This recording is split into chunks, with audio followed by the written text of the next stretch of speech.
AIT_online on X, AIT Online on Facebook, official AIT Live on Instagram, TikTok, and Threads, AIT_live, and AIT Livestream 1 on YouTube. Stay connected with AIT. On air, online, on live.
As they break, the multitude, the political figures, the state and non-state actors. It's a serious threat to democracy. And our government seem to be incapable of protecting the scheming. This is not a period we should sit back and go. Every part of this country is equal. The intrigues. There can be no one person that is bigger than the party. Deft moves and the momentous declaration. We didn't get any protection. I'm not particularly against anybody. We track and capture them all. I don't believe it was for that reason in politics. Follow in-depth analysis and no-holds-barred interviews. Armed forces of the country is well capable. They need the political will. Are they just waking up from sleep? Is there complacency? Feel the pulse of happenings in the political arena on AIT Democracy Today.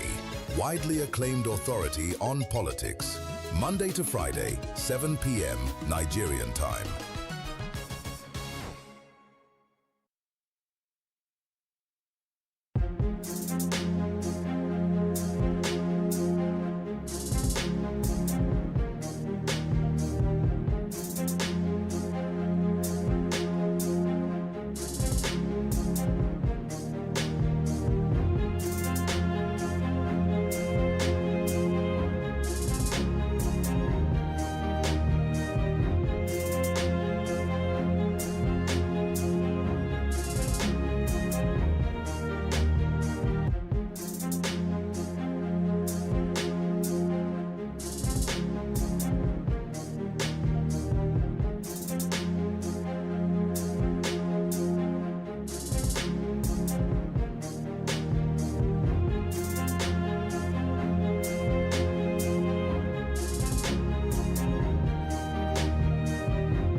This is Democracy Today on AIT. Hello and welcome. I am TV Tiav. The good people of Ekiti State in southwest Nigeria and the 6 other constituencies in Ondo, Nasarawa, Rivers, Enugu, Kano, and Kebbi State will go to the polls in about 13 hours and a half from now. While the big prize is the governorship election in Ekiti State, there are by-elections to fill up vacant seats in the National Assembly and the Kebbi State House of Assembly. For Senate seats, we have Ondo South, Nasarawa North, Rivers Southeast, and Enugu North. They are all up for the by-election, while there is the Dawankin Kudu Marawa Federal Constituency in Kano State and the Zuru State Constituency for the Kebbi State House of Assembly. We have our team of correspondents in Ekiti State and across the other constituencies where elections will be holding, and we'll be taking you live to Ado Ekiti to join our chief news correspondent, Utibo Moren, for the latest update right there in Ekiti State. And in the studio to discuss the many issues about Saturday's elections, we hope to he'll be joining us shortly, the Deputy President of Nigerian Guild of Editors, Dr. Sebastian Abu. He'll be joining us shortly. We also have a former president of the Nigerian Bar Association, that's the NBA, Chief Joseph Daudu, a senior advocate of Nigeria. He will be joining us later on the program to review the legal framework and general principles of the proposed state police. But then before we get into the conversations and the live interventions, let's bring you up to speed with the latest developing stories. We tell you that families of several military officers detained over an alleged plot to overthrow the President Bola Tinubu administration are demanding a fair and open trial for their loved ones. They want the military authorities to open the proceedings to the public, allow international human rights observers inside, and grant independent doctors access to the detainees. Speaking with journalists in Abuja, relatives shared how painful this period has been for them. Loved ones, we are speaking now because we believe the truth is being suppressed. We want it to be on the record. We are doing what is expected if we feel there is injustice. We strongly believe that the narrative is being controlled. Since the abduction of our loved ones 9 months ago, we have faced many obstacles. We and our loved ones have been tortured, oppressed, suppressed, traumatized, humiliated, tormented, and bullied. We and their lawyers were not allowed to see them for over 180 days, despite our countless appeals. We have not been given full medical reports, even though some of our relatives have visible injuries. Many are losing their eyesight and having lung issues due to their long stay in underground facilities, due to lack of proper ventilation. Our loved ones were refused legal or family representatives despite repeated pressure to have them present during statement taking. They are being leg and hand chained in court-martial in an open desecration of their human rights and dignity. These are officers who are being humiliated so brazenly and openly that one can only imagine what happens behind the scenes. Meanwhile, at the Federal High Court in Abuja, 2 women linked to terrorism offenses have been sentenced to 40 years imprisonment following their prosecution by the Department of State Service, that's the DSS. The convicts, Safia Salihu and Halima Abdullahi, identified as the mother and sister of slain terror kingpin Kachala Ibrahim Batuji, were found guilty of terrorism-related offenses after pleading guilty to multiple charges. Batuju, a notorious bandit leader, was reportedly killed by Nigerian security forces on June 10, 2026, during an operation in a forest near Ileje in Kababunu local government area of Kogi State. And in Kano State, northwest Nigeria, the Federal High Court this Friday also convicted and sentenced a bandit arms courier, Raya Haruna, to 10 years imprisonment for transporting firearms and ammunition to bandits operating within and around the state. The trial judge, Justice Simon Amobeda, handed down the sentence after finding the defendants guilty of a 3-count charge bordering on the unlawful transportation of firearms and ammunition, as well as providing logistical support to criminal elements, contrary to the Firearms Act and Terrorism Prevention and Prohibition Act 2022. Those are the major stories for you. We'll start the conversation on the elections, and let's confirm that the sensitive and non-sensitive electoral materials in all the 7 elections that we're holding on Saturday, that's tomorrow, are now at the ward headquarters of the local government areas where elections will be taking place. And in Ekiti State, the resident electoral commissioner, Dr. Bumi Ome Seyi Demi, has been speaking. Let's listen to him.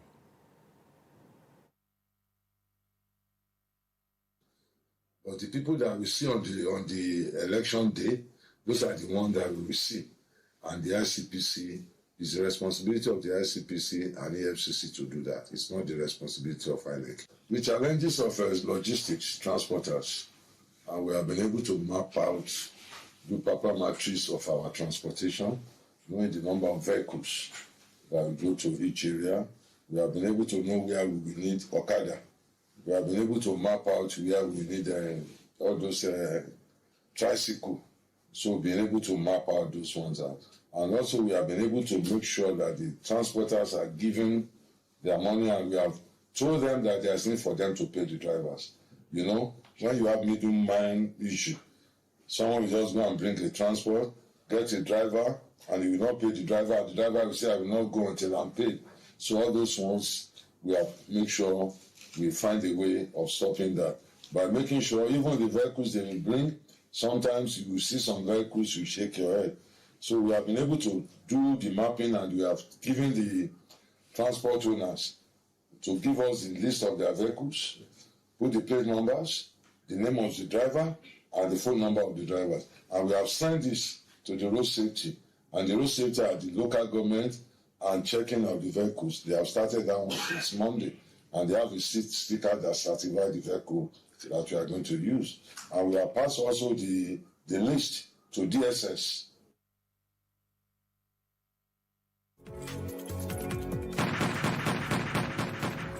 Nigeria has survived everything, not because we are lucky, but because in the hardest moment, when the news breaks and the grief is raw, someone somewhere makes a choice. To confirm before spreading panic.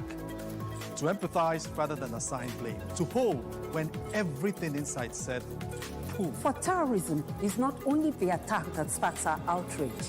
Terrorism is also the choices that follow, the ones that feed division and erode the bonds of nationhood and patriotism that hold us together as Nigerians. Let us choose to defeat terror, one division at a time. Take a pulse, choose Nigeria. Let's all unite against terror.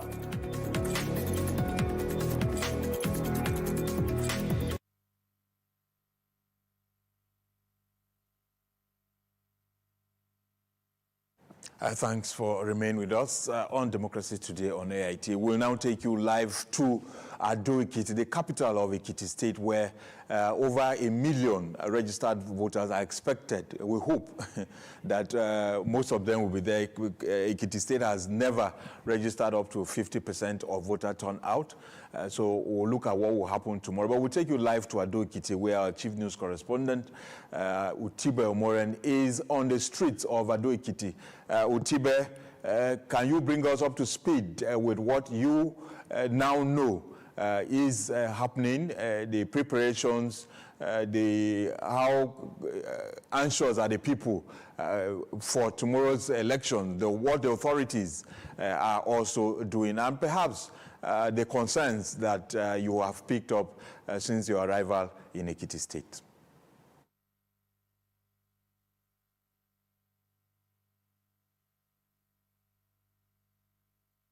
There's always been those bottlenecks that come along. You would expect that they will have the contingency plan to deal with them as they arise. And not just that, there have been a lot of media presence here as well. Expectedly, elections are big media events, and not just media as well. CSOs, whose responsibility is to review what is happening on election day, observe, write reports, and see to it that INEC has followed through with its guidelines and manuals on how the election is supposed to be conducted, are all here. There's been tons of data that have been churned out by these CSO, and some of it we will discuss a bit with one or two of them that are here with me on set. So in terms of the general situation in Ekiti State, it's quite calm and cool. Maybe I should just hint you the weather is pretty cool here as well. Ekiti it's different from Abuja. Abuja is pretty hot where you are, but here it is cool, and it's been cool all day. We expect that it's going to be as cool as it is right now in the political environment when Saturday comes in. Now let's talk a bit about the expectations on election day. I told you I have two friends here with me from the civil society who are going to give me perspective of what they've seen, what they've observed, and what the preliminary data for the election tells them. I have the head of research and strategy of Kimpact Development Initiative, Oluwafemi Adebayo. He's here with me. Femi, could you just step in here? Oh, okay. Thank you so much for joining us. Thank you for Democracy Today. Yeah, thank you for having me. I also have Abimbola Adejare Salako. She is the Executive Director, New Generation Girls and Women Development Initiative. Good to have you here with us as well. Thank you so much. Thank you for having me. Fantastic. Let me start with you, Oluwafemi. Okay. I know that Kimpact is very data heavy. You tell us what's going to happen before the election, you tell us what's going to happen during the election, and you tell us what's going to happen after the election. So let's start before the election. What has the data told you? Well, from the data we've gathered, for us at KDI, we've been tracking for over 6 months, pre-elections, and up to date, we've not, unlike before, I think we've only for 6 months been able to, track and document and verify the information of about 15 related violence, and out of the 15, there are just 1 fatalities, right, which is unlike what used to be. And now going into what the data is saying is the fact that Ekiti election and the atmosphere, just like you said earlier, Ekiti election is not going to be characterized by election insecurity or electoral insecurity, as the case may be. But of course, we also need to now maybe talk about some of the underlying pressure. In terms of the conduct of the elections, that we can also call potential for violence. Because when it comes in terms of violence, I think pre-election is not characterized by violence, and we're also hoping that election day will not have any sort of that. You've seen the deployment done by NSCDC and the police. Does it give any sense of confidence that potential violence will be nipped in the bud? Well, from conversations and of course from paper, when the true test of what will happen, it's tomorrow, and every Ekiti people, indigents, will be able to say that the police has done enough, the NSCDC has done enough, but to say right now, based on what we've seen and what we've heard from the security agent, yes, it's something to say, okay, but at the end of the day, those plans will be tested tomorrow. That is when we also know the strength, in terms of, the stress test will be tomorrow. The stress test, thank you. Yeah. I'll come back to you, Oluwafemi. Let me talk to Abimbola. Abimbola, you're about New Generation Women and Girls. You're still talking about pre-election data and analysis, and one of the most prominent ones we've seen in this election is the fact that we have no women on the ballot as far as the governors are concerned. Maybe a couple in the deputy governorship aspirants. What does that say?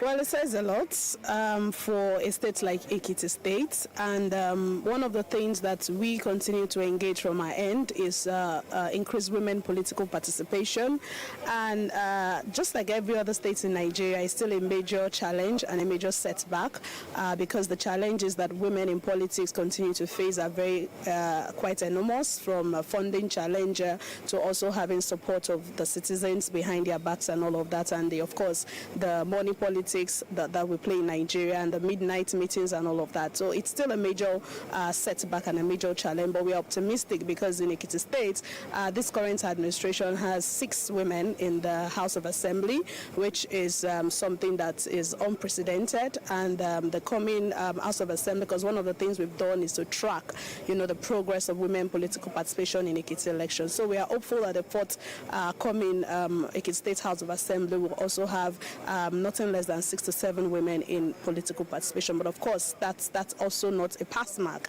compared to the number that we have in the House of Assembly. 6/26 is still not a good number. But when you talk about political violence, so the New Generation Girls and Women Development Initiative, we've had some consultations and we've did a statewide survey, and this one of the feedback we got is, of course, the state appears to be, quite peaceful, but there has been cases of suggestions of this calmness being false, and one of the feedback from the communities, from the 16 local governments where we had the survey, is that there is likely to be violence in some major hotspots in Ekiti State on election day, which is largely Ikere, Ado, and also Oye, some key LGAs. And you can understand, why this, hotspots have been identified, because for Ikere, for example, we have more of the opposition from Ikere,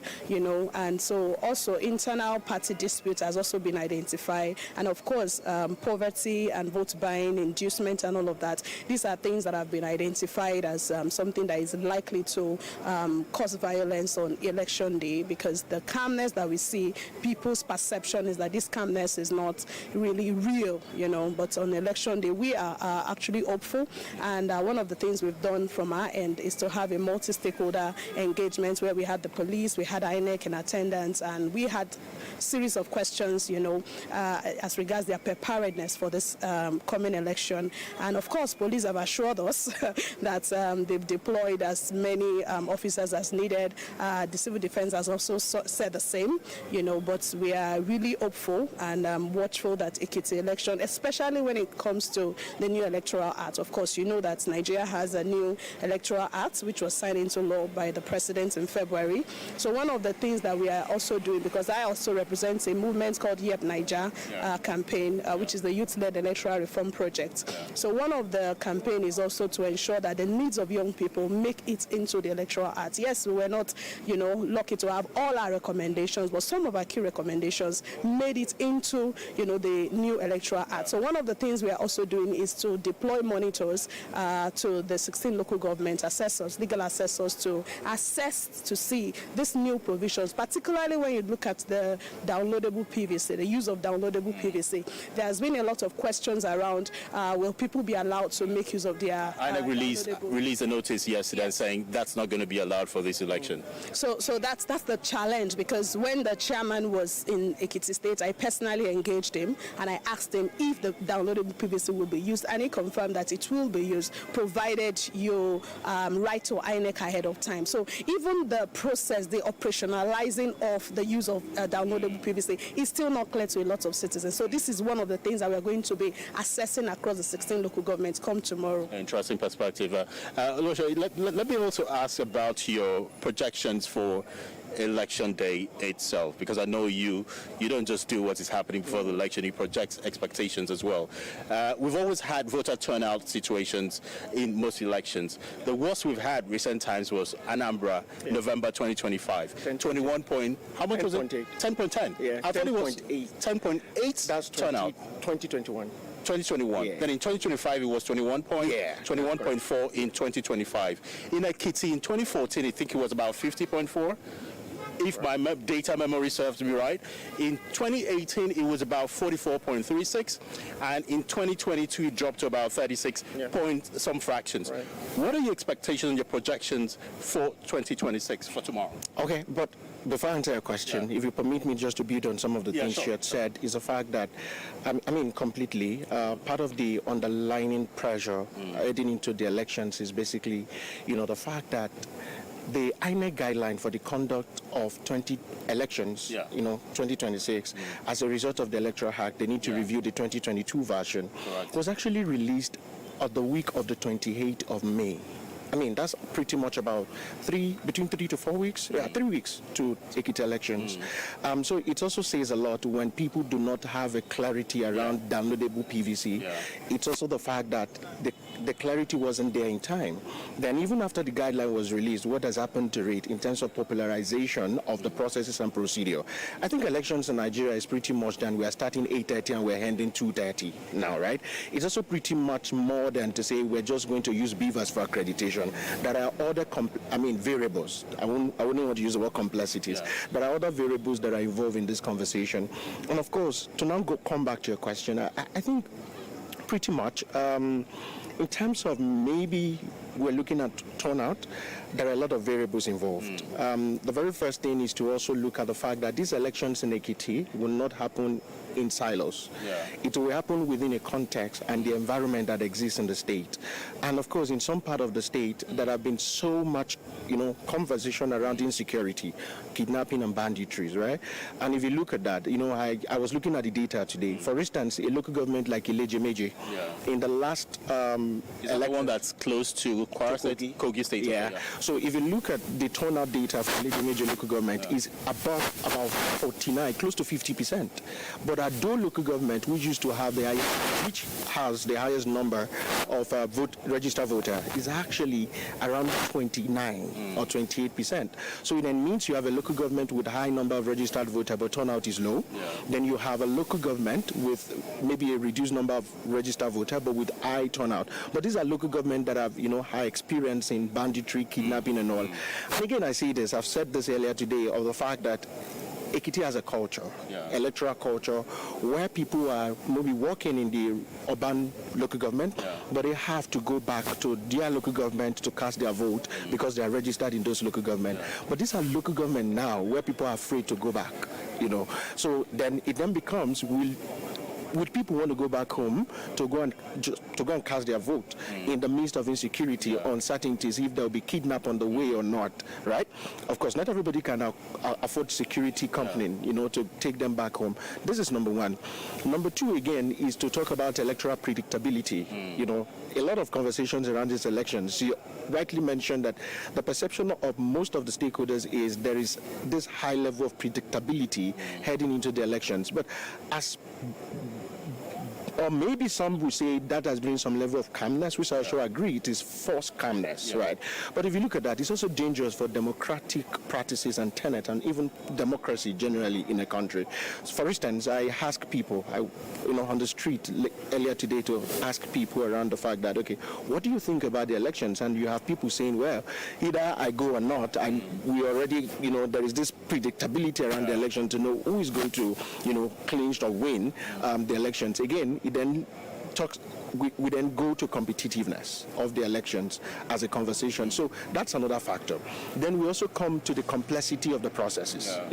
I say this to people almost every time. I think Nigeria has one of the longest cumbersome process of electioneering. If you start from the registering online, for you to go to INEC office to complete your registration, you do claims and objection to even know where your polling unit is or to identify if you still exist or you are alive. Then after that, on the election day, you still check that same name that you've confirmed before. You do accreditation, you get your ballot, you vote before you drop it there. I've mentioned pretty much about 7 steps. Of course, I skipped PVC collection. That's like hate, right? We don't do PVC distribution. But another concern that I have is how we calculate our voter turnout. Really, there is a principle of no PVC, no voting. But yet, when we want to calculate our registered voter, we benchmark it against registered voter, not PVC collected.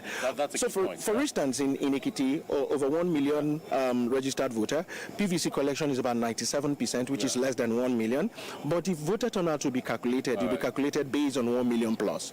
Then have we talked about the overbloated nature of our registered voter? Because this is another conversation. How regularly is this being cleaned, right? I mean, we have people that have japa.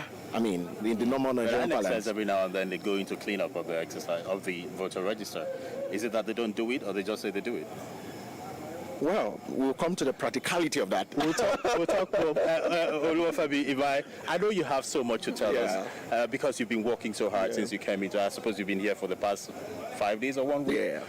We'll talk more tomorrow. Kimpact is one of our partners, and we'll hear what they'll have to tell us by tomorrow when poll open. But at this point, I want to say thank you so much to you. Oluwafemi Adebayo is the head research and strategy of Kimpact Development Initiative, and the executive director, New Generation Girls and Women Development Initiative, Abimbola Aladejare Salako. Thank you so much, Sue, for your time. I would have asked you what you expect. I know that women may not really be much on the ballot, but in terms of voter numbers, women are always the majority. So in terms of deciding what happens, women will still take the plus for it. Yes. And women are more than men on the voter roll now. The voters register. All right. Thank you so much. Thank you so much for your time with us on Democracy Today. Teve, it's back to you now. That's what we'll have to say about preparatory activities for the election, which kicks off in 12 hours from now here in Ekiti and the 16 local government areas that make up the state. AIT will be bringing you back-to-back development as it unfolds, as election situation room studio opens by 8 a.m. On Saturday morning. So this is telling our audience to join us at that time for everything you need to know about this election. Teve, back to you.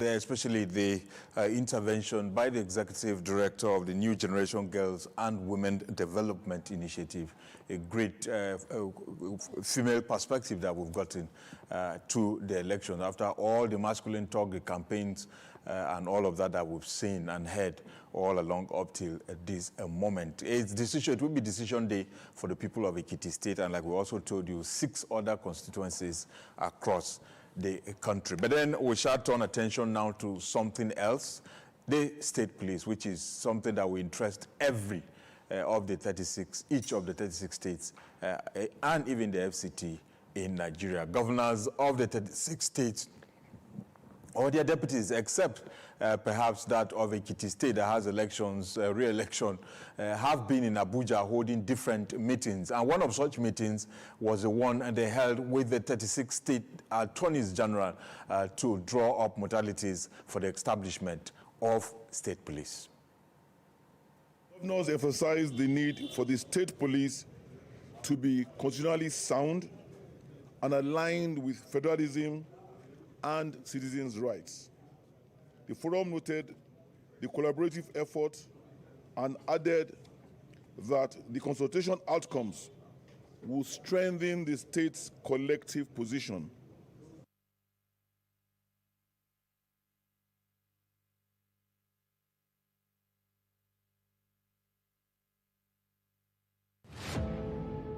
Every day, across forests, highways, towns, and villages, brave men and women stand watch so that Nigeria can sleep. They leave their families behind, confront danger head-on, and make sacrifices many of us will never see. Yet, the enemies of our nation continue their assault. They target our children. They murder innocent citizens. They force families from their homes. They turn thriving communities into places of fear and uncertainty. Their goal is simple: to break our spirit, divide our people, and steal the future of our nation. But Nigeria is stronger than terror. As we demand greater accountability, stronger security measures, and more effective action from those entrusted with our safety, we must also play our part. Support our security forces. Salute their gallantry. Stand with those who stand for us. If you see something, say something. Let us be our brother's keeper. We must never surrender to fear, despair, or hopelessness. This is not the time for division, not by tribe, not by religion, not by region, not by political party. Because terror recognizes no ethnicity, no faith, and no ideology. Its enemy is all of us. And together, united as one people, we can defeat it. For our children, for our communities, for our future, for Nigeria. Join the movement. Stand for our country. Stand for one another. Hashtag Unite Against Terror. Thanks for staying with us. We now have joining us virtually Chief Joseph Daudu, Senior Advocate of Nigeria, former President of the Nigerian Bar Association. Thank you so much for joining us, son.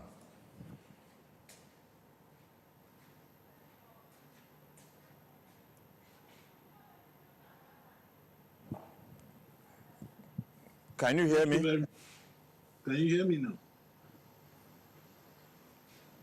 All right, good evening, and thanks for joining us. Thank you very much. Yes, you must have followed the arguments, the debates, and what the National Assembly is doing. The House of Reps has already passed the State Police Bill, or Constitutional Authorization Bill, already. We're waiting for the Senate that will also hold a public hearing and proceed in that direction. But then there are a lot of issues in that bill, and what we're also seeing the governors say now that is of concern to us. Precisely, the governors are saying, look, from what you heard, the governor of Ogun State said that they expect that it will comply with the spirit and letter of federalism.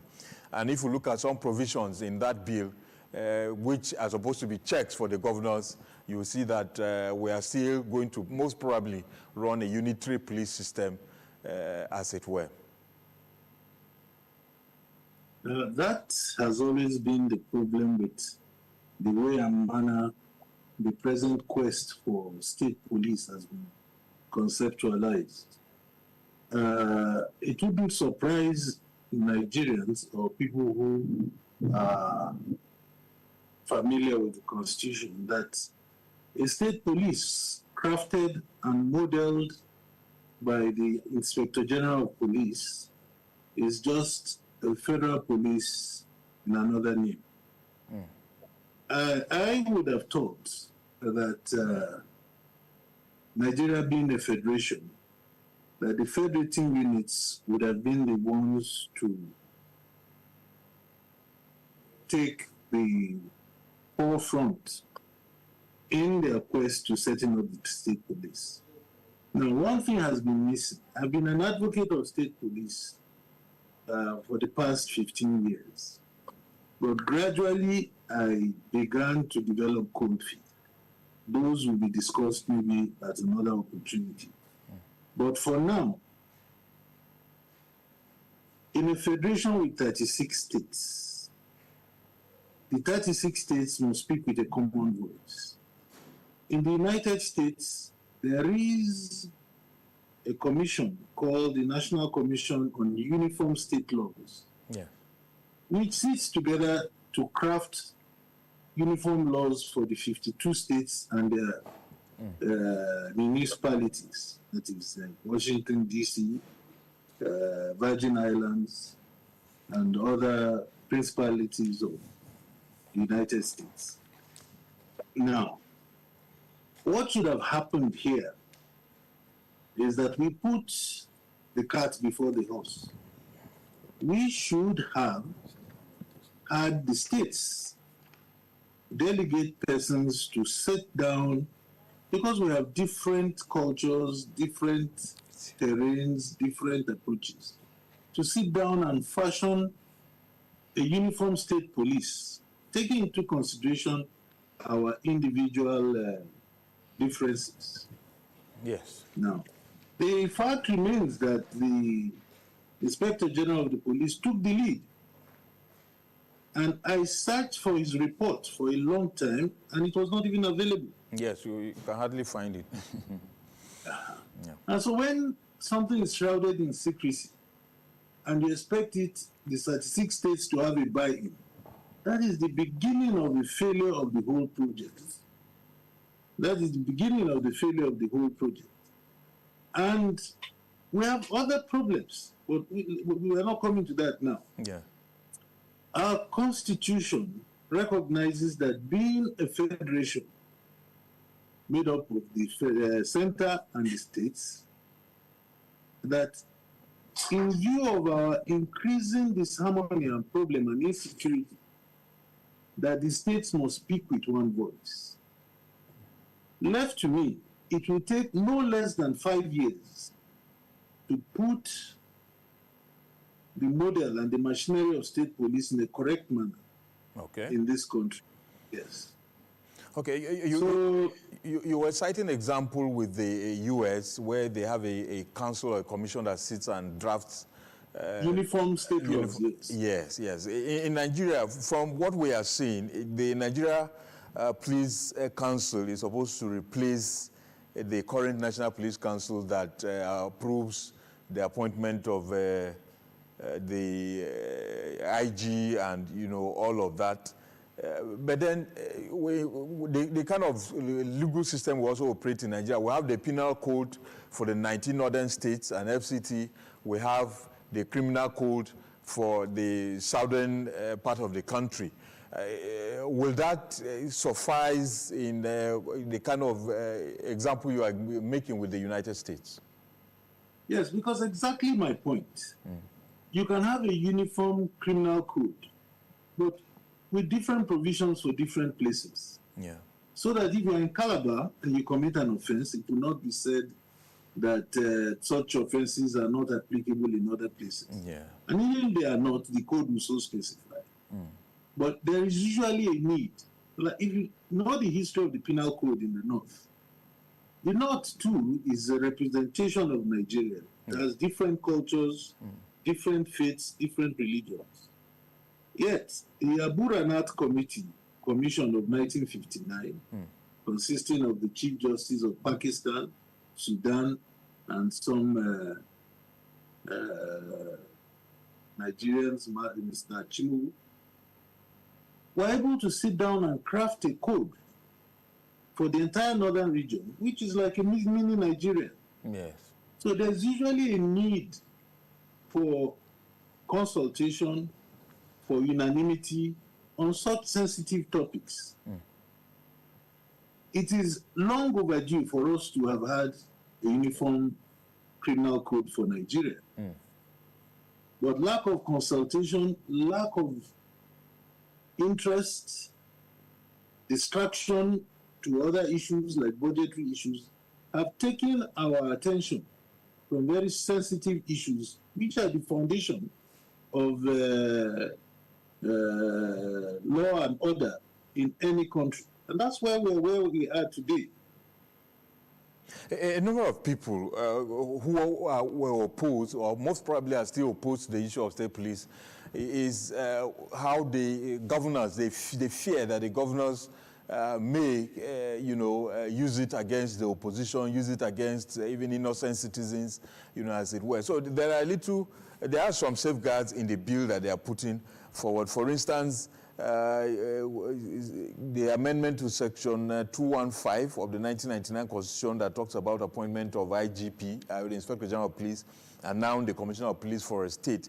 They said the State Commissioner of Police will be appointed by a governor on advice of the Nigeria Police Council from among 7 officers of the state police, subject to confirmation by State House of Assembly. So it almost like takes away that exclusive right to make that outright appointment by a governor, takes that away from him. And he says the bill empowers governors to issue lawful directives to state commissioners of police on matters relating to public safety and maintenance of law and order. However, where a commissioner considers such directives unlawful and inconsistent with accepted policing standards, the matter may be referred to the Nigeria Police Council and their decision will be final. You and I know that most times these security issues are almost prompt, almost immediate, with some form of,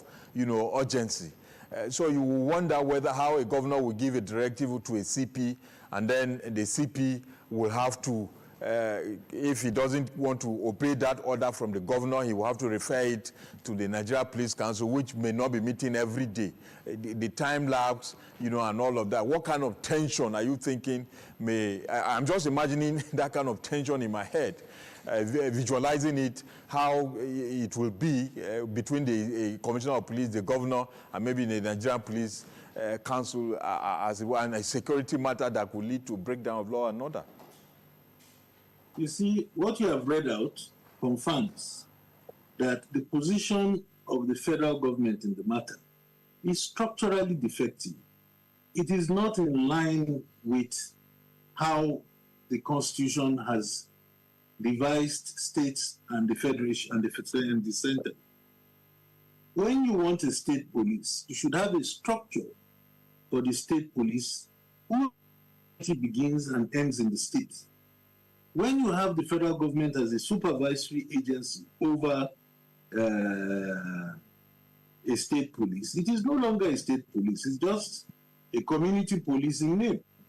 It is still being federally supervised. If you really want a state police, you will start from the base upwards, that is from the state. You see, the fear of governors using the police against opponents or for purposes that are not authorized under the law has always been with us. And who says that the center has not been or have not been using the police in their own interest? So if it happens, politicians in Nigeria are the same, whether they operate in the center or they operate in the states. Indeed, the state police, if used in that unauthorized manner, will probably only act as a check and balance on the excesses of the federal police. But both reasons are not the reasons why we want the state police to exist. The state police is to exist for the maintenance of law and order and for the security of the common man within the boundaries of the state. So long as it is not serving that purpose, then it should not be created. But you see, you will run into a problem. You know, there's a lot of psychophancy, there's a lot of people who will rather do what the boss says rather than, because of the manner of employment, because of selection of officials, you find that people are even willing to be made to do their master's bidding rather than do what is right. So these are the core problems with the setting up of the state police. There must be an attitudinal change, which will take at least 3 to 5 years to put within the structure so that a commissioner in a state police will act independently and take instructions from a board that is independent, just like INEC is fairly independent, in my view. Yeah. Thank you. The state police, yes, please. Thank you very much, Senior Advocate. You've put up a lot of positions there, and we'll continue to engage you, especially on this, with a lot of what you have put in forward. But perhaps maybe the country might want to take a look at what is happening in Ondo State, where they have their Amotekun. He's been there since, I think, 2020, almost 5 years now.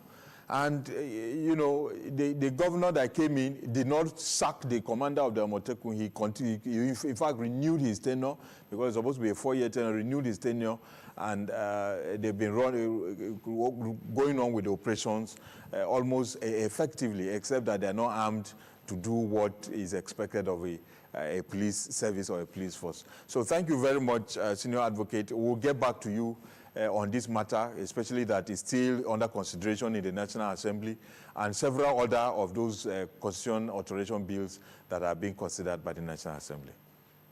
Thank you very much. Yes. Former president of the Nigerian Bar Association there, Chief Joseph Daudu, putting his thoughts forward.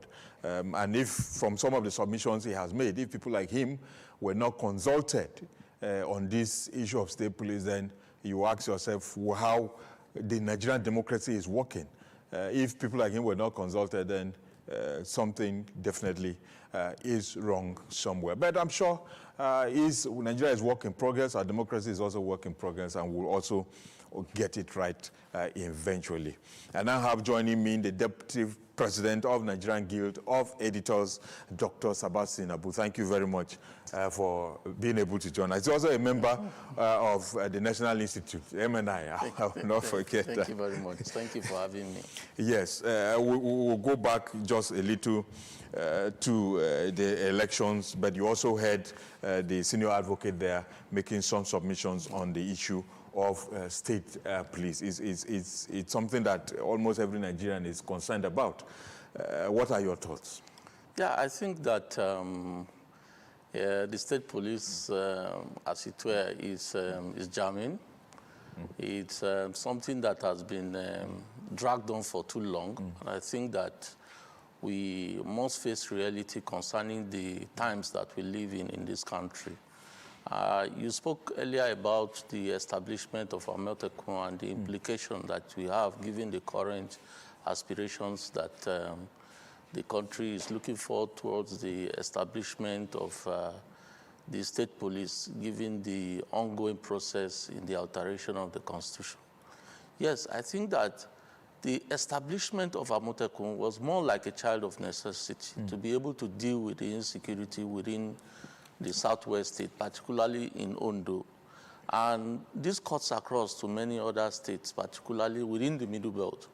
But unfortunately, governors within the Middle Belt at that time were not very, cooperative to be able to come up with something, that would be able to take care of the regional insecurity. But those in the southwest were able to do something through the leadership that was provided by the former governor of blessed memory. So I think largely that with the support that Mr. President is giving to the state police, we've seen recently the House of Rep taking a very clear position about it, and we hope that the Senate will do same. And then, with that, we also expect that the various state houses of assembly should also be able to consider it. All we need at that point, after the Senate passes it, is to have a two-thirds majority of the state also doing that. And I'm sure, given the expectation and the support that Mr. President has given to the bill, that you quickly assent to it and it comes into full force. Is this all right? We'll now talk about the elections. It's not just in Ekiti. Though Ekiti is the trophy with the governorship, but then there are also by-elections that we're having, about 6 of them or thereabout. Vote buying is a major issue. A number of the election observation groups have, in their pre-election reports, have raised issues with vote buying. But we heard the REC, that's the Resident Electoral Commissioner in Ekiti, said, look, it is not the job of INEC. The ICPC and the EFCs, they're the ones who handle the issue of vote buying. And it's a big concern for everybody as to what will happen tomorrow. Yeah, INEC cannot fully exonerate itself from in terms of bringing its acts on anyone involved in vote buying. All it needs to do, yes, it needs the support of the EFCC, the police, and the ICPC. But, despite that, I think that it should take the front seat in terms of ensuring that the vote buying in our democracy and our electoral processes are nipped in the bud. It's almost becoming a norm, and I think that it does not give, the credibility and, in terms of helping the people to have the confidence in the process to come out and vote. So I think largely that it's something we really need to take seriously, and those who are being apprehended or caught should be prosecuted. We have not seen much of that in the past, and that is why it has persisted. I don't know how many staff ICPC and EFCC have, but if you deploy almost all of them in Ekiti State, if we deploy almost all of them in all the other places by elections we hold, I doubt if they will be able to cover effectively, and therefore INEC to say they are not going to be part of stopping vote buying. It's an issue Nigerians will continue to look at in our electoral process, and we hope that we'll find a solution. If not in the Osun governorship election, perhaps before the 2027 general election. Thank you very much, Deputy President, Nigerian Guild of Editors, Dr. Sebastian Abu, a member of the Nigerian National Institute. MNI. Unfortunately, your institute was attacked a few days ago. Yeah, very unfortunate. Very, very unfortunate. Thank you. And earlier, we also had joining us Chief Joseph Daudu, the senior advocate of Nigeria, former president, Nigerian Bar Association. That is democracy today, and we must say that Nigeria's democracy must work for Nigerians. Stay out of trouble and continue to be a good citizen. I am TV Tiaf.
Catfish, the act of growing a diverse group of rare-fin fish, is popular in Nigeria.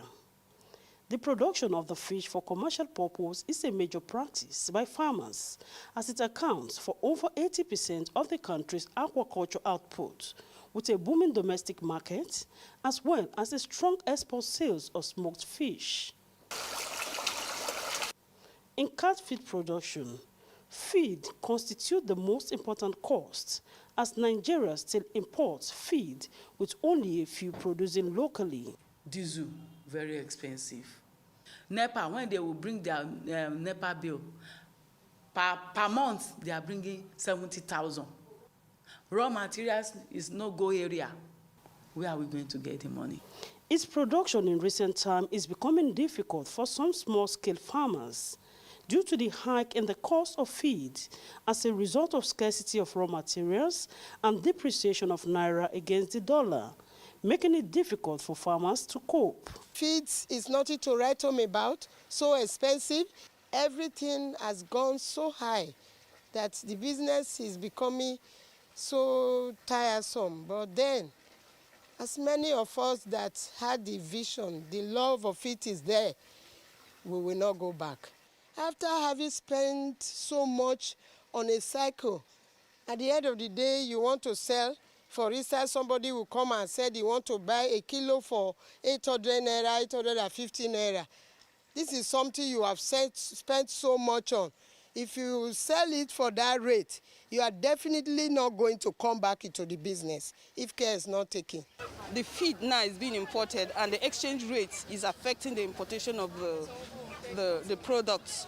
The cost of fish has increased. Before now, we could buy this one for 500, but now it's 1,000, 1,012 for each. So it's apparently very high. It should be noted that some production plants and fish processing plants are practically shutting down due to scarcity of raw materials. This mill, which employs over 30 young Nigerians, is empty when AIT crew visited, as no worker was seen. There's no two ways about it. They are closing. So the old people that are surviving now are people that are getting other funds from other businesses to augment what they are doing. And it's because of the passion. That's why some people are still afloat. But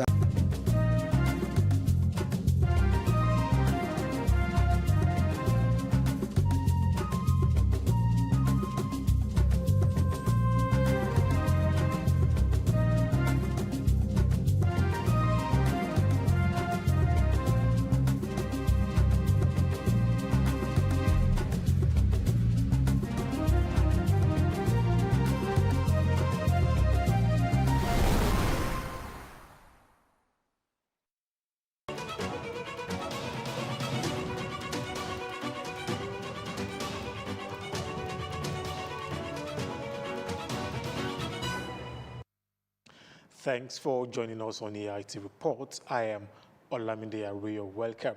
And voters in Ekiti State are casting their ballot this Saturday as the governorship off-cycle election. 14 candidates, including the incumbent, are in the race. Polls opened around 8:30 a.m. in most polling units in the city center of Ado Ekiti, with an appreciable number of persons turning out in most locations. There are over 1 million registered voters, with 97% of PVCs collected. Our chief news correspondent, Utibo Moren, is in Ekiti and will bring you his report, which is sent in later in the course of the bulletin. President Bola Tinubu has approved a final 6-month tenure extension for the Comptroller General of the Nigeria Customs Service, Adewale Adeniyi. The extension will take effect from August 1st, 2026, when Adeniyi's current tenure was due to expire, and will run until February 2027.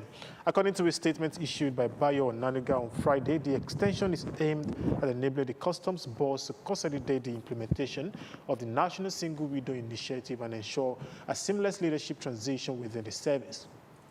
The presidency said the additional 6 months would allow Adeniyi to complete key reforms and oversee critical personnel matters in the Nigeria Customs Service. During the transition period, Adeniyi is expected to work with the Nigeria Customs Service Board to facilitate the promotion of qualified officers to the rank of Comptroller of Customs and ensure the retirement of officers who have reached the mandatory retirement age of 60 years or completed 35 years in service.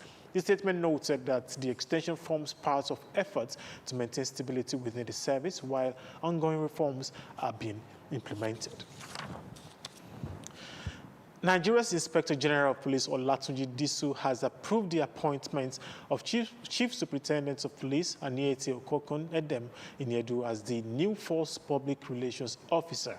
The force announced its new image maker in a statement signed by the outgoing Public Relations Officer, DCP Anthony Placid. CSP Iniedu, a native of Itinan local government area of Akwa Ibom State, holds a degree in pure chemistry from the University of Uyo and has extensive experience in public communication, operational policing, intelligence management, and institutional administration. Before his appointment, he served as head of the Complaint Response Unit at the Force Headquarters in Abuja, where he coordinated public complaint management and championed initiatives aimed at strengthening transparency, accountability, and public trust in the Nigeria Police Force. He has also held key positions, including Operations Officer, Mesandari Division, Yobe State Command, Area Crime Officer, Muaya Area Command, Abia State, Staff Officer at the IGP Secretariat, Second in Command of 50 Police Mobile Force Squadron, Kubra, and Officer in charge of the Force Headquarters Situation Room.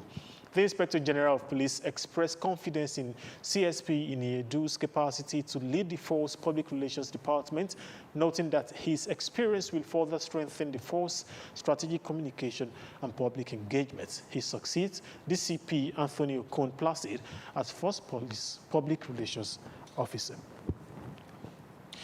Zamfara State is set to begin a comprehensive audit of its out-of-school children in a bid to use data to fix the state enrollment problem and firm up its education policy. Authorities say there are too many children are outside the classroom, and that's opening doors for banditry and other crimes. Supervising Commissioner for Education Abdulmalik Gejam shared the plan while updating journalists on what's happening in the sector. We can't make progress if we don't invest in education. This briefing is part of Governor Dauda Lawan's third year in office review. Education sits right at the center of its rescue mission agenda, and the commissioner says there's real progress so far. More children are getting into classrooms, schools are getting upgrades, teachers are being trained, and safety around schools is getting more attention. The idea, he says, is to build trust in public education. And it is not just talk. Government has approved 20 new schools across the state to expand access further. It is important to educate children. It is important to create an enabling environment. But achieving and assessing real progress, data is highly essential. This is why the governor has approved full count of out-of-school children statewide. The goal is to get the real number so that they can plan better, especially in communities struggling with insecurity. Yeah, we'll have the data so that we can design better.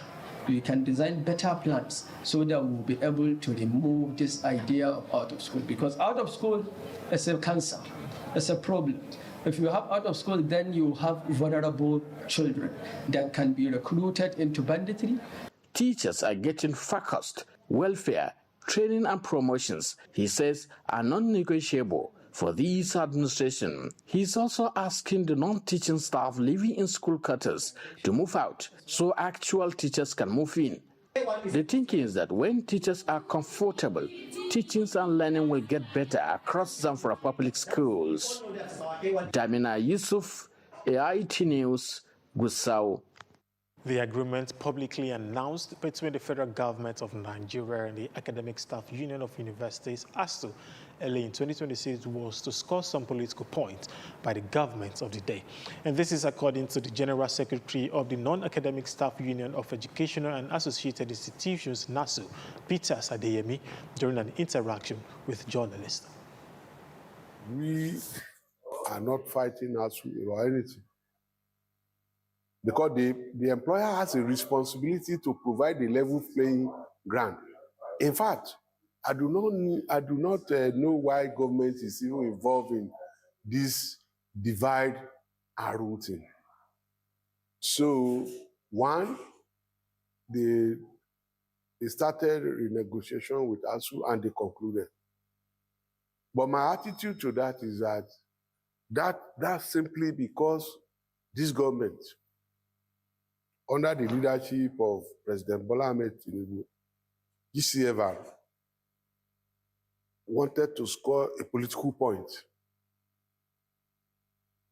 over and above other governments. Reasons behind the pause in the May 31st planned nationwide protest initially planned by NASU and SANU over consistent failure of the federal government to agree with the non-teaching staff. We've gotten to a point where some of the things that we have done needed interventions beyond even the renegotiating team. And it was not as if anybody was lying to us. We can see the facts clearly that we'll reach a point where we have to have some break for the government side to make consultations. And so we decided to calmly give them that time. And that's why you have not seen us going on strike. We've gone considerably far enough. And we are convinced that we are negotiating with a team that is dealing with us honestly, and we know the reasons why we cannot resume that strike on 31st, because it will not achieve any result. We are also conscious, even though we are trade union leaders who want to fight, but when the facts are on the table, we have to be reasonable. While sources at the Federal Ministry of Education says the ministry has been having a series of engagements with harmonized negotiating team to ensure the resolution of all lingering issues with tertiary institutions, trade unions. And we told you earlier that voters in Ekiti State are casting this ballot this Saturday as the governorship off-cycle election. In that election, we have 14 candidates, including the incumbents who are in the race. And polls opened around 8:30 a.m. in most polling units in the city center of Ado-Ekiti. Our chief news correspondent, Tibe Omoren, is in Ekiti and he sent in this report. Over 3 hours since the commencement of voting in the 2026 Ekiti governorship election, and activities have been going on quite smoothly in most of the places we have visited. In Ado-Ekiti, polling started at 8:30 a.m. in most of the polling units, and there was quite a large turnout of voters going through the process. And in the places we visited, the process has been quite smooth. The average time for the processing of voters between 2 to 4 minutes to process each voter, helping to manage the impatience of some who may have felt tired to continue under the sun in the queue. In Iworoko, a similar experience is what we found. And here in Are is still in Irepodo in Falodun local government area of Ekiti State. The situation is more or less still the same. In Are, here, there are about 400 registered voters in this polling unit. Right over there is where the list of registered voters are pasted, and as is customary with the practice, registered voters here, once they arrive, is to check to ensure that their names is actually on that list. Afterwards, they proceed straight to join the queue where they are accredited, and then they proceed with the process of voting. Now, but the numbers you're seeing here are quite small compared to the numbers we have on the list. That seems to suggest that many people may have come in much earlier. This is after 10 getting to 2:11 at the time of filing this report. So it may have been more than this. But at the same time, a lot of people would expect it to be more than this considering the number of registered voters, because voting would continue till about 2:30 in the afternoon. That means there's still enough time for more people to turn up and join the queue and go through the voting process. Can you tell us how the voting process has been so far? The voting process will be peaceful and free election. People have been coming out to vote. So there's no any hitch, there's no any trouble. So people are free to vote today, and the election was peaceful. Has there been any incidents of votes buying around here? No. There's no vote buying. People are free to vote. There's no problem. People are not collecting anything. They're free to vote for the candidate of their choices, and they vote freely. Tell us your name again one more time. My name is Honorable Shina Ogunle, former chairman of Record Development Local Government. Thank you very much. You're welcome, sir. So this is a situation here in Are, Ifalodun, Arekodun local government area of Ekiti State, as voting for the governorship. Well, thank you so much, Tugbe Moren, for that update. And from Ekiti State, we move on to the court here in Abuja, where a mother and her daughter have been jailed for 40 years for terrorism offenses. The convicts, Safiya Saliu and Halima Abdullahi, her mother, and sister to Kachala Ibrahim Batujo, a terrorist who was neutralized by troops last week in an operation in Kogi State. Our judiciary correspondent, Chibuzo Okeze, has more. Batujo, a notorious bandit leader, was reportedly killed by Nigerian security forces on June 10, 2026, during an operation in the forest near Luke in Kaba, Bunu local government area of Kogi State. Delivering judgment, Justice Hawa Yowa convicted both women who are said to be his mother and sister on counts 2, 4, and 5 of a 5-count charge filed by the Office of the Attorney General of the Federation. The charges centered on aiding and supporting Batujo's criminal operations, including passing sensitive information to him through telephone communications and withholding critical intelligence that could have led to his arrest. However, the court struck out counts 1 and 3 after the Director of Public Prosecution, Oyedepo Rotimi, SAN, applied for their withdrawal.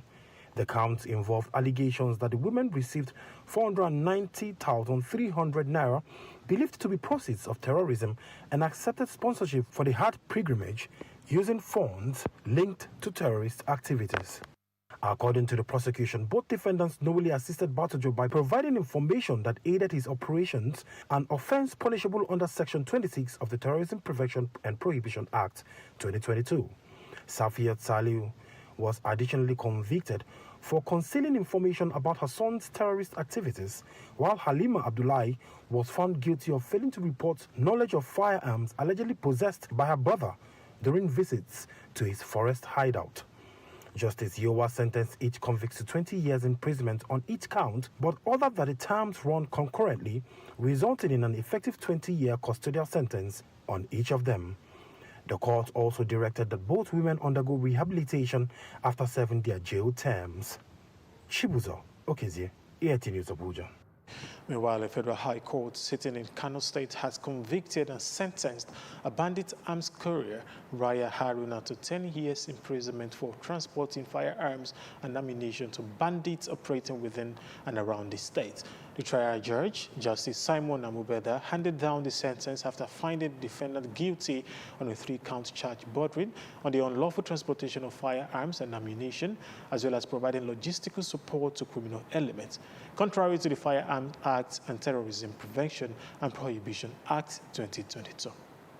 The convict, Raya Haruna, was arrested by security operatives in May 2024 and was subsequently arraigned before the court in a trial that lasted for 2 years.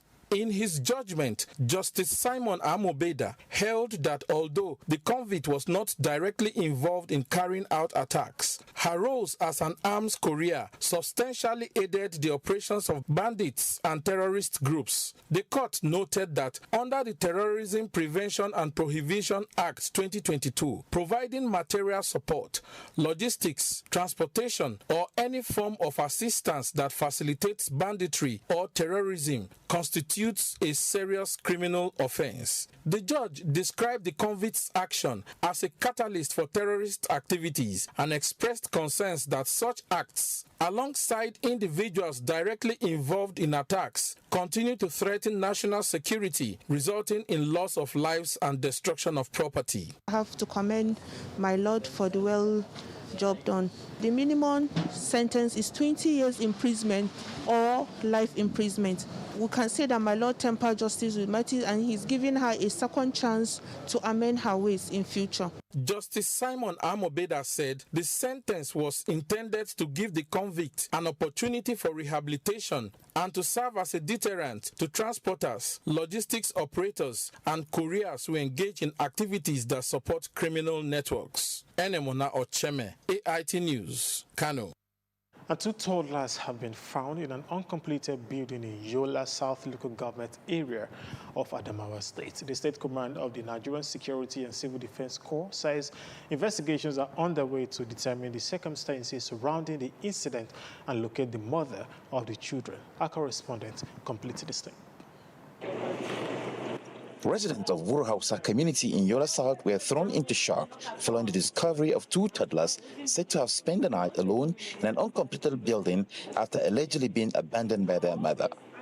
The children aged 1 and 2 years were reportedly left at the structure on Thursday and remained there unattended until a woman passing by noticed them and raised an alarm, attracting the attention of the community members and security personnel. Commandant Bande commended the vigilance and patrol. The public relations officer of the Corps, Nyako Amidu Baba, told the press that the 2 children have been rescued safely and that the Corps remains committed to protecting vulnerable persons and ensuring that anyone found culpable is brought to justice. The children were reportedly abandoned under distressed circumstances and left unattended in an uncompleted structure. According to unavailable information, cries of the children were heard at about 11 a.m. of Thursday, yesterday, 18th June 2026.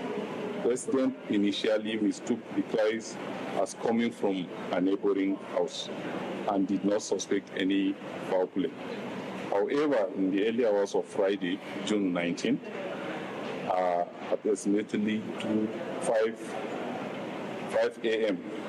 this morning, Friday 19th, an elderly woman in the community traced the cry to an abandoned building where she discovered the children and promptly alerted the community.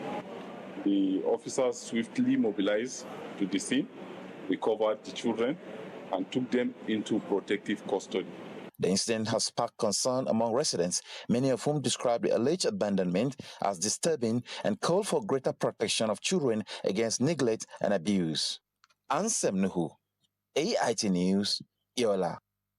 The families of military officers detained over an alleged plot to overthrow President Bola Tinubu are demanding a fair and open trial. They want the military authorities to open the proceedings to the public, allow international human rights observers inside, and grant independent doctors access to the detainees. They held a press conference in Abuja and they narrated the pains which they said they have experienced since the officers were arrested. It is over 6 months since the arrest of some military officers who were later accused of planning to overthrow the government. Civilian members of the alleged plot are currently facing an open trial before a federal high court, while 36 military officers are facing a general court-martial that is closed from the public. The wives and relatives are now demanding an open trial. The families say public trial will aid transparency. We are not here to say our relatives are innocent of every charge. That is for the court to decide. But we are saying that the process has not been fair and open. We are not asking for special treatment. We are asking for transparency. We call on the military authorities to Allow international human rights observers to attend the trial. Make the court proceedings open to the public and the media. Allow independent medical doctors to examine our relatives. We cannot sleep. We cannot eat. We watch our children cry for their fathers. Some of the detainees' children say they miss their fathers and have been struggling to meet basic needs since their detention. School fees, monies, houses, plenty things we're missing for it. About food, about school fees, some little things, because they don't know what's happened to us behind, what these things happen. They don't know what's happening behind. So we want justice for our parents. Please, we beg them for that. AIT News has reached out to the military authorities but has yet to receive a response to requests for a reaction. The charges cover allegations of terrorism and waging war against the Nigerian state. Onoshorena Obozege, AIT News, Abuja. And if you're just joining us, you're watching AIT Reports. We'll take a moment now. We'll be back with more stories. The stories now break online. Don't miss anything from our real-time updates and exclusive content. Follow and participate in discussions on live TV studio programs to shape the narratives. Subscribe, engage, and share from AIT.live at AIT_online on X, AIT Online on Facebook, Official AIT Live on Instagram, TikTok, and Threads on YouTube. Stay connected with AIT. On air, online, on live. Many thanks for still being there with AIT Report. And moving on to other stories now, the federal government is intensifying implementation of the Nigeria First policy aimed at prioritizing local content in public procurement and boosting indigenous production. In Abuja, the Bureau of Public Procurement and NASENI formalized a partnership aimed at boosting local participation in the renewable energy sector as part of efforts to strengthen the implementation of the Nigeria First policy and promote indigenous production. Framework, government will procure renewable energy products from local manufacturers, creating a guaranteed market for solar and clean energy technologies produced in Nigeria. The initiative is expected to reduce imports, strengthen local capacity, and expand job opportunities in the renewable energy value chain. Speaking at the signing, the executive vice chairman of NASENI said the agreement aligns with national goals on industrial growth and energy transition. This is what this government is all about, collaboration and ensure that you complete the full cycle. And what we want to do is to put a smile on the faces of Nigerians. We do that by reducing import bill, by creating jobs, and in some instances export these products and earn hard currency. This is no longer about just production, but about security of our economy and the security of our people. Rural Electrification say the partnership will support efforts to expand electricity access to underserved communities while encouraging local production. So we want to see new UNTL in Kaduna rising. We want to see custom buying the cuttings from UNTL. We want to see the military, paramilitary going back to Kaduna axis to buy those cuttings. So those industries come up again. We want to see small phones being produced, like NASENI has been trying to do. For the first time in the history of Nigeria, more than 1,000 mini-grids have been project developed in Nigeria. So the prospect is to continue to leverage on this and at the same time reduce the importation of the equipment that we use in deploying the infrastructure to make sure that they are produced in Nigeria. And that is what BPP and NASENI are making sure that it's happening today. The agreement is expected to deepen local production in the renewable energy sector while supporting broader efforts to expand electricity access across Nigeria using local manufacturers. Roluke Ogundele, AIT News, Abuja. As the number of elderly persons in Nigeria continues to grow, concerns are mounting over the increasing cases of neglect, abandonment, and abuse suffered by older citizens. An expert said this during an awareness program on elderly abuse prevention in Abuja Health, and they call on state government to put in place affordable national health insurance policy to protect the rights and well-being of senior citizens through improved healthcare services and greater public awareness. For many elderly Nigerians, growing old comes with more than just the challenges of age. It often means facing isolation, poor access to health care, financial hardship, and in some cases abuse and neglect from family members and society. A consultant physician and geriatrician at the National Hospital Abuja, Dr. Ogugwa Osiobu, expressed concern over what she described as the increasing neglect of elderly persons across the country. Older people have multiple diseases. They're taking a lot of drugs per month, sometimes up to 300,000 per month is spent on drugs alone. They also have to run tests and all of that. So the advocacy is that we should have health insurance that is affordable to these older persons, and in addition, a social protection insurance. The geriatrician stressed that age-related illnesses such as hypertension, diabetes, arthritis, dementia, and other chronic conditions require continuous monitoring and management, making accessible healthcare services crucial for the elderly population. Making sure at the primary healthcare level we have integration of the care of older persons, because that will be the first point of call. Can we manage simple things? Screen for vision loss, screen for hearing loss, screen for malnutrition. These are the things that we need to screen, identify early, and manage. As Nigeria's elderly population continues to increase, stakeholders believe that protecting older citizens from abuse and neglect must become a national priority. And that is the AIT report. I am Olamide Ario. Many thanks for staying with us.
Catfish, the act of growing a diverse group of ray-fin fish, is popular in Nigeria. The production of the fish for commercial purpose is a major practice by farmers, as it accounts for over 80% of the country's aquaculture output, with a booming domestic market, as well as a strong export sales of smoked fish. In catfish production, feed constitutes the most important cost, as Nigeria still imports feed with only a few producing locally. Diesel, very expensive. NEPA, when they will bring their NEPA bill, per month they are bringing 70,000. Raw materials is no-go area. Where are we going to get the money?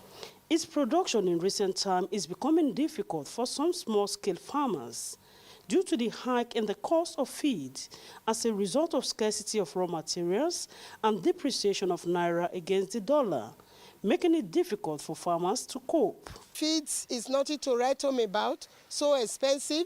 Everything has gone so high that the business is becoming so tiresome. But then, as many of us that had the vision, the love of it is there, we will not go back. After having spent so much on a cycle, at the end of the day, you want to sell.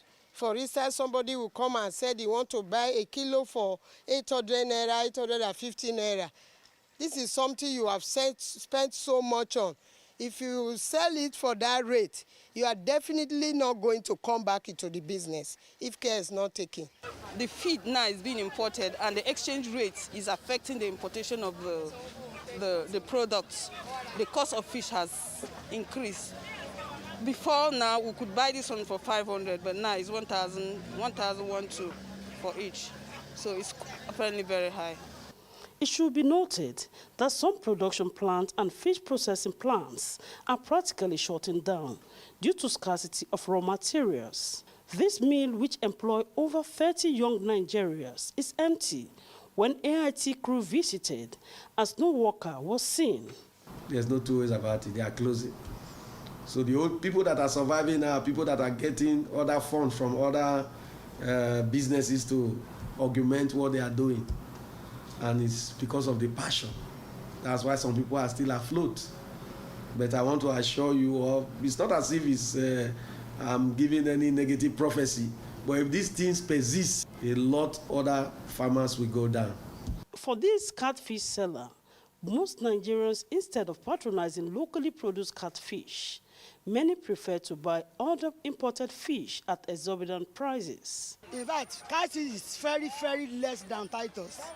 With it, we don't even see people buying it. They say they don't want catfish because it is our product here. We need to patronize our Nigeria. Whatever you do here, let's patronize it. From there, you'll be able to grow up. Shower fish and Titus fish can be brought to us here to be buying frozen. We don't know their source. We don't know whether they died and they packaged it, they frozen it and brought to us. People rush at them. As Nigeria struggles to bridge the fish gap, which is over 1.9 million tons and costs over $1.2 billion annually on importation, finding lasting solution to the feed challenge. The stories now break online. Don't miss anything from our real-time updates and exclusive content. Follow and participate in discussions on live TV studio programs to shape the narratives. Subscribe, engage, and share from AIT.live at AIT_online on X, AIT Online on Facebook, Official AIT Live on Instagram, TikTok, and Threads, AIT_live, and AIT Livestream 1 on YouTube. Stay connected with AIT. On air, online, on live. The issues as they break. The multitude, the political figures, the state and non-state actors. It's a serious threat to democracy. And our governments seem to be incapable of protecting. The scheming. This is not a period we should sit back and go. Every part of this country is equal. The intrigue. There can be no one person that is bigger than the party. Deft moves and the momentous declaration. We didn't get any protection. I'm not particularly against anybody. We track and capture them all. I don't believe it was for that reason in our politics. Follow in-depth analysis and no-holds-barred interviews. Armed forces of the country is well capable. They need the political will. Are they just waking up from sleep? Is there complacency? Feel the pulse of happenings in the political arena on AIT Democracy Today. Widely acclaimed authority on politics. Monday to Friday, 7 p.m. Nigerian time.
Hello and welcome to another enlightening edition of The Teacher, the program where we celebrate teachers, examine the issues shaping the future of education in Nigeria and beyond. I am Philip Yang. Education thrives in an environment of safety, stability, and trust. But across Nigeria, many schools are increasingly becoming targets of insecurity, from the abduction of students and teachers to attacks on school communities. The learning environment has come under serious threat. While governments continue to introduce policies and security initiatives, many stakeholders believe that political interference, delayed responses, inadequate funding, and poor implementation have weakened efforts to secure schools. Today, we examine the topic, security versus political interference, a major challenge facing Nigerian schools. We'll celebrate an outstanding educator in our Teacher of the Week segment, bring you a compelling documentary feature on school security challenges, and later engage with our guest in a critical discussion on what must be done to safeguard Nigerian schools. Stay with us.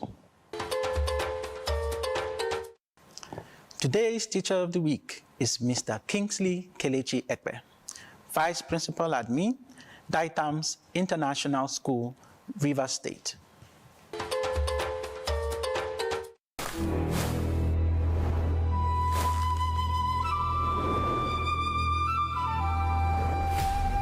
TerraQ, now available in crayfish.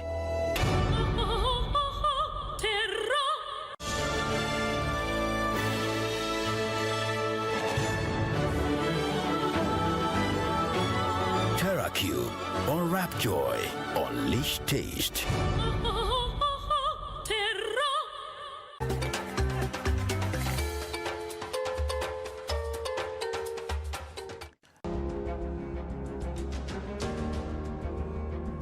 Now, what are intrinsic values?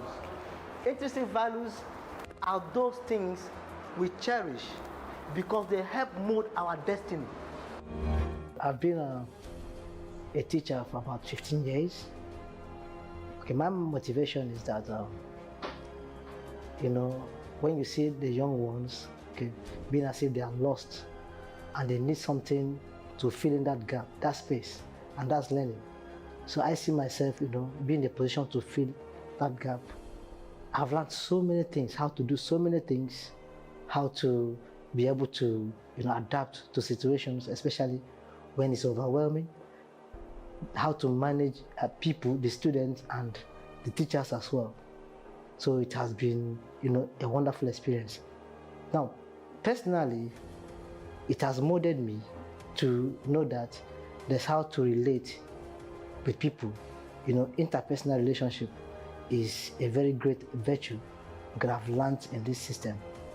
My most fulfilling moment as a teacher is when I see students moving from I don't get it to I understand now.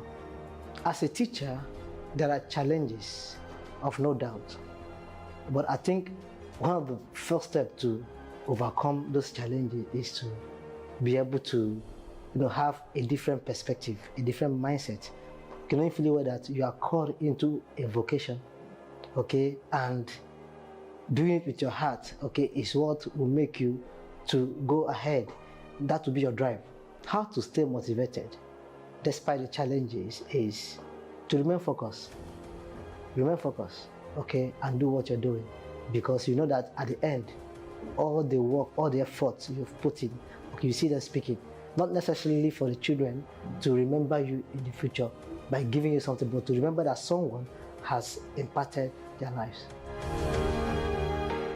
He's a very good teacher, very interactive with his students, and I'm actually very happy that we are celebrating him because he needs more recognition.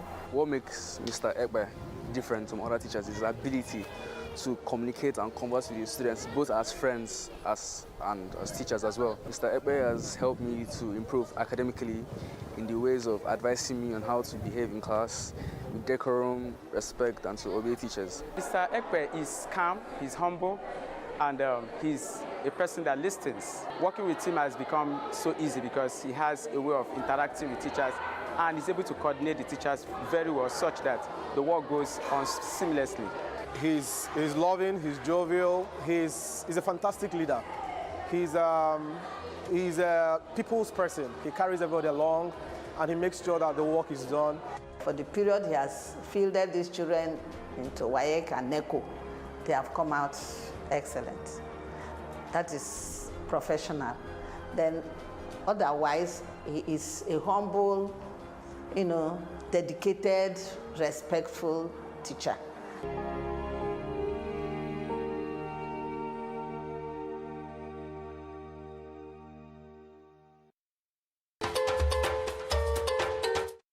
At a time when many educators face insecurity, inadequate resources, and challenging working conditions, teachers like Mr. Kingsley Kelechi Ekpe reminds us that the future of our nation is still being shaped by committed professionals in our classrooms.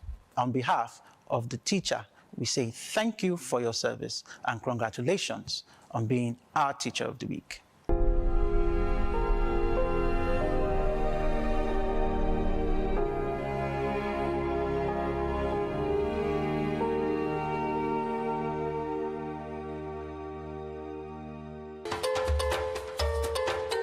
For millions of Nigerian children, school should be a place of learning, growth, and opportunity. But for many families today, sending a child to school has become an act of faith. Next is our documentary feature on school security challenges. For many Nigerian parents, the simple act of sending a child to school has become a daily exercise in faith. Schools, once seen as safe havens for learning and development, are increasingly becoming targets of kidnappers, terrorists, and criminal gangs. The crisis is no longer limited to one region. It is spreading. On May 15, 2026, Nigeria witnessed 2 shocking school abductions on the same day. In Borno State, armed attackers stormed Musa Primary and Junior Secondary School in Askira Oba and abducted dozens of pupils during school hours. Reports indicated that about 42 children were taken, some directly from classrooms and others from nearby homes. Weeks later, many families were still waiting for answers.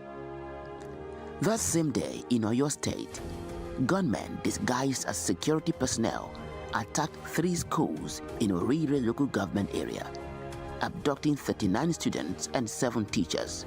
Tragically, 1 teacher was killed during the attack, while another was later reportedly beheaded in captivity. These incidents have sent shockwaves across the nation, demonstrating that school insecurity is no longer a northern problem alone. Yet, these are only the latest entries in a painful national record. In 2014, the world watched in horror as 276 girls were abducted from Government Girls Secondary School, Chibok, in Borno State. More than a decade later, some of those girls still remain unaccounted for. In 2018, 110 schoolgirls were kidnapped from Dapchi in Yobe State. Although most were eventually released, 1 girl, Leah Sharibu, remains in captivity years later.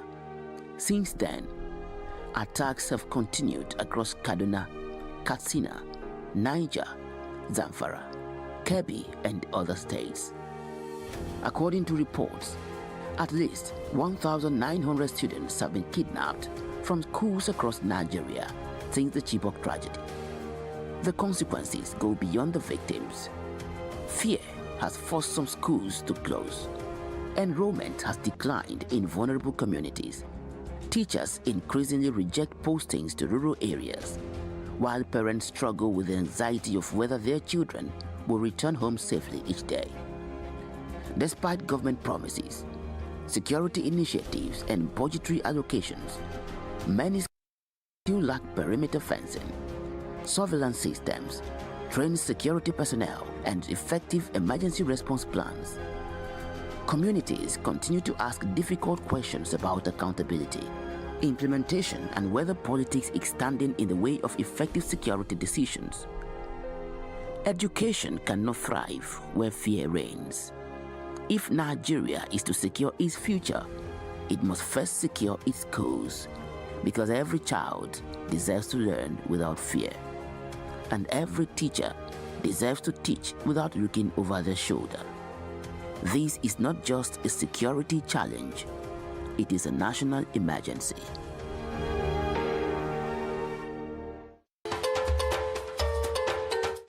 Welcome back.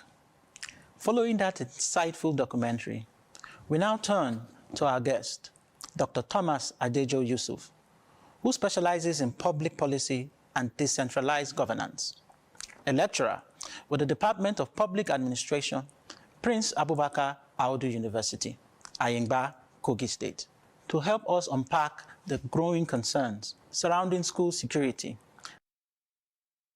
interference on the efforts to protect learners and educators. You're welcome to the teacher, sir. Thank you very much.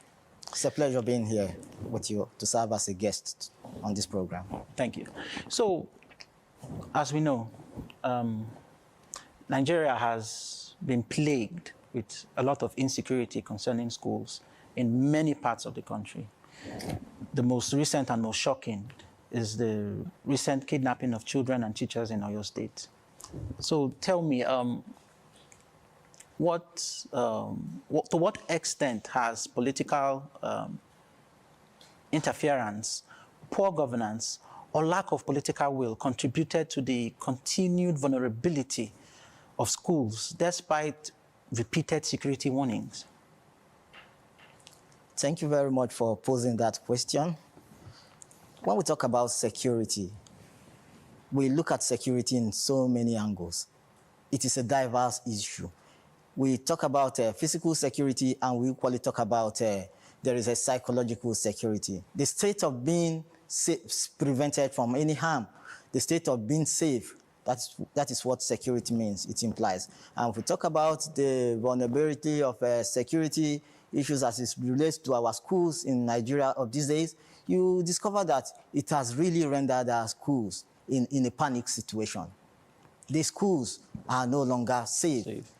The recent cases of Oyo, that of most recently also was one that happened around Karanamoda in Zamfara State. We had it. And just as of today as well, we equally had it that the Edo State government has issued an ultimatum that there should be closure of schools because of the threatening issues of security. So we are not finding it easy in this country. Even the teachers who are supposed to be at the front burner of teaching and learning are not finding things easy. They are taking things in fear, total fear. The students, the pupils as well. A lot of students, a lot of pupils have not given into education again because there is this threat that education is no longer becoming a business as usual, or it has become a threat even to their life, rather than being a positive part of their life that can make them grow and acquire knowledge. The environment has been rendered so vulnerable to insecurity.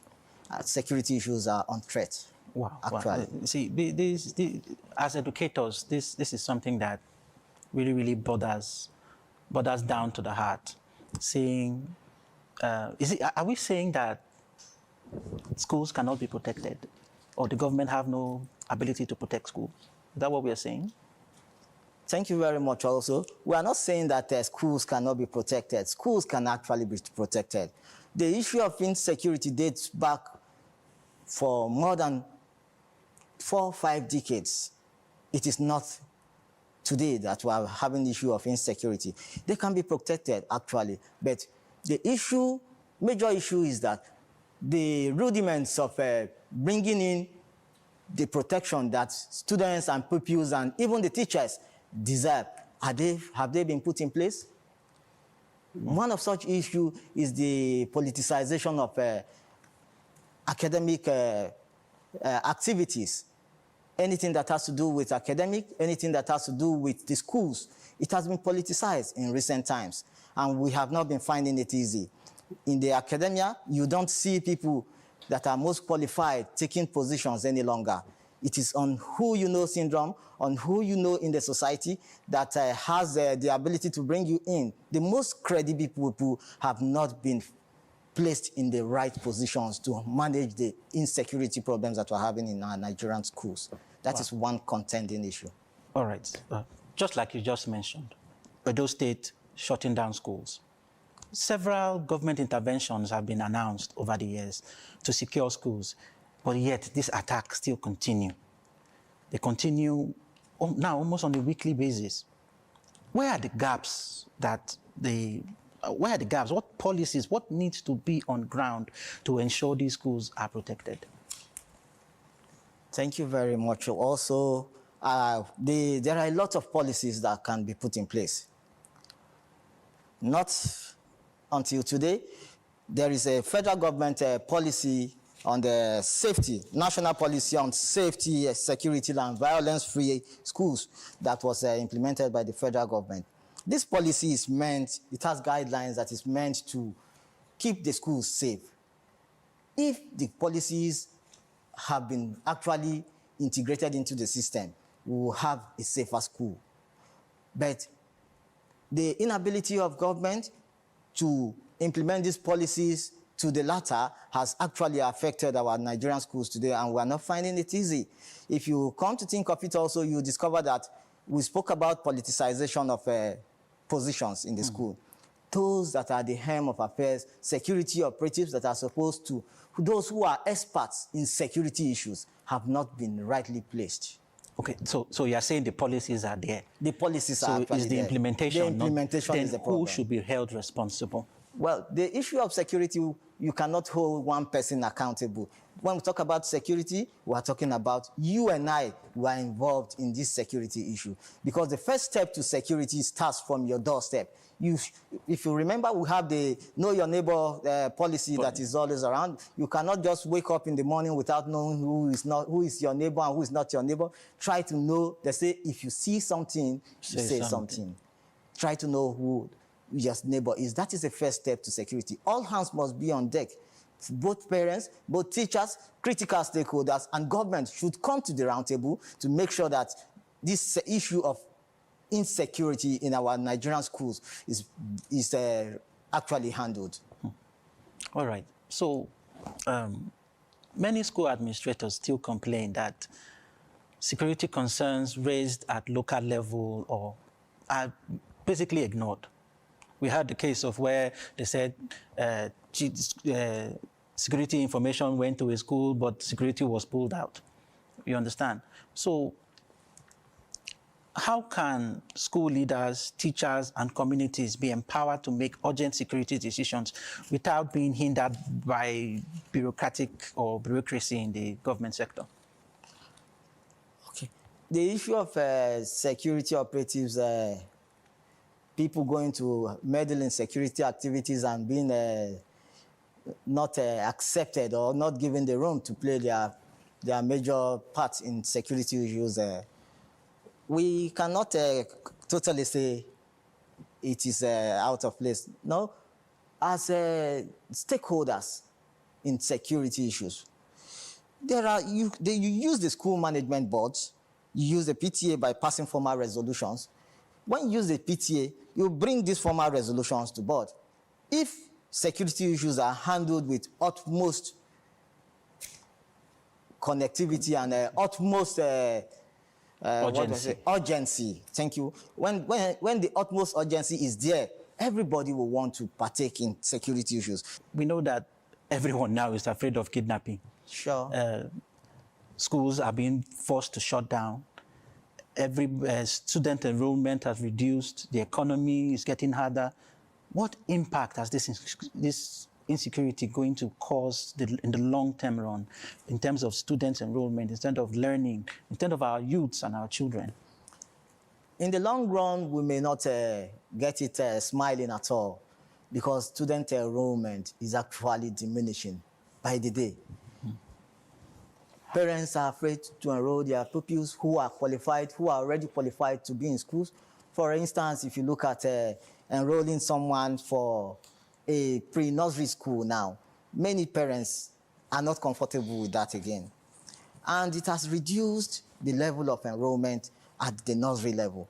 Then, if you even think of taking students to tertiary institutions as well, you will notice that there are some areas, some states at the disadvantageous side. They no longer have pupils. They no longer have students in their schools. For example, I was discussing with a friend who said in one of the universities in the northeastern part of the country that the students' population has reduced drastically to just 1,000. Wow. Not more than 1,000.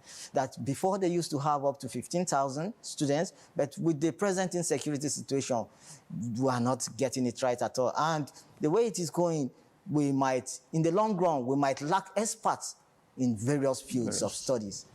Wow. So, to tell me, if Nigeria is really serious about ending the attacks on schools and achieving uninterrupted learning for every child, what immediate steps need to be taken to ensure this?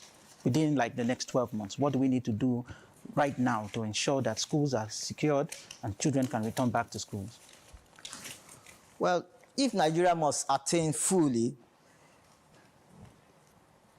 the security issues to ensure that we have a safer environment in Nigeria, Nigeria must fully fund and enforce national policy on safety, security, and violence-free schools. That policy must be implemented fully.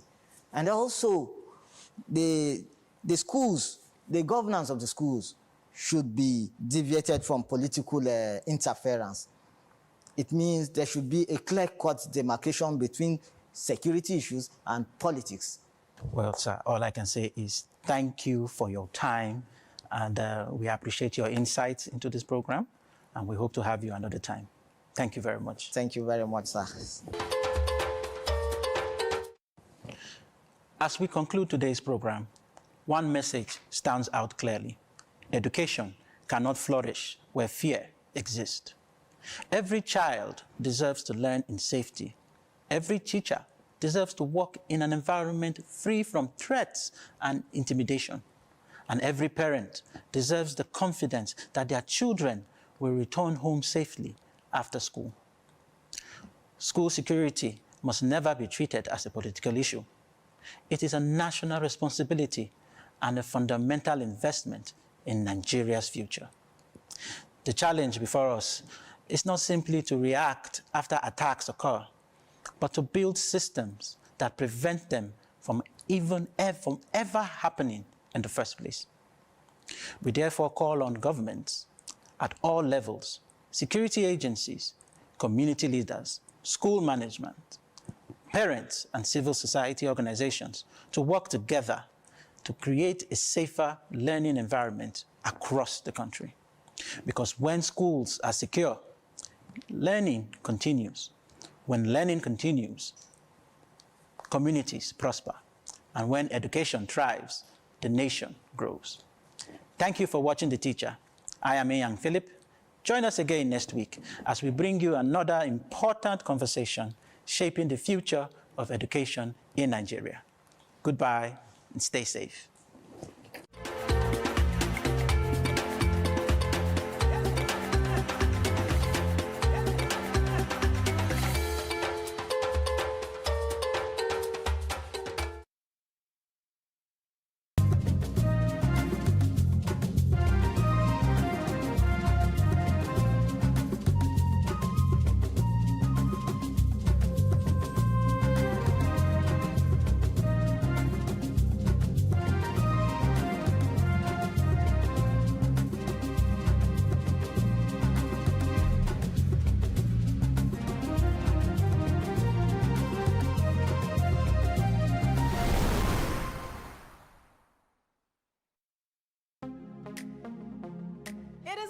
Of African elegance as luxury fashion house Lord Pulse debuts at the female-led Candice Berman Gallery in Rosebank, Johannesburg. But before I dive into the style, here's what we have for you on today's show. We see how an artisan accessory brand from Eswatini is turning traditional weaving into modern elegance and economic opportunity for women. Discover how Joey Kubutlu left his job as an ad executive to make sustainable furniture in Johannesburg, South Africa. Then we go on a tour of Nairobi with visual arts curator Nyambura Warenge. I am Zimi Ngonapagate Mabunzi and you're watching AfriMax.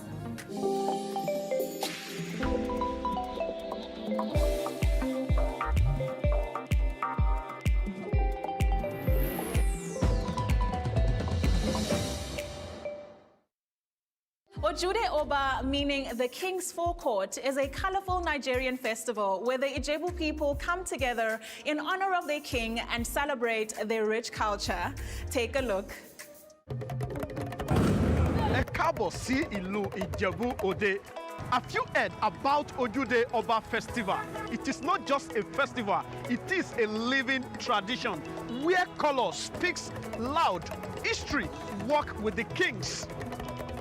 Ojude Oba started over 100 years ago when Muslim converts in Ijebu Ode came together after it to thank the Awujale for their freedom to worship. That simple thank you became today's Ojude Oba, the King's Forecourt.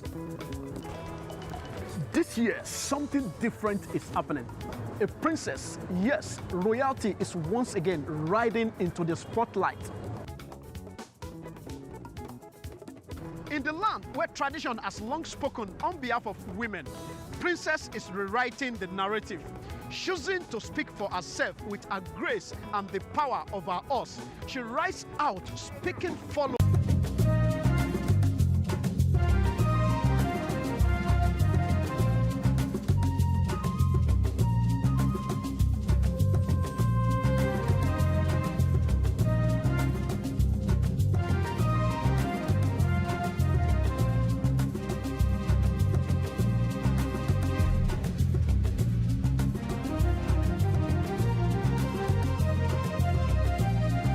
Commenced earlier in the day, and we're still back on it now with the electoral process, which is on arrival of materials at various polling units, followed by voter accreditation using the bimodal voter accreditation system, that's the BVAS, before voting got underway. Yes, indeed. Well, the Independent National Electoral Commission, INEC, has assured voters of a transparent and credible exercise following weeks of preparations that included mock accreditation exercises, the deployment of sensitive materials, extensive security arrangements, and the accreditation of election observers and media organizations. So reports that have been reaching us since we started earlier today from various parts of Ekiti State indicates that voting is progressing in many polling units, as you can see on your screen there. And there are pockets of delayed commencement in some locations due to the late arrival of personnel and materials. Well, despite that, security agencies remain on ground to maintain law and order, while domestic and international observers are monitoring the conduct of the election to ensure compliance with the Electoral Act and, of course, established guidelines. So it's past 1 p.m. Local time here. The day is already far spent, so to say. So the focus will remain on voter turnout, the functionality of the BVAS technology, adherence to electoral procedures, security across Ekiti State, and the overall credibility of the process. Yes, indeed. That's quite key, because if you listen to INEC from before now, you will see that there's so much assurance about their work as promised. We'll all find out throughout the exercise. Well, throughout the special coverage, we will bring you live reports from polling units, updates from election officials, reactions from voters and political stakeholders, as well as expert analysis on the significance of today's exercise for Ekiti State and Nigeria's democratic development. So we're launching into our conversation for this session of our special program on the Ekiti election. We have an election systems expert. Yes, he's done this with due courtesies, a lot of decades, and our reporters will also be bringing us some perspectives. We will also join the what's happening in parts of Ekiti for live updates. Yes, indeed. Our guest in the studio is Jide Ojo. He is the director of JA Consult. He's a very seasoned election systems expert. He's also a public affairs analyst. Yes, indeed. It's a pleasure to have you in the studio. Nkoli, it's good to see you. Inshallah, you're doing great. Thank you. Thanks for having me. All right. I will be throwing questions to you, but we've got some reports that would need to, just to set the tone for this conversation. Let's look at our correspondent, our senior reporter who is on ground in Ekiti State, who will be bringing us a situation report of how the election has proceeded so far. Utibe Omore is right there. Activities have been going on quite smoothly in most of the places we have visited. In Ado-Ekiti, polling started.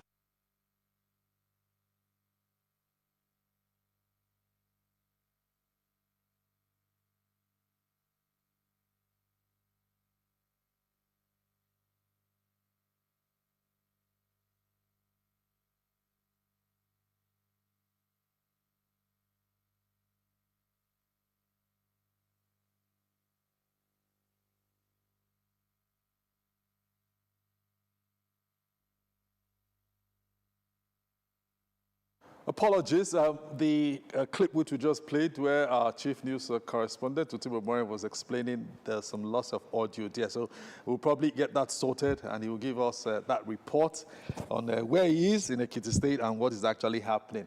Now, there's the man who wants to continue at the government house in Ekiti State. I'm talking about Governor Oyebanji. He's also been voted. You have him on your screen there, in his own particular place in, I'll get the name correct. You can't go see. Yeah, remember that spring where that lovely water flows. So let's give you this clip of when he went to perform his civic responsibility. Definitely I am, and at all the states we are satisfied, but I need to also appeal to our people to be patient with INEC. With all processes, there will be glitches. INEC has assured me, and I believe them, that all those glitches will be attended to. So I just appeal to our people to exercise patience. They have told me that nobody will be self-assured, that everybody that has come out will vote. But our people also need to cooperate with INEC and encourage them and be patient. Well, we have a 30-year development plan that we are implementing, so we go on with the implementation of that plan. If I may ask you this, your opponent, the PDP candidate, actually alleged that his supporters have been intimidated by the security forces and members of his party. As the governor of the state, not looking beyond you being the candidate here, what are you going to be saying to him and those who probably are involved in this allegation that you have raised? Well, each allegation was proved. So it's in the realm of an allegation. Thank you very much. So far, are you confident that the 500,000 votes will be accomplished? Your target, sir? We should, if the processes work well and everybody votes, we should cross that line. Thank you very much. Yes, indeed. Security officials have also been talking because even before this election, there were so much assurances that the election will go smooth-free, despite the number of flashpoints, polling units that INEC identified. So we have a police situation report now. Let's get how the situation is going on during this election, security-wise. Over 3 hours since the commencement of voting in the 2026 Ekiti governorship election, and activities have been going on quite smoothly in most of the places we have visited. In Ado-Ekiti, polling started at 8:30 a.m. in most of the polling units, and there was quite a large turnout of voters going through the process. And in the places we visited, the process has been quite smooth. The average time for the processing of voters between 2 to 4 minutes to process each voter, helping to manage the impatience of some who may have felt tired to continue under the sun in the queue. In Iworoko, a similar experience is what we found. And here in Are is still in Irepodu-Ifalodun local government area of Ekiti State. The situation is more or less still the same. In Are, here, there are about 400 registered voters in this polling unit. Right over there is where the list of registered voters are pasted, and as is customary with the practice, registered voters here, once they arrive, is to check to ensure that their names is actually on that list. Afterwards, they proceed straight to join the queue where they are accredited, and then they proceed with the process of voting. Now, but the numbers you're seeing here are quite small compared to the numbers we have on the list. That seems to suggest that many people may have come in much earlier. This is after 10 getting to 2:11 at the time of filing this report. So it may have been more than this. But at the same time, a lot of people would expect it to be more than this, considering the number of registered voters, because voting would continue till about 2:30 in the afternoon. That means there's still enough time for more people to turn up and join the queue and go through the voting process. Can you tell us how the voting process has been so far? The voting process has been peaceful and crowd-free election. People have been coming out to vote. So there's no any hitch, there's no any trouble. So people are free to vote today, and the election was peaceful. Has there been any incidents of votes buying around here? No. There's no vote buying. People are free to vote. There's no problem. People are not collecting anything. They're free to vote for the candidate of their choices, and they vote freely. Tell us your name again one more time. My name is Honorable Shino Ogunleye, former chairman of Record Valley Local Government. Thank you very much. You're welcome, sir. So this is a situation here in Are Ifalodun, Arekodun local government area of Ekiti State, as voting for the governorship.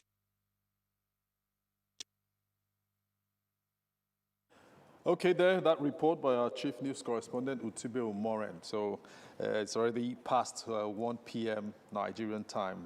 The voters have been doing their stuff. So let's bring our guest into our conversation. Jide Ojo, we introduced him earlier, Executive Director of Oja Consult, a seasoned election systems expert, and he's being joined by Faith Unadishi. She is the Executive Director of the Center for Transparency Advocacy. Thank you, Madam, lady, and gentlemen.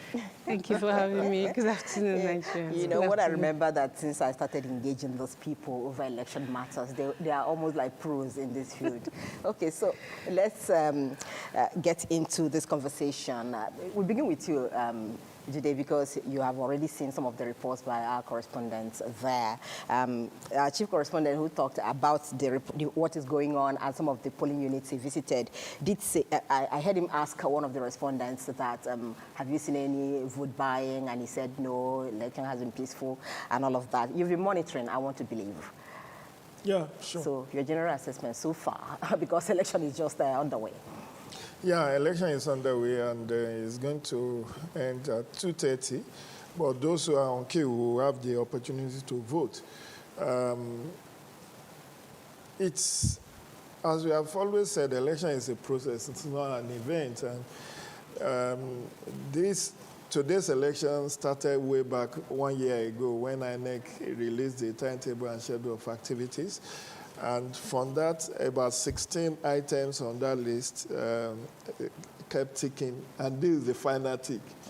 So let's take it from what happened yesterday.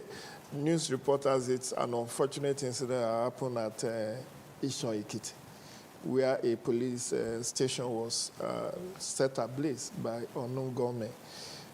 2 policemen were allegedly injured, according to news reports. I don't know why or what could have led on an eve of an election where there is massive deployment of policemen and other security. I don't know how many thousands the police deployed for today's election. Usually they deploy up to 30, 40,000. But I would not have expected that on the eve of an election like this, you have an arson happening in Ishon. Ishon happens to be the hometown of former Governor Kayode Fayemi.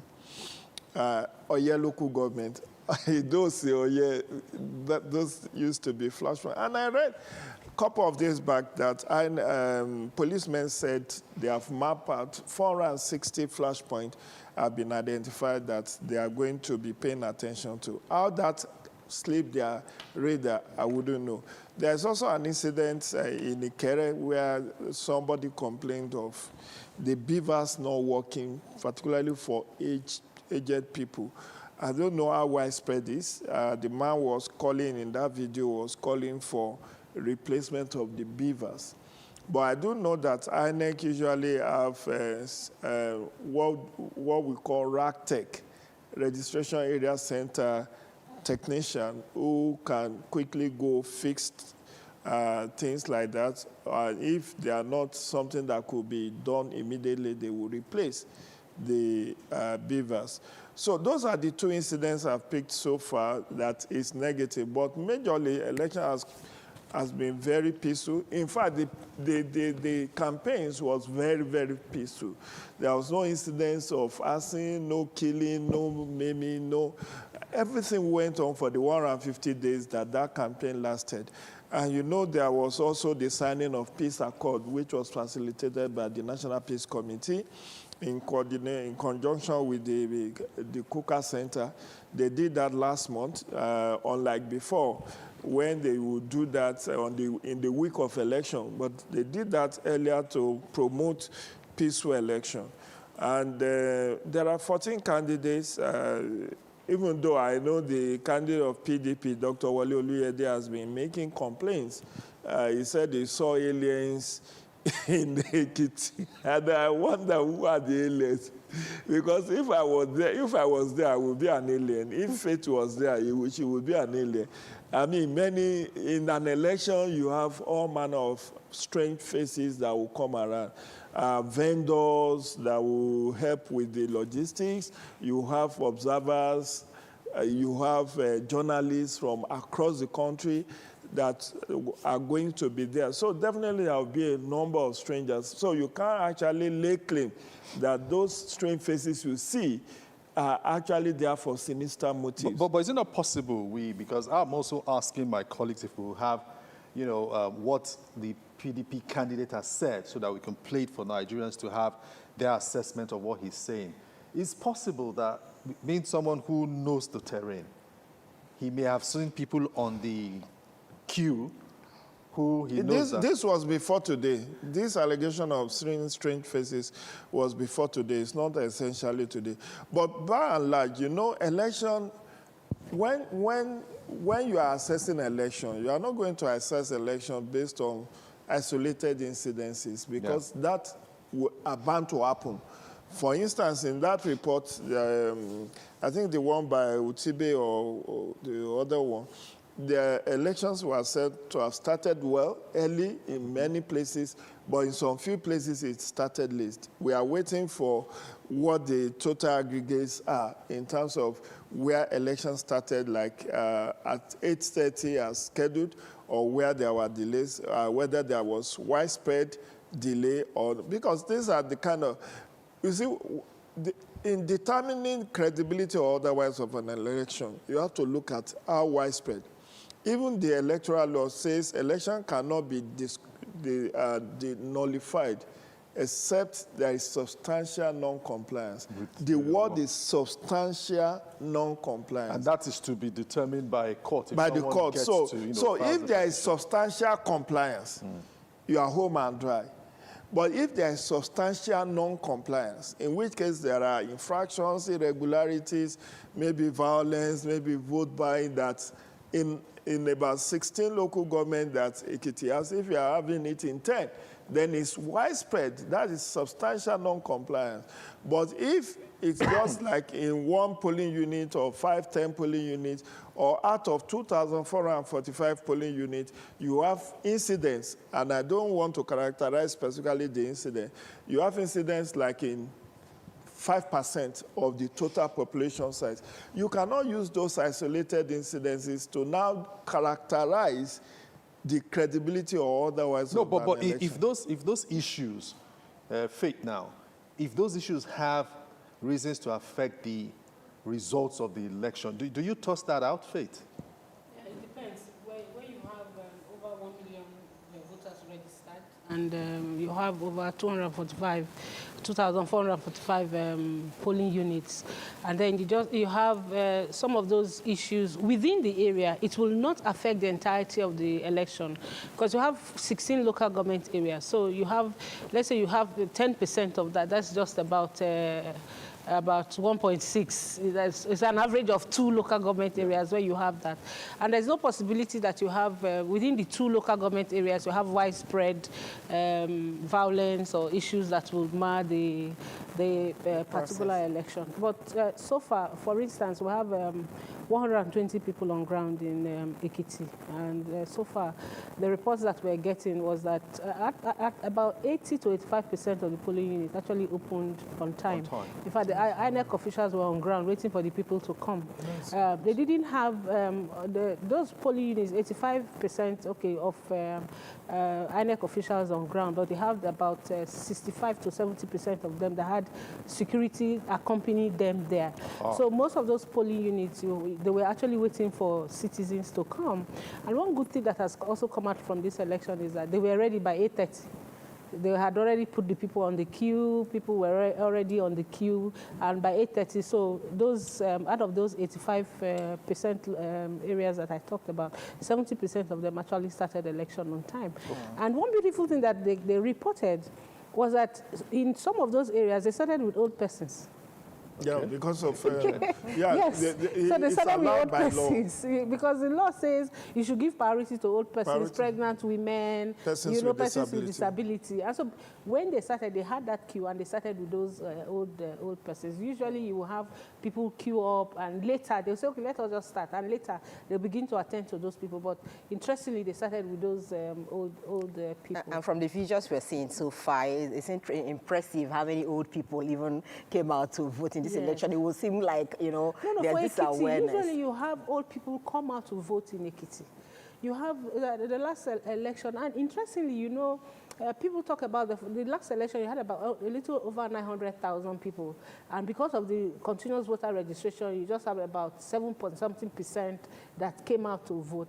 But the interesting thing also that you have to note about this election is that out of that 900 and something thousand that were registered voters, it was also 90% of people that collected their vote. So I'm looking at the figures. For me, it's looking like it is those old people.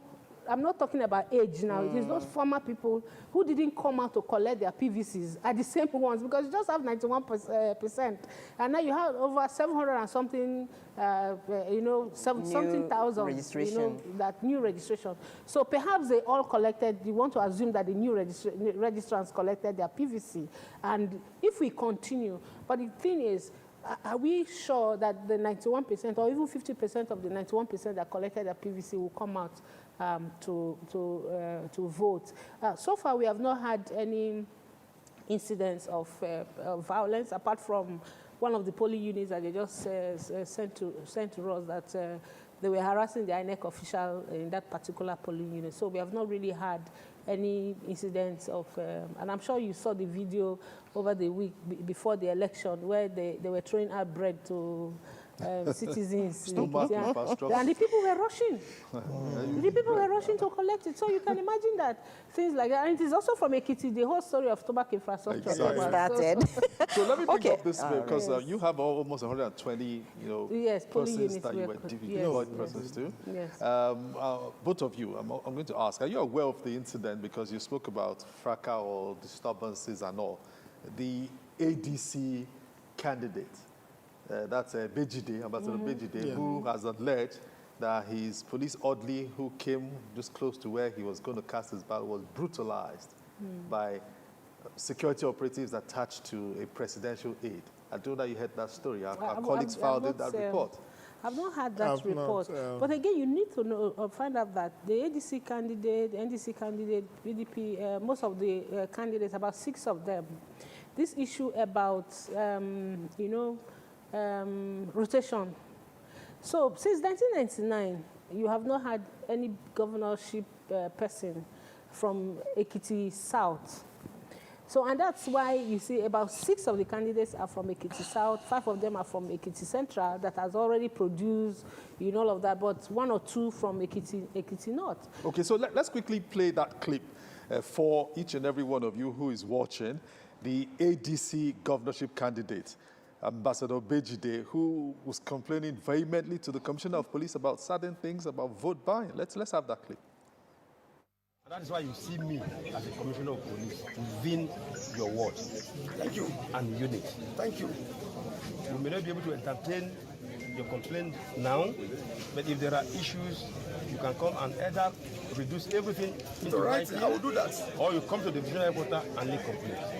I don't know why my polling booth is a target. It's all right. I'm going to drop more manpower for you. Thank you, sir. If there are issues like that, you'll be able to web any opposition, any force of arm that may. All of them came here. Your unit. But for now, area is calm. It's calm for now. But they should all go home. We have already directed. I have already directed. So the only, madam, the only thing I can do for you, yes, as an institution, is to provide an enabling environment. Thank you. For every player to play the games according to the rules. We provide the enabling environment. If there are issues related to electoral processes, you know the very right channel to follow. I know. That was why I alerted the police was here, but she was overwhelmed. I called her. We are dropping some more manpower. DPO, sir. Got police. It's okay. Please, I'm coming. News Central. And the TVC and News Central. You are here? Okay, good. You are here too? Yes, sir. Okay. Drop some more women. Ambassador. Thank you. All of us go home. Yes, I've already directed. I'm contesting. It's okay. I'm contesting. No. Please. Please. You brought money here. What did I say now? You brought money here. Madam. Which money? You brought money here. Where is the money now? Do you see me with them with any money? You brought money here. I brought money here. It's against the law. You see me with money? Yes, I saw you with money. That's a big lie. You brought money here. You brought money here. Yes. You brought money here. You brought money here. Go. Do you want to beat me again? Do you want to beat me again? Okay, there we see those clips. Yes. The ADC governorship candidate, Ambassador Bajide, accusing that woman of sharing money, vote selling, or whichever one we call it. Let's get both of you in. Mr. Jide Ojo, your take on all of this. Those are live pictures from Ekiti there. First, let's establish the fact that according to the electoral guidelines, a candidate is not supposed to be accompanied to the polling unit by any of his aides. You are supposed to go by yourself. So perhaps it is in the course of enforcing that guideline that I take exception to the brutalization of Ambassador Bejide's oddly. That's if it is true. You are not supposed to be accompanied. The only person that can accompany anybody to the polling unit is somebody who is persons with disability, who has visual impairment, who needs assistance. But outside of that, because you are a big man, your orderly is supposed to stay while you go cast your ballot. But issue of vote trading, that has been flagged as a potential potential issue in Ekiti. And it's not the first time. You know, we were jokingly saying issue of stomach infrastructure, Diboko Sebe. It has always been like that. Okay, interpreting that, vote and go and cook soup. Yes, vote and go.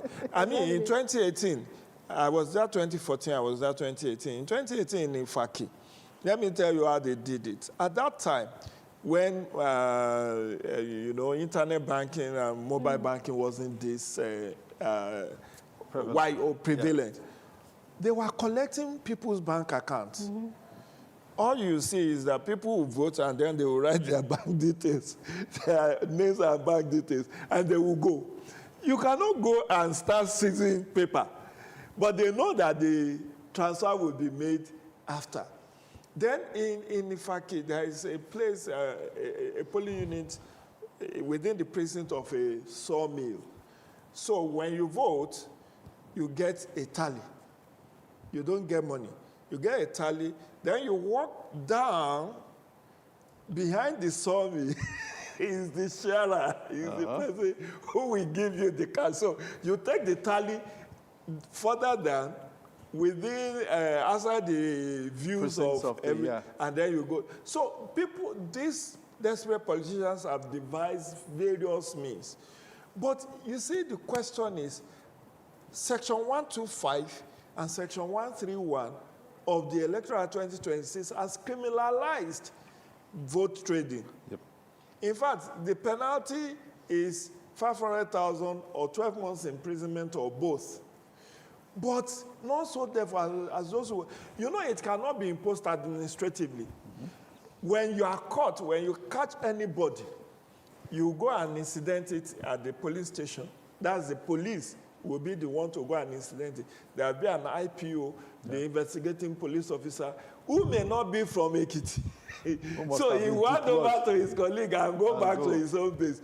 Then it will be investigation. Who will now come forward to testify? Because you cannot even take that case to court.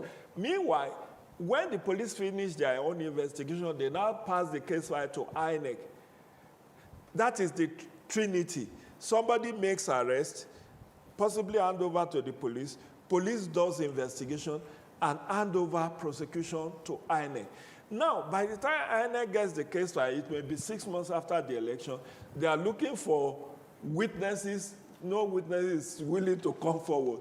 Because if you are doing the prosecution, maybe it's the NYC presiding officer has even graduated and has collected his own certificate and has gone. So there is a lot of challenge, which is why the advocacy for Electoral Offences Commission has been very strident from the civil society angle, that let's have a commission that will do the arrest, investigation, and prosecution, rather than splitting this power between institutions that may not necessarily be very committed or where there could be coordination challenge. But it is very unfortunate that you have this incident of vote trading. The other thing I've seen on social media is this issue of beavers malfunctioning. According to former Senator Ojudu, Babafemi Ojudu, it took him 30 minutes for him to be accredited, that he has that accredited. And he was saying he hopes this is an isolated event, because if it will take him 30 minutes before the beavers will capture him, then how many people will be accredited before 2:30 p.m.? But I hope it's, again, an isolated and not widespread phenomenon. All right, we'll find out exactly what the issues would be at the end of the voting process. But then we have our correspondent in Rivers State, who will be giving us the situation report of what is going on in the Rivers Southeast senatorial by-election, which is holding in that state now. Abaje, I believe you can hear us. So what is the situation there, you know, as the ongoing by-election is happening? I'm right now in Oyigbo local government area after spending hours in Eleme local government area. Presently in the Beru community, Ward 3 units are 3. And right behind me, you can see numbers of electorates who have come to exercise their franchise today. But sadly, a majority of them have been left disappointed because the beavers has not been functioning optimally. I'm very sure that this is past 1, not up to 15 electorates have been accredited here in Ward 3, Unit 3. Some of the electorates standing beside me here have been here for the past 2 hours. And one thing that is likely going to happen for them is that they will leave here are not doing justice to what brought them out from their various houses today, despite the heavy downpour today, which also delayed the exercises from commencing when it ought to have commenced. Standing beside me is one of the political leaders in the Gberu community, in the person of Ambassador Desmond Akawo, who will also be sharing his thoughts with us today on what his impression is of the Rivers Southeast Senatorial District by-election. Good afternoon, sir. Good afternoon. Yes, just tell us your impression of all that has happened here today. Well, that's actually disheartening with all the sensitization we did. You can see the massive turnout of people. Some areas, people are crying of voters apathy here. Despite even the downpour early this morning, you can see massive crowd that came out to vote, only for them to be told that the machine is not working, and people are really disenchanted. We've been calming frail nerves. It's very painful.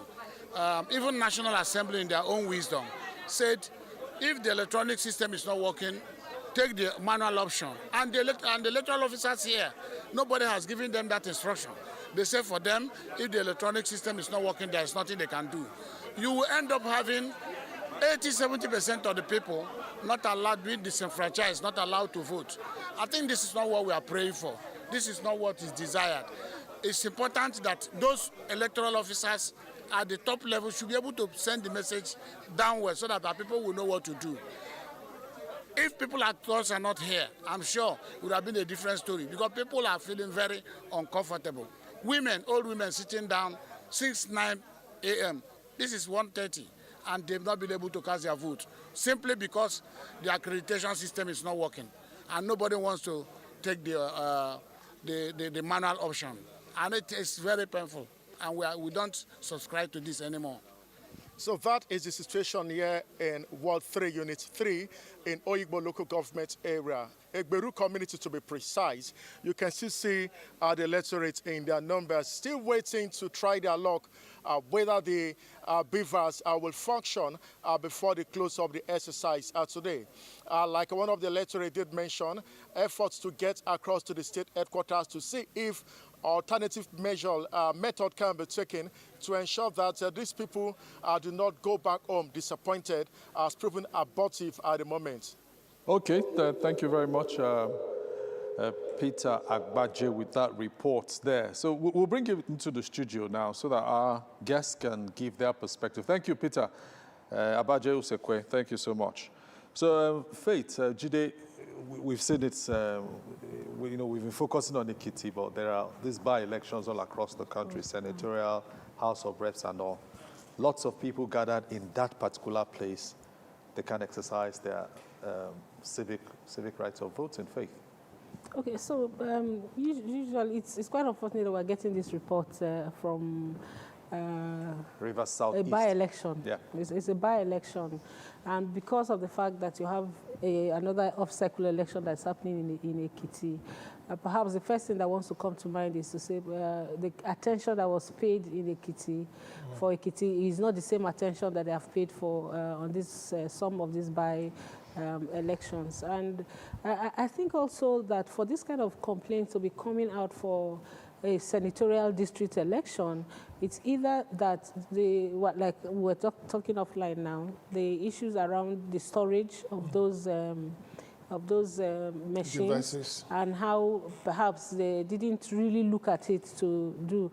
Because if you have a state like Rivers and you're having just an election in a senatorial district, there should be that provision for a replacement, because that is what it is. The INEC guideline says at least 10%, of the numbers of beavers that you have in a particular place will be kept in case there is something that you have to do. What we have not heard from this report is if the RACTEC had been involved in that, because if it's taking that long, there should be a RACTEC that is attached to those polling units or the RAC areas for the quick intervention to be able to do that.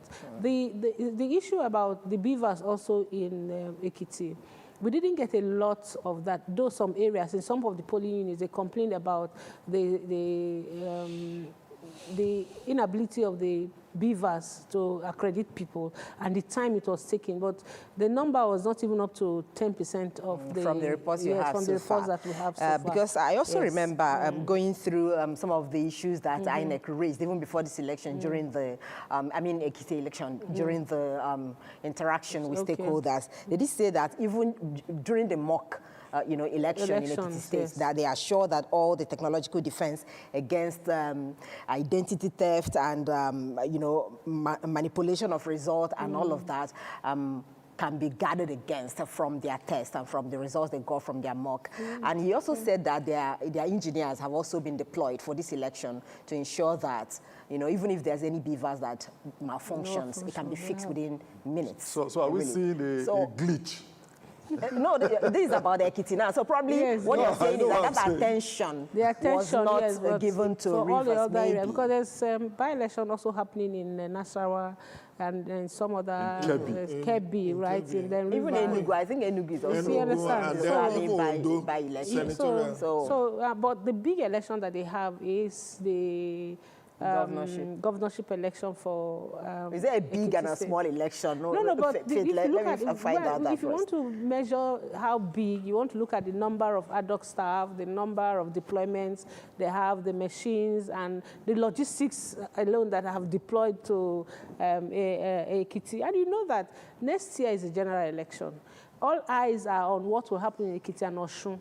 Usually, since Ekiti and Osun became off-season elections, they are the ones that we use as a litmus test going into the general election. So if things are happening the way that they are happening right now, like the issue of vote buying, I just got reports about vote buying.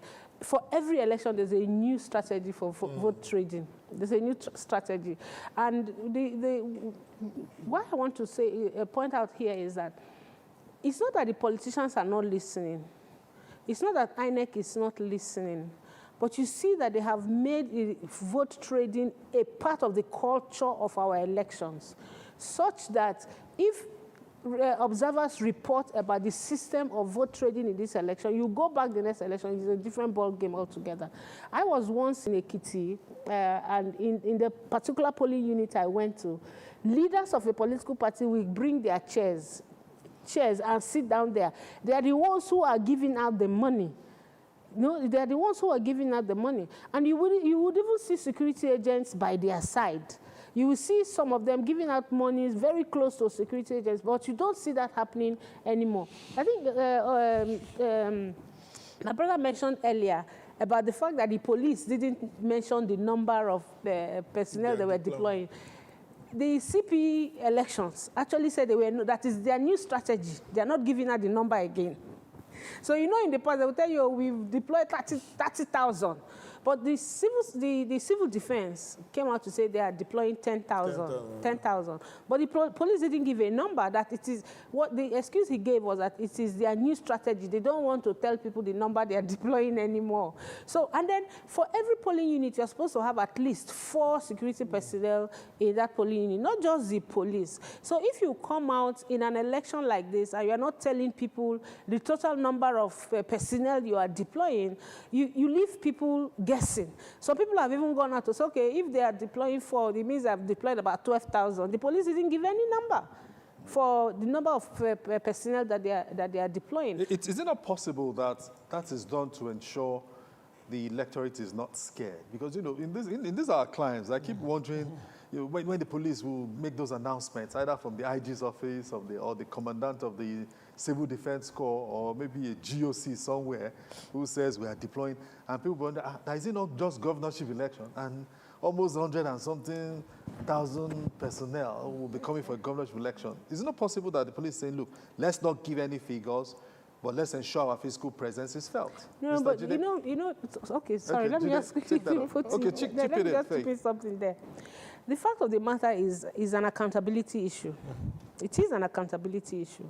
Because when you say you have deployed 30,000, you go on the field, you don't see 30,000. The people are not afraid because of the number. The people are afraid of the actual deployment.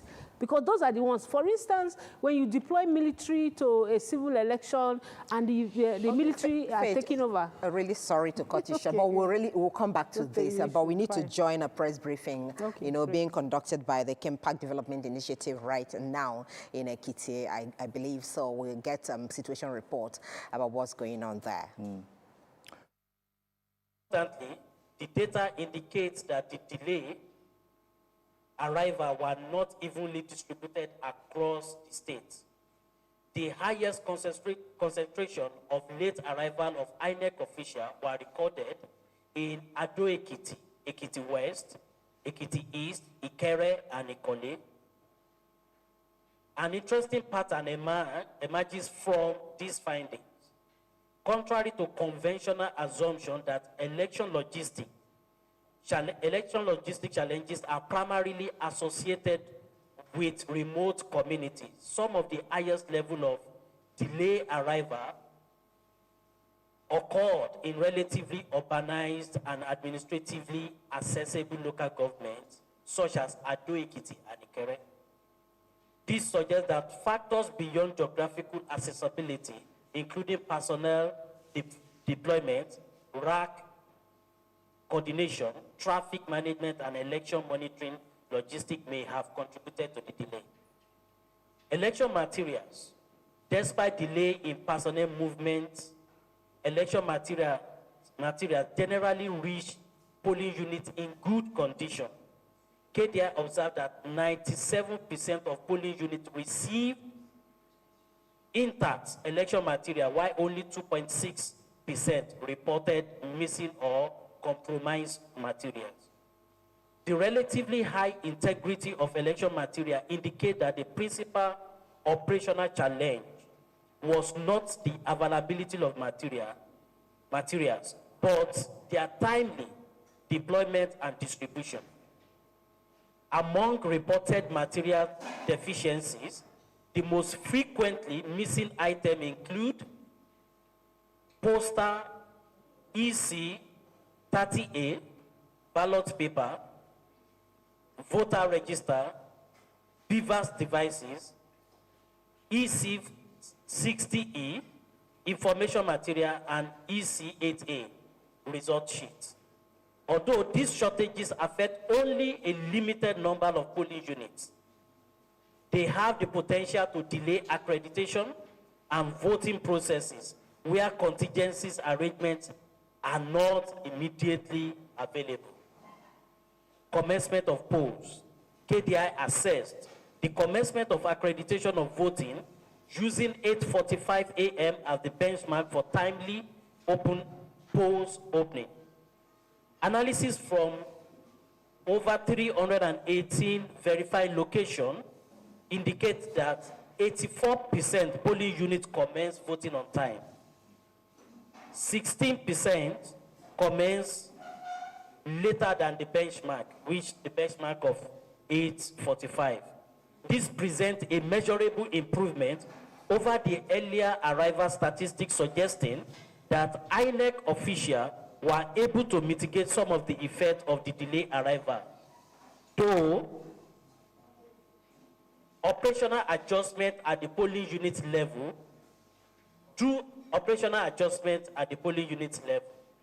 however, delay remained geographically concentrated. The highest number of late commencements were observed in Ado Ekiti, Ekiti East, Ikere, Ekiti West, and Ikole.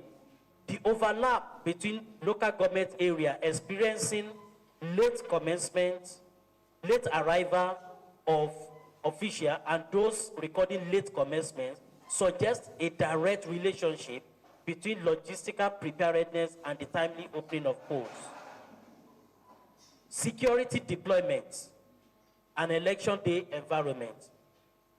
This is our midday finding on security deployment and the election day environment. KDI preliminary findings indicate that security agencies maintain a significant presence across polling units during the early phases of the election. The deployment pattern reflects an attempt to secure environment to a secured environment for voters and election officials while supporting the movement of sensitive materials. Analysis from over 384 locations, observation locations, indicate that the Nigerian police force accounted for the larger proportion of security deployment, followed by the Nigerian Security and Civil Defense, NSCDC. Other agencies observed include Federal Road Safety Corps, the Nigerian Correctional Service, Immigration Service, and Armed Forces. The dominance of the Nigerian police aligns with the statutory responsibility for security management and crowd control. KDI notes that the extensive deployment of security personnel likely contributed to the maintaining of order during the early stages of the election and facilitated the movement of election officials and sensitive materials across the state. However, KDI emphasized that the effectiveness of the election security should not be measured solely by the number of deployed personnel, but by their ability to support timely election administration, protect voters, and respond to emerging incidents. At this stage, our observations suggest that the election environment remains generally peaceful across locations. And I think the media assessment has given good rating to the security agency for the conduct so far.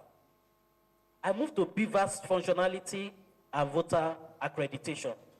The performance of bimodal accreditation system, BVAS, remain one of the most critical indicators of election integrity and operational efficiency.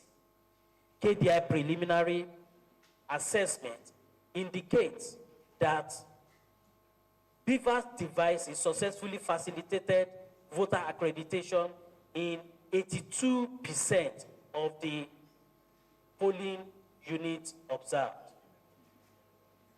Why this suggests that most voters encounter functional accreditation technology. A comparative assessment raises important concern. The 82.6 functionality rate should be interpreted in the context of Nigerian recent off-cycle election. KDI observation of 2025 Anambra governorship election recorded BVAS functionality in over 96% of observed polling units, demonstrating a substantial higher level of technological reliability. The Ekiti figures therefore suggest a reduction in operational performance efficiency relative to the recent electoral experience. This distinction is important. The issue is not that BVAS failed across the state. Rather, the technology appeared to have performed below the standard established in previous off-cycle election. Accreditation efficiency, KDI observation indicate that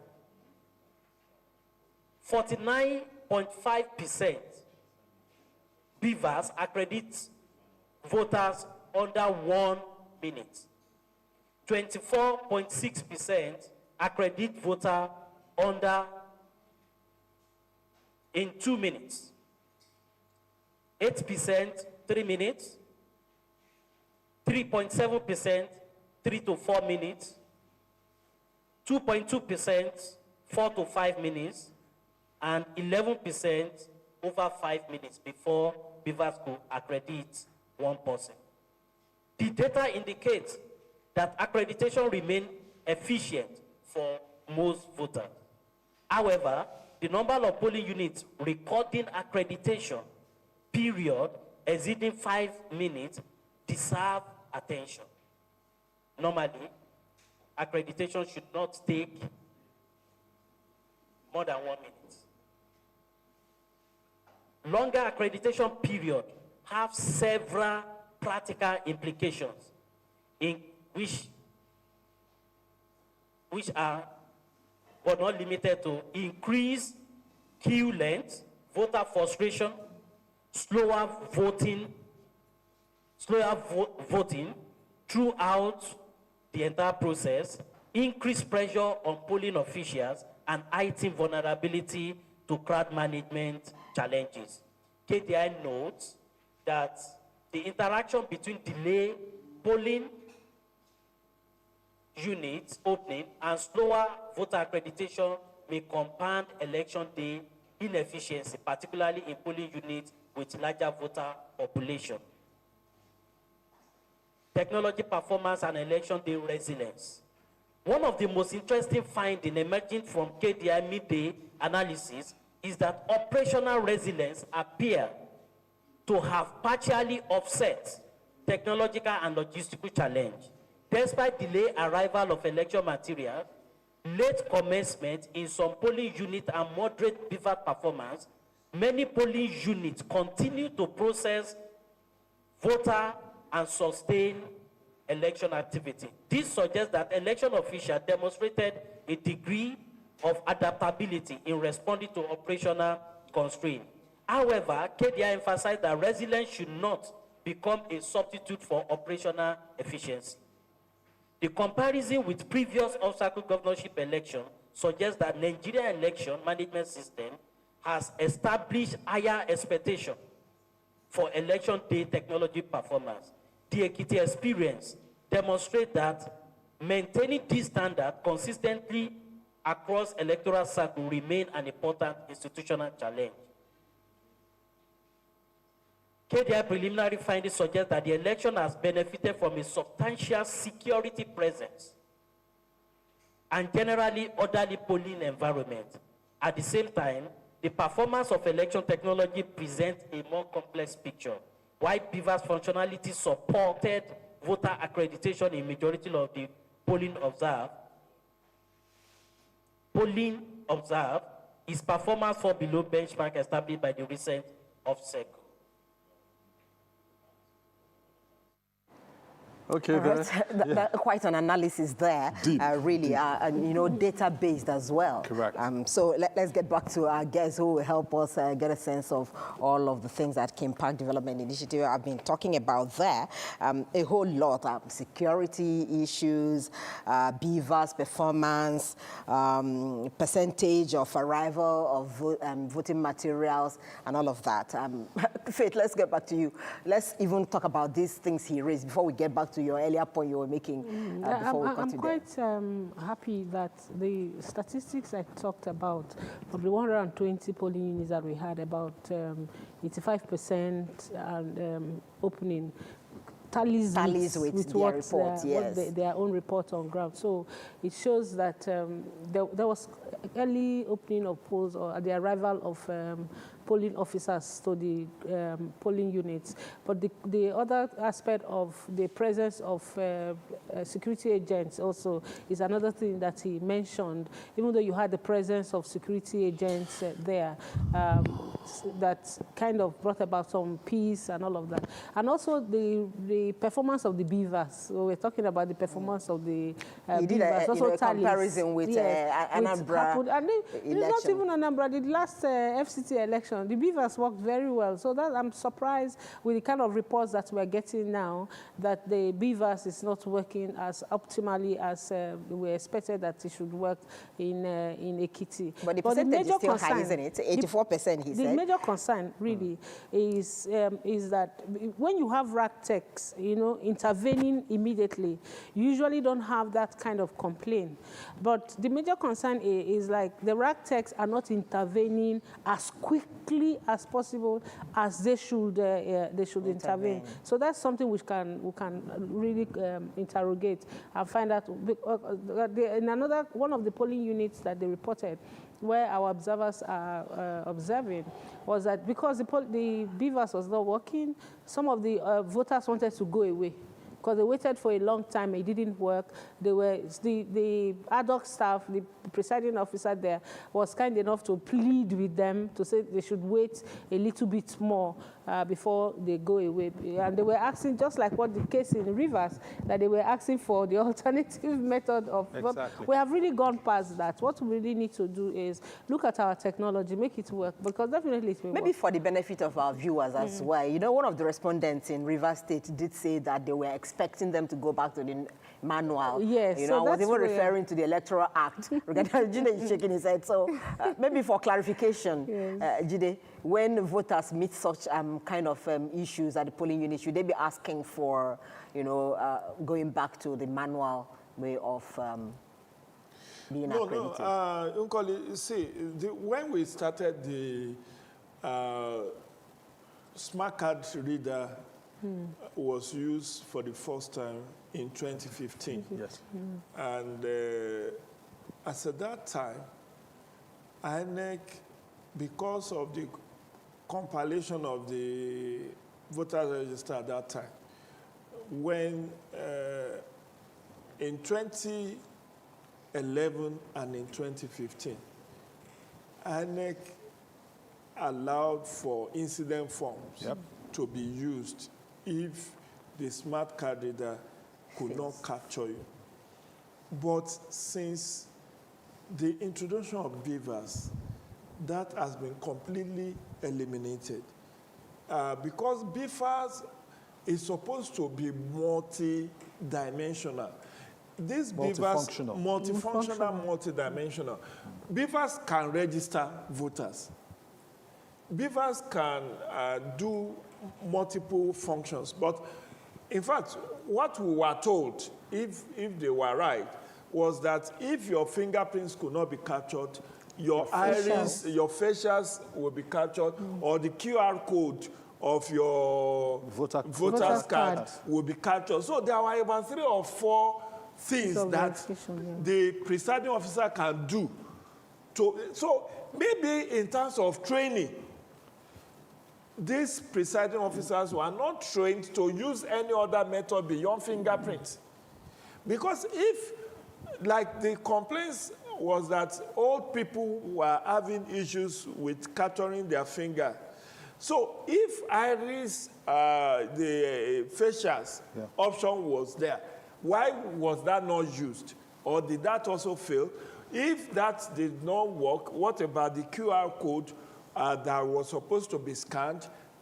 Because the whole essence of accreditation or biometric accreditation is to prevent impersonation and multiple voting and underage voting. You understand? So it's not supposed to be a unilinear stuff as with smart card reader. For smart card reader, it's only your fingerprints. But for BVAS, it can capture your fingerprints, your facials, or your QR code and all of that. So whoever is suggesting manual accreditation is not helping the system, because that is what marked a difference between INEC conducted election and state independent electoral commissions elections, where you see votes swelling like Gary Jebu. The whole essence of credibility of election is built around accreditation. Yes. If you don't get your accreditation right, every other thing you do, from voting to sorting to counting to announcement of results, may be affected. So I think Professor Joash Amupiton said INEC board needs to really have a sit down ahead of Osun, which will be in about 2 months' time, on why we are having a regression. Because Kayode Idowu, Bukola Idowu flagged flagged a very important information.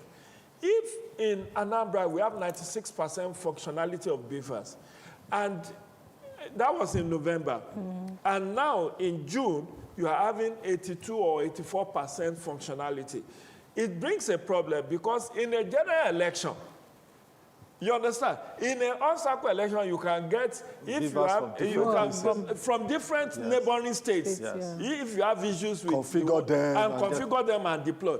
But in a general election, you have that luxury. So back to that question, glitch. Faith, we've said we should look at all of this and prepare for the next election in Osun, the governorship. Yes. But I have a perspective. Both of you came into the studio now to join us on this special program, and we're having the conversation. If our cameras did not function, if the microphones did not function, if there's power cut, you will ask us real questions for bringing you here and not being able to deliver. Do we keep leaving INEC to just, we wave it away? Shouldn't people get sanctioned? I'm saying a scenario whereby, because the IC department of INEC has come under serious scrutiny, and, you know, I've been put to another people like, okay, let's rejig, let's do this. I'm not naming names now, but shouldn't people be sanctioned for what we're seeing? Because if there are options to get this, all those people that went to that Rivers polling unit, they will just go home like that? Shouldn't people be sanctioned? A question. So I think people should actually be sanctioned, and this is not just an INEC problem. I think it is a sector-wide problem within the country where there's a lot of impunity because people are not sanctioned for what they have to do. But let me quickly address something that you asked about, why citizens are asking for manual procedures to take place. It is because we have a gap in voter education.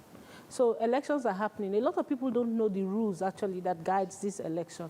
It is important that the political class should do proper education of the people that they expect to come. Civil society is doing some things. INEC is also doing some things around voter education before elections. But you see, some of these things that come out are things that we should really look at structuring into voter education. It is not enough to say, oh, you don't have to thumbprint this way. You need to also teach them about the processes. Now, coming back to the issue of BVAS, you know, during Professor Mahmoud's time, we celebrated the implementation of BVAS. It was an indigenous technology. It was a staff of INEC that did that. So the question I would really like to ask now is, what is the essence of the mock elections that we have? You understand? Because the essence of mock exam is like when you're doing MIE, you want to know what has happened so that you know how to do that. And I'm sure before you brought us here, you would have done testing of your, like they say, testing the microphone. You have done all of that background check to understand where there will be a problem. For instance, you don't have any power over whether AEDC will give you electricity or not, but what you would have done is that you have a backup so that as soon as AEDC takes their light or whatever, you already have that plan. So what is a report that come out from some of these mock things that we do, the trainings, all of the elections that we're having? Is it because most times you see that elections, all of the elections we're having, it is the same issues that we're talking about. We're talking about vote buying, we're talking about logistics, we're talking about BVAS not working, we're talking the same issues that we're mentioning. So how is it that you have that done before the election and you still come back to be able to have all of these problems? Perhaps maybe also we can go back to looking at the efficiency of RACTEX. So you have, let's say in a local government area, you have 10 wards or racks, you know, because the same thing as racks as ward, you have 10 wards. Do you have just one person taking care of the local government, or do you also now have 10 rack techs, you know, taking care of those 10 wards? But know that within those 10 wards, you can have actually about 5-6 polling units within those 10 wards. So if there's a rack tech that is attached to one particular ward, and you have, say, 10 polling units having the same problem, how do you expect that one rack tech to be able to take care of the polling unit? So we need to also look at those issues around staffing, efficiency of what is happening, and how we go about that. But most importantly, voter education is very important.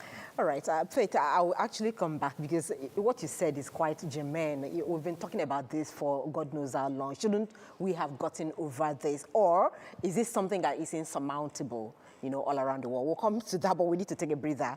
You know, we'll go on a quick break and we will return shortly. Stories now break online. Don't miss miss anything from our real-time updates and exclusive content, follow and participate in discussions on live TV studio programs to shape the narratives. Subscribe, engage, and share from AIT.live at AIT_online on X, AIT Online on Facebook, Official AIT Live on Instagram, TikTok, and Threads on YouTube. Stay connected with AIT. On air, online, on live. Get ready for a bold new chapter in political discourse. The conversations that matter most are stepping into the spotlight like never before. Political platform, the hard-hitting, no-holds-barred program you have trusted on Ray Power Radio is making a powerful move to television. Tune in to Africa Independent Television, AIT, as political platform debuts on your screen, bringing deeper analysis, sharper debates, and the voices shaping our nation's future right into your screens. From policy and politics breakdowns to real-time discussions with key stakeholders, this is more than a program. It is where opinions are tested, truths are uncovered, and the people's voice is heard. Join seasoned hosts and expert guests as they tackle the issues that define our democracy. No filters, no distractions, just real talk. Political platform now on AIT, 9 to 10 a.m. every weekday. Stay informed, stay engaged, be part of the conversation. To do with this election, that was as a result of a football match that was played in the community. So the fracas started from that football match, and it has nothing to do with politics or the election. And as we speak, that same community in Ishan Ekiti, if I'm right, voting is ongoing as we speak in that community. Thank you, sir. Thank you.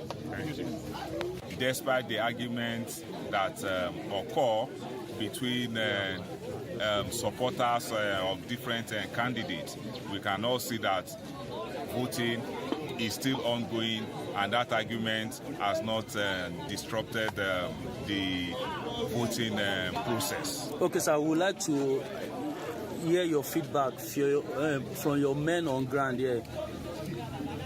You know, as you can see, immediately I got here, I had wordings with the police officers on ground just to confirm the situation report I received before heading here. And they confirmed to me that everything has been brought under control, which we are seeing.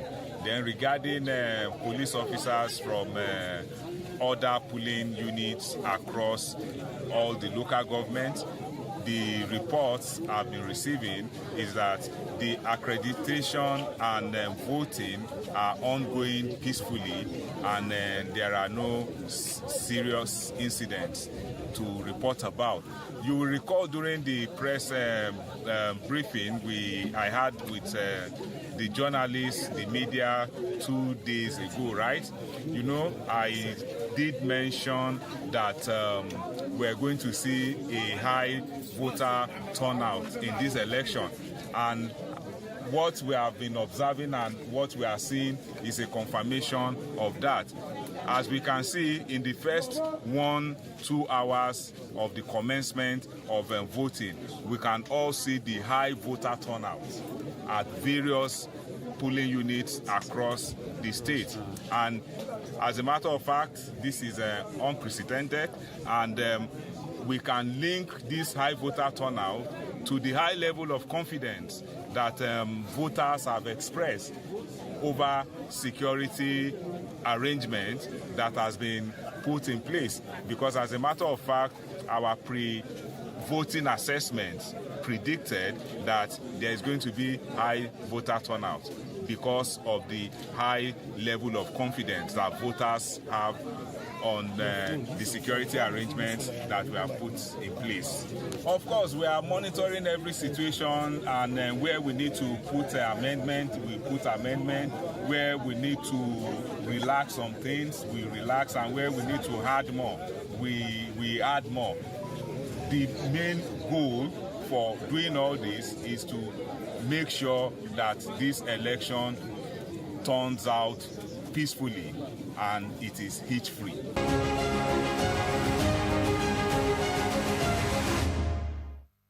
All right, welcome back. It's still the Ekiti live studio where we're analyzing issues that are happening during the governorship election in Ekiti State.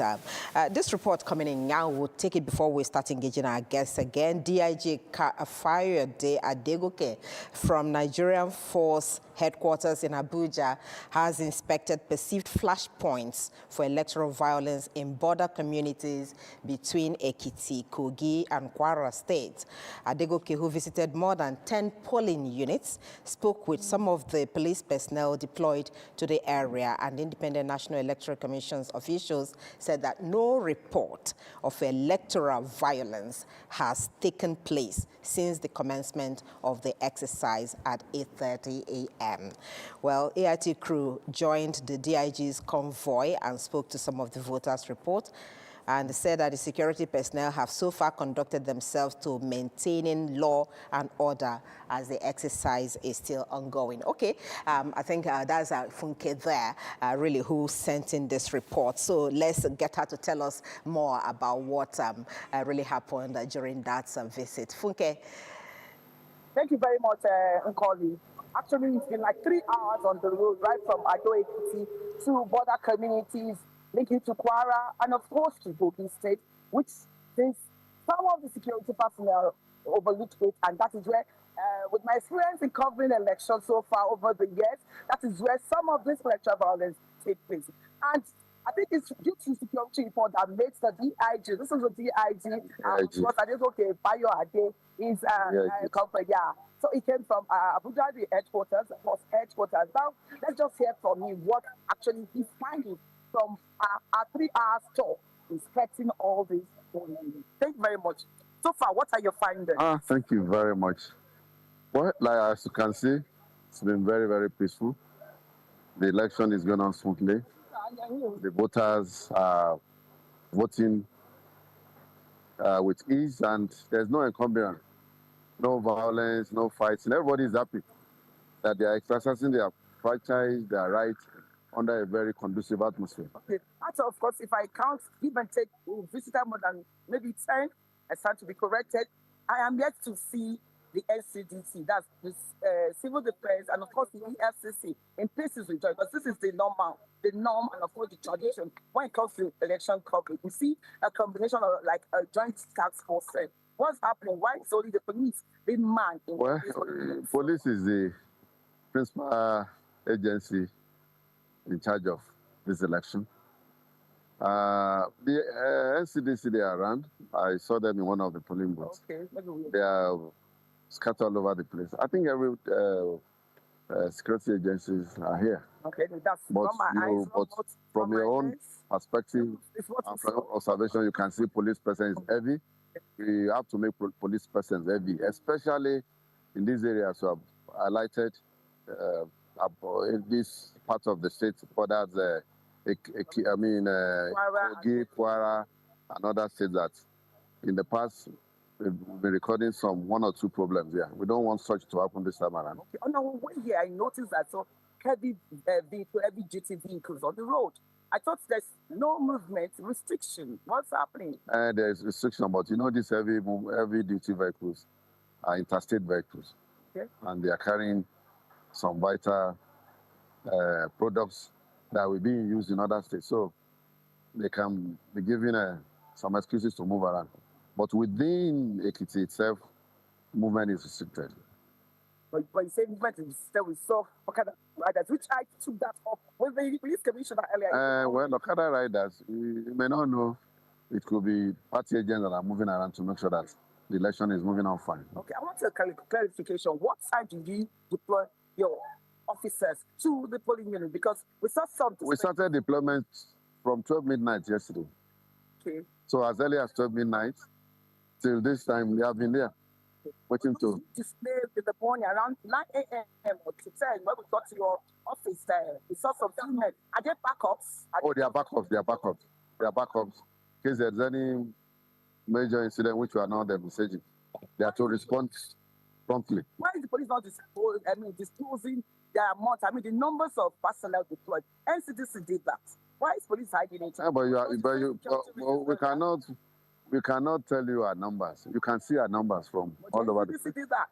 And we are not NCDC, we are police, and we are the principal agents. We have our men all over the place. I'll take you on that because in the past, police have been disclosing the numbers. Well, if the number has not been disclosed, the important thing is that you have seen our men everywhere. So you can estimate that we have over 40,000 of our men. Thank you. Thank you. Back to the studio, God, you heard from me what he said. We'll give you more updates from Ado Ekiti, and of course, talking about Ekiti governorship election 2020. Nkoli. Thank you so much, Funke, for that robust conversation with the DIG there. Do have a great day, and we'll come back to you for more updates on what is going on. Back to the studio.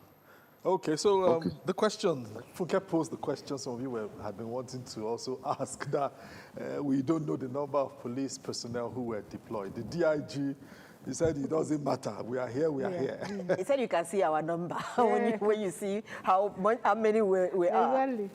Exactly. So it's really an accountability matter. And you see, when security personnel are not accountable to the people, especially in an election, you should actually know the number of personnel that have been deployed.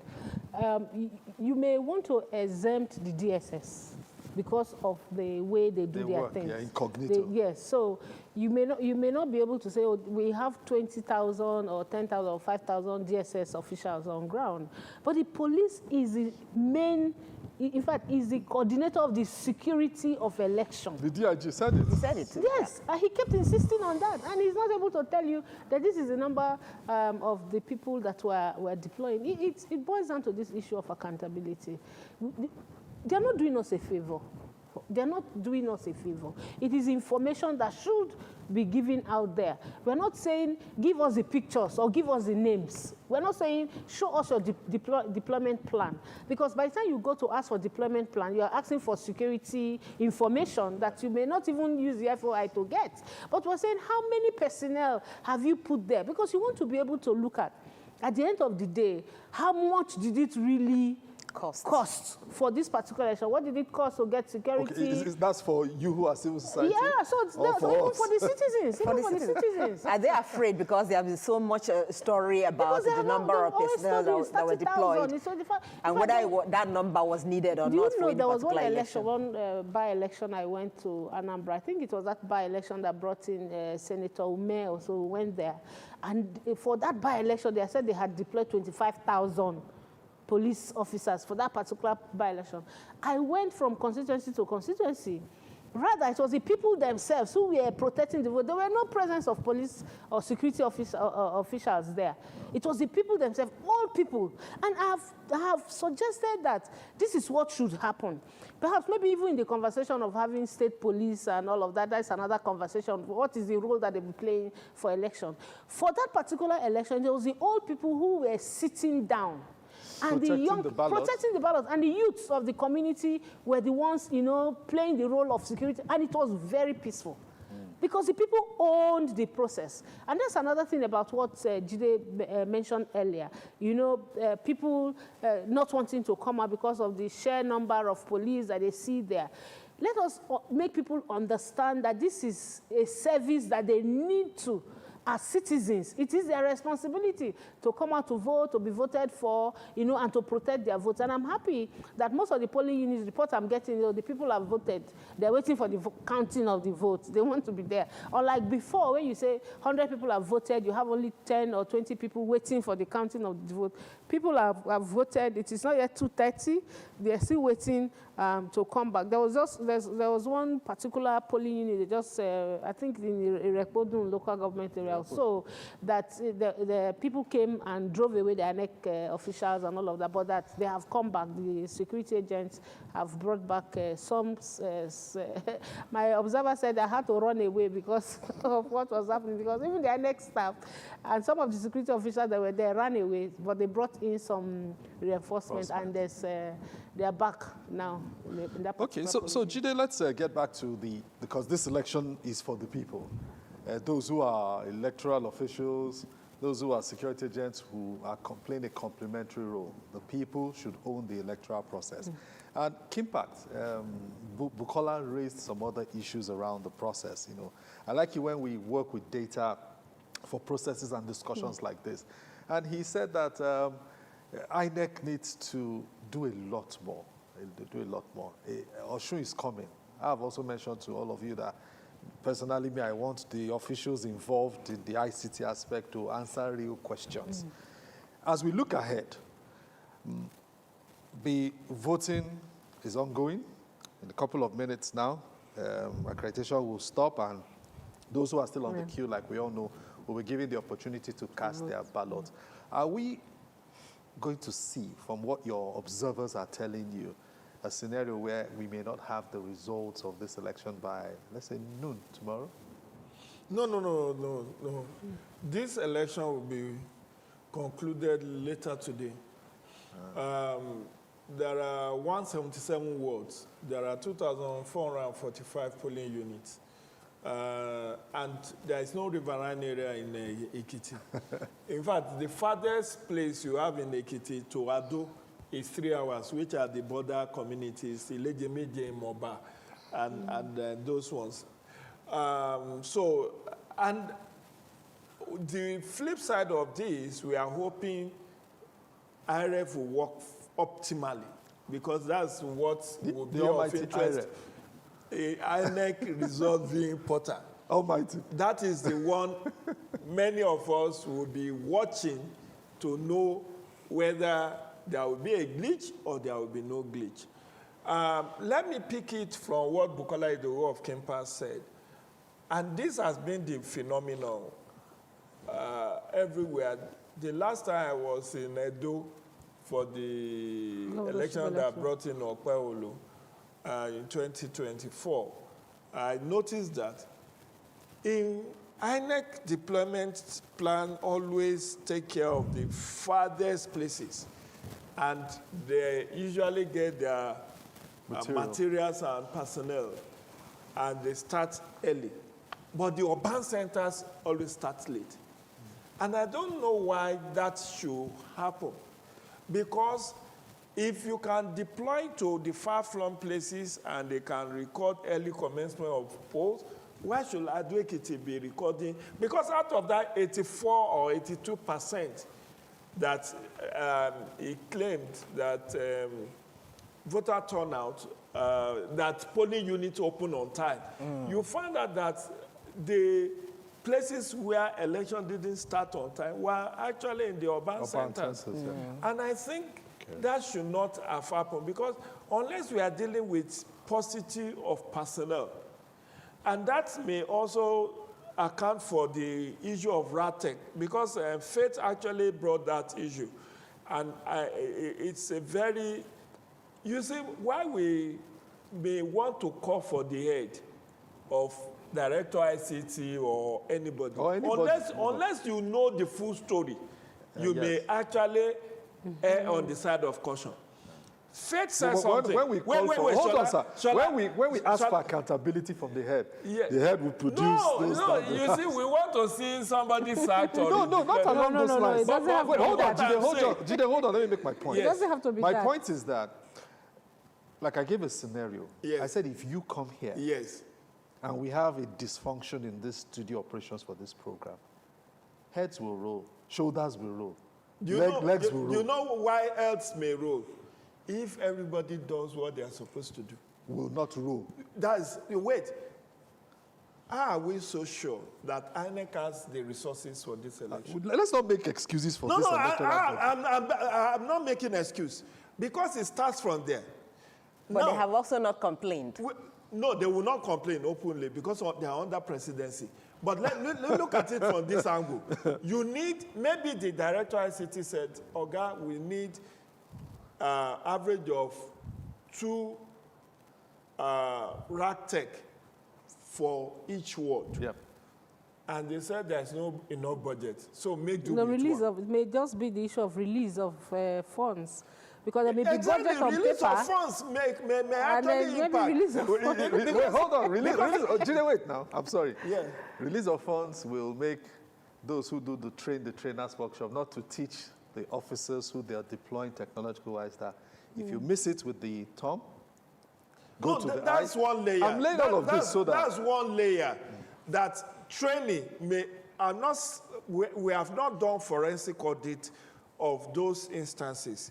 Whether the presiding officers did not know how to maximally use the beavers, maybe that's what caused the delay in those places where beavers were said to have caused delay. But where we are, the other end we are flagging is that do we have sufficient number of rack techs to deal? Because you see, my experience over 2 decades of experience monitoring elections is this. Sometimes we blame the victim.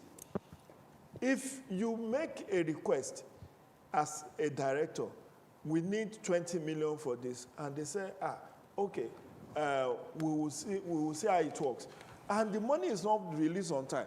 Now you have to make do cut corners in situations. Cut corners. Maybe you say cut costs. No, okay. They are not cutting costs because the money may eventually be released, but if you need 10 people to do a job, because if a rack tech is responsible for a ward can be made up of about 30 polling units. Correct. Now, if there are 5 places where it needs to go and fix issues, and there is even no operational vehicle to convey him from... That's what I'm saying. You understand? To take him from point A to point B.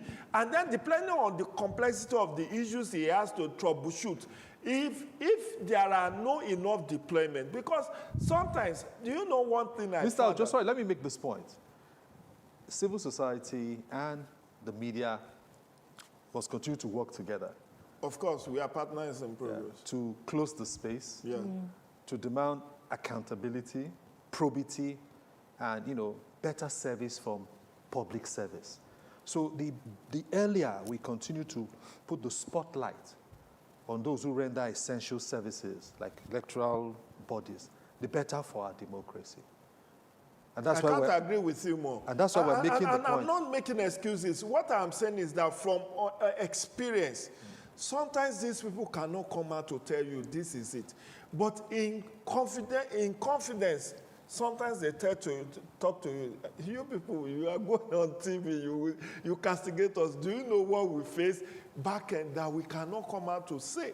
Sometimes that's why some of us, when we advocate, we cannot even say everything we know about the system.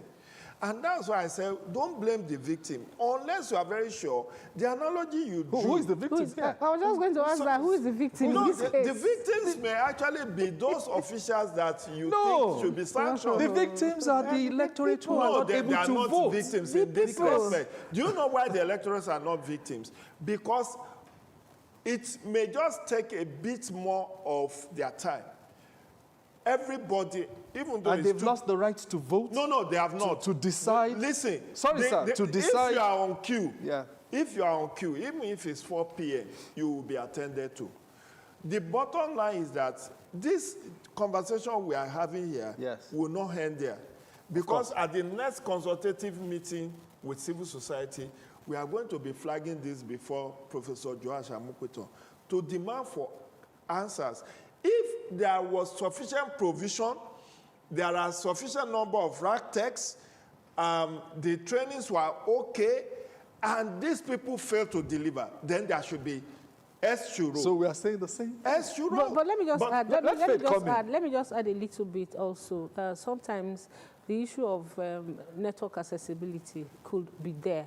Because even in our homes, for instance, I just installed a modem in my home. Yes. The reason why I installed that was, one, the cost, and they told me, it's very fast, speed of light, and all of that. This morning, I woke up to do some work, working with observers and all of that. I woke up at 4 a.m. I came out, sat down in my study, and found that I didn't have network. My modem was on, I had to go put it off to reboot it before it can work. So sometimes it is these kind of problems that you may have between that line. You know, you mentioned something about the iRev. It is the same BVAS that will be used to upload to iRev. So if BVAS is not working now for accreditation, if BVAS is not working now for accreditation, I hope that it will be rectified for upload of elections. And Osun and Ekiti elections have always been where you see before 8 p.m. you're already seeing 70% of results uploaded. So I'm hoping that we'll do better than we did the last election, because the whole essence of having all of this is learning from your mistakes. It's only somebody who is not serious or planning that doesn't learn from his or her mistakes. All right, so going by the Impact Development Initiatives data from the election data room, it is say BVAS performance is 82%, polling units that were observed, which was successful, but it tried to link it with the Anambra election, which scored 96%, and saying we should have been going, you know, forward instead of bringing it. But also, you should also put into consideration the terrains. That could be something you can look at. Terrain in Anambra and Ekiti. The accessibility of internet. What is the percentage? Penetration. Yes, what is the percentage of penetration of internet in Anambra versus what you have in Ekiti? Okay, that's one. That's something we can ask them to give us more information. But I'm not sure and you then actually in terms of for upgrading, you know, the BVAS machines. You know, someone was saying that if we are moving from one point to another, we should also be updates and all of that, which may make them work more effectively. So what Impact is trying to say is that the percentage should have been higher, you know, with this election than with Anambra election. You know, we're talking about 5%, the 5% incidence issue. We shouldn't really, by now, because we have actually used the BVAS. And since the technology is in-house, you don't expect that it is the same BVAS that was used 4 years ago that they're using.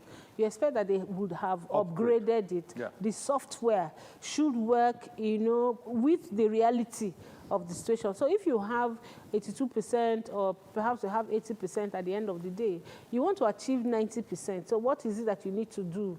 Do you still need to work with the same systems? What are the upgrade of the software that you have done? And also the peculiarity of the area. Let us not assume that because we stay here in Abuja, the rate that I can get internet is the same way they can get internet in my village in Delta State.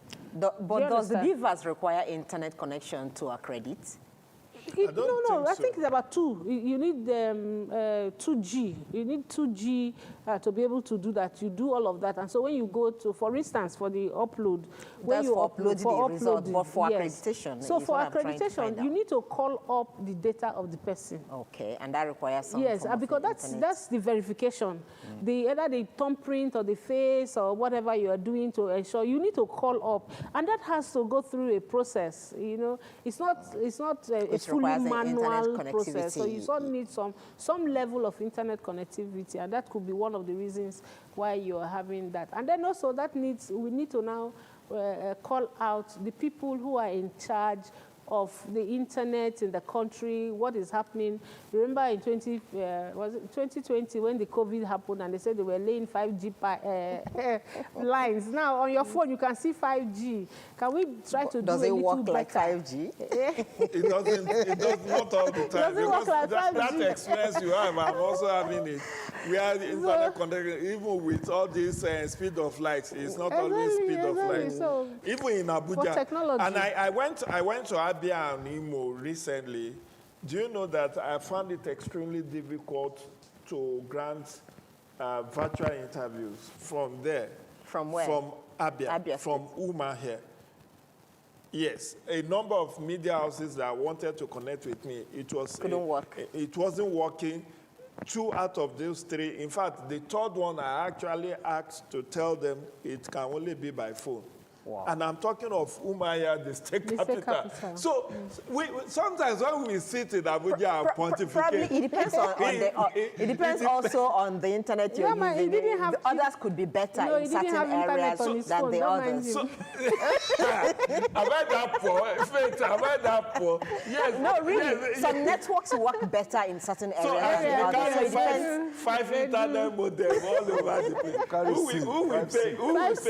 Who will pay for the service?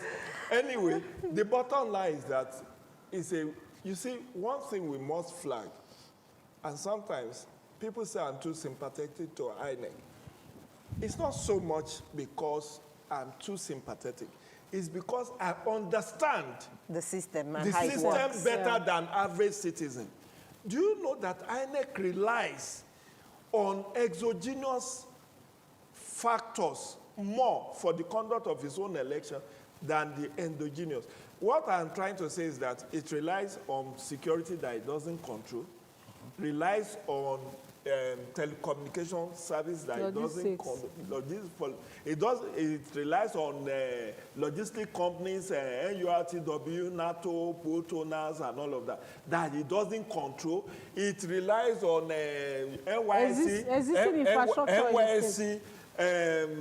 personnel to also help it to conduct election. In this 2027 election.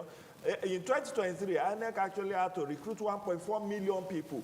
Now, it doesn't have full control of these core members and lecturers, professors, and VCs that it calls up. So when you look at all these other variables, the judiciary will come and impose certain things on it. The political parties will come and say, this is our candidate, whether it's a drug addict or a woman trafficker or a gun runner. They have to accept it. So at the end of the day, it's like a lame duck. Even the funds for the commission is not the one that generates. It gives a budget. The National Assembly, the Parliament approves a budget. We are not sure of the release of that budget because what we have found out is that there is a wide difference between budget approval and cash release. So for 2027, the commission needs over 1 trillion. The Electoral Act has reduced the number of periods that the funds will be made available from 1 year to 6 months. So even that 6 months, if that money is not there at 6 months, you will not see any INEC chairman or commissioner coming out to say we don't have the funds. They will just say we are good. You know what this reminds me of? We are good to go. You know what it reminds me of? It reminds me of when we were in secondary school. Then we were just trying to, grow into, and our parents would tell us, that's what I have, and you keep quiet. Mm-hmm. When you get into university, and daddy, you tell daddy, these are the things I need. I'm going back and will say, but that's what, daddy, but the thing will not, the back and forth. You have to augment. Yes, the older INEC grows, INEC will be, looking at this current one, not NECON or FEDECO, it will be 30 years old in 2 years' time. Am I correct? 1998. Yeah, 1998, yes. Good. We believe strongly that INEC should be able to hold its own. INEC should be able to put its money where it's little amount of. Because when you're saying INEC will need trillions, now I shook on this chair. At least 1 point something. I said the same INEC. Yes. So accountability. Back to that same question. It's not accountability matters, but let me also break it down for you. When you say the commission needs 1 point something trillion for 2027 election, do you know that there are departments in INEC that will not get quarter of what they need because they are not priority departments? I don't know whether INEC is on first line charge. No, you don't get. No, I get the point. The pot. Yes. Can be 1 trillion. Yes. Then there are about 14 or 16 departments. There are some departments that do not need heavy funds at a particular time. So project management is simple. Let me give you instance. Before the current dispensation, INEC legal departments get barely $1 billion or $2 billion for litigations. And it came to realize that all pre-election matters, the commission is joined. all election matter, the commission is joined. All post-election matter, the commission is joined. And it only has about, at that time, about 200 lawyers that cannot go to all this. So it now had to hire senior advocates, outsource many of the matters. At the end of the day, the commission needs significant budget for litigation. The same thing with ICT, the same thing with voter registry. Right now, the commission is still doing, they are doing fourth quarter of the continuous voter registration. Then they will do the printing. So a lot of resources is needed by the commission. But accountability trumps everything. Can we know, does the commission have the full resources it needs to conduct any office? Because as this election is holding, we are focusing on Ekiti. But remember, there are 4 senatorial elections, 2 House of Reps, 2 State House of Assembly, election that is also holding simultaneously, which also needs budget to fund. Okay, so well, let's get to back to the field, because that's where the action actually is. Adesina Joseph, our colleague, is right there, and he wants to share with us. He said that counting has already started at a particular voting point where he is. Adesina Joseph.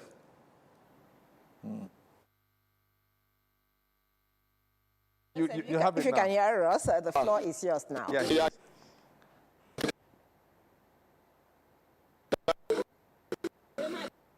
Yeah, go on, take it on.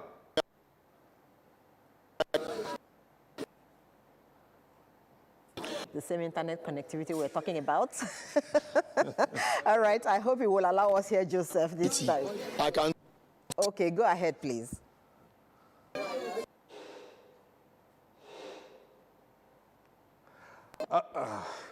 We're just for our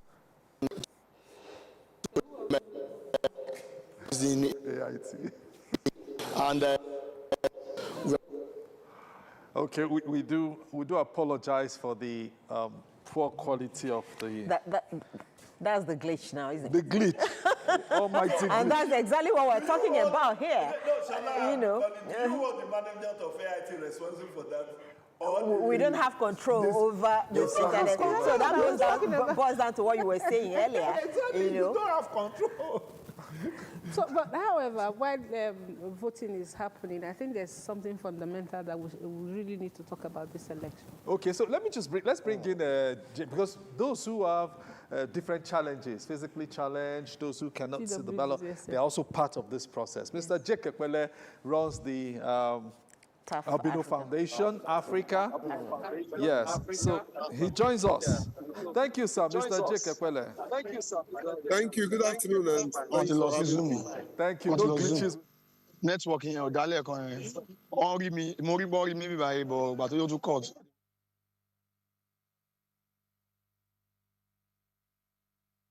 well, I will speak in 2 perspectives. One is the general conduct of the election, which, although is not our primary focus, but our primary focus at TAF Africa is the inclusivity of the process, the inclusion of persons with disability. And I want to use the opportunity to thank you because I think you're the second media or the third media house that is focusing on inclusivity. We have some reasonable participation of persons with disability. The major concern that I had, because I'm not speaking, I'm speaking with empirical evidence of my claims, because I went round myself. I wasn't even depending on my colleagues. TAF Africa deployed in total about 150 observers in the field. And so we were getting real-time information. And of course, using our technology as well. I don't know if I'm able to show you. That's our technology display, giving you real-time information.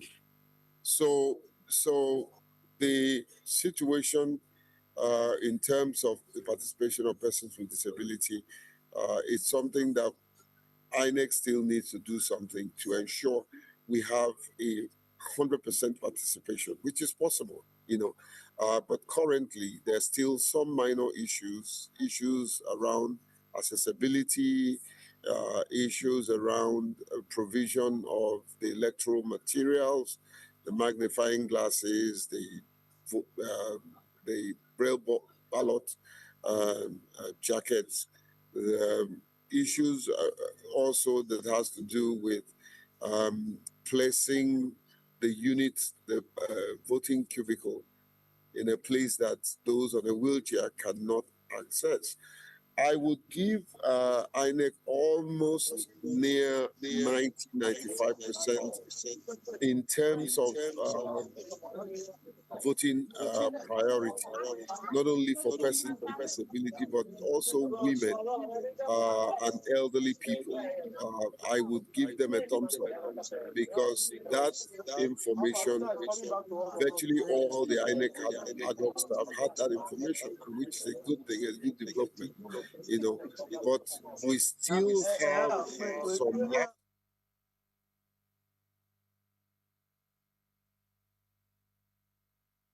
activity something that I kept telling this current INEC chairman and most INEC officials, that the problem is not with your desire to drive inclusivity. I always say that INEC is one of the most inclusive organizations. They have the framework, they have the system, especially at the headquarters. They have the willingness, the political will to drive inclusivity. Is still this gap of the ad hoc staff not necessarily knowing what to do. For instance, the issue of the form that speaks to collection of data for persons with disability. INEC have done a fantastic job in terms of having all the forms in one exercise book-like format. But we still have the gap of the ad hoc staff not knowing that that form is included in that form exercise book format that INEC have. So that will continue to be a major problem for us, but we're working to ensure that this thing happens. Now, on a general note, I think we're beginning to see the table turning in terms of voter apathy. For the first time in the history of off-cycle election, and I hope this will continue as we move towards 2027. I saw with my own very eyes the willingness of the electorate to participate in the process. As early as 7 o'clock, I was out there. Surprisingly, we saw Ekiti voters queuing up ahead of time. We also can report that we saw INEC staff trying to capture from 7 o'clock or 7:30 before the poll opened, which is a very good thing for or doing accreditation, before the polling units open. Most polling units in Ado-Ekiti that I went to, some of them polling units like Irano, Ado-Ekiti, units that is in the central area of Ado-Ekiti, started dead on time. Some started at 8:26 a.m. Ekpele, you've made the point around, kudos for INEC for ensuring that the process started early in those places you've mentioned, and that it still has a little more work to do with regards to some of the particular special people who need attention. So we'll let you go now, sir. So we want to get to where one of our colleagues is, where the results are being already counted. So thank you so much, sir, for your perspective from South Africa. So Adesina Joseph, just join us so that you can tell us where you are and the counting that has commenced at that spot. We're sure that the connection is good now. No glitch. Thank you very much to me. Last few minutes to the state capital in Ado-Ekiti. And I must tell you, World War II Unit 13 of is over. It might be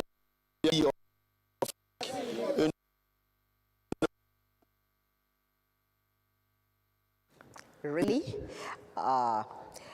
This internet connectivity would not allow us to hear Adesua Joseph and what is going on as counting commences in the polling unit where he covered, and we will be getting into that when the next segment of this program actually commences. But I do know that if you can hear us, Joseph, can you hear us? If we can still go ahead. Oh, okay, he can't. All right, maybe he'll be joining the next segment for this update. So we just have to call it a day here, on this segment, and we must thank you very much for making our time to share your thoughts with us for the past 2 hours on this particular issue, and a whole lot of suggestions you have made here, as always, because it's not the first time, and I do hope that as we go on in our electoral process, there'll be a lot of improvement. We've been speaking with Faith Nwadishi, the Executive Director of trying to remember your organization's name now. Center for Transparency Advocacy. Yes, indeed. Okay, so it's a pleasure to have you. That's the Executive Director, Center for Transparency Advocacy. Yes, little wonder you're always talking about transparency and why it's important in all sectors. She is white. Well, Jide Ojo is the Executive Director of OJA Development Consult. Thank you so much for your time with us, as always. Pleasure. Thank you. Thank you for your perspective. Thank you for having us to civil society. You've been one of us. Okay, so we appreciate you once again. Thank you so much. Thank you for having us. So myself and Nkoli have done this beat. Our other colleagues will be back for our special programming on the Ekiti election, and of course some other off-cycle elections in Kebbi, Nasarawa, Enugu, Rivers, and all. Oyedia Urum and Chuks, we call him Chuks Onwuka, will take up the next one at 6 p.m. So keep it with us, as always. I'm Shola Jai. My name is Nkoli Omodu. Have a great day.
of you will not kill me in this house. Two of you, you will not kill me in this house. But come to think of it, what if she has to do it for the expansion of the company? Did I pay it complete? Answer my question now. Did I pay your bride price complete? Yes. You will call them now. Tell them to refund me. Look, I actually came here to give you an ultimatum. Oh, really? Oh, yeah. Of what? You have to choose between this job There's or a me. saying that goes, what a man can do, a woman can do better. But we should only pull because my jatty. Okay, Mr. Johnson. No, má pè mí Mr. Johnson mọ́. Johnson. O lè fà mí ràn gbọ̀ngàn. Mo ti sọ fún ẹ tẹ́lẹ̀ náà. Oh, ti change. Mi ò lè change. Báwo tèmi ṣe kọ́ ẹ? Why don't they do like this? You're married. Hey, well, you married, no? She meeting me to last a little while. Check out what's the last one day. Can you shut up? Ṣó wà okay, sir? Mo dey so that it won't continue. Ṣó wà okay, ṣó o gbádùn, sir? Why are you yelling at me? Why would I yell at you? Why would I? Ṣó gbádùn, sir? What is going on? Are we fighting? We're not fighting. I'm just trying to arrange the bed now and keep our space for our baby. But I'm not even pregnant. Is it not by tomorrow? Is that the baby? Oui. Yeah. Monsieur? Oh no, I was feeling the pain for her. There's nothing like crypto pregnancy. Did you do NYC? She should know that these things are signs that are higher than her level. Laughable. Risible. Ishokunabi. See, I go school past 12 now, and I know say ritual killings they happen up to today. As preposterous as it sounds. Okay, fine. Now picture this. I kill someone and boom, I'm all of a sudden rich. What is the correlation between blood and money? Did you tell her that I don't cook for you, Mofe? Did he lie? Did he lie? You need to stop complaining. If you want to cook for your brother, I think you should just marry him and cook for him. I should marry him Stop and complaining. cook for him because he cannot cook. And to think You should come and cook carry for yourself him. doing makeup up and down.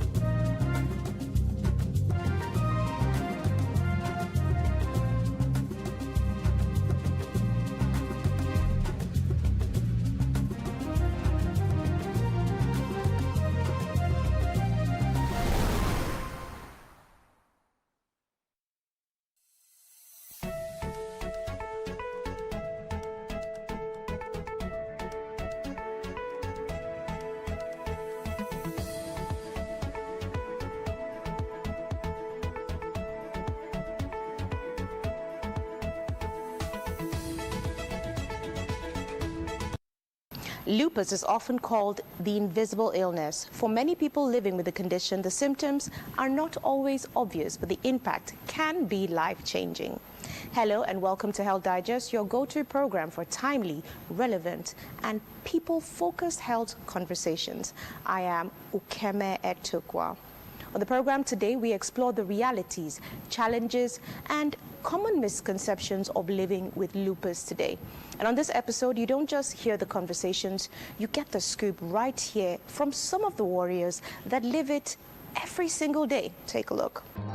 I'm a lupus warrior. Of course, I'm in chronic pain every moment, but I don't look it. I'm a lupus warrior. Our medications are quite on the high side. People say lupus is the rich man's sickness, but I don't believe it.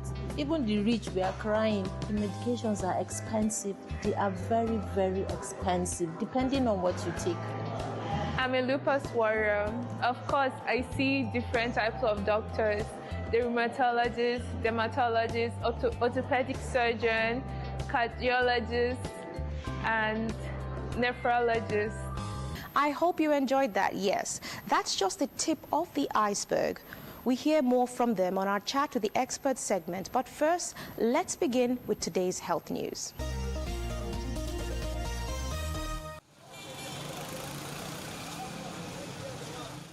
The Akopedi Primary Health Center sits tucked away in this rural community,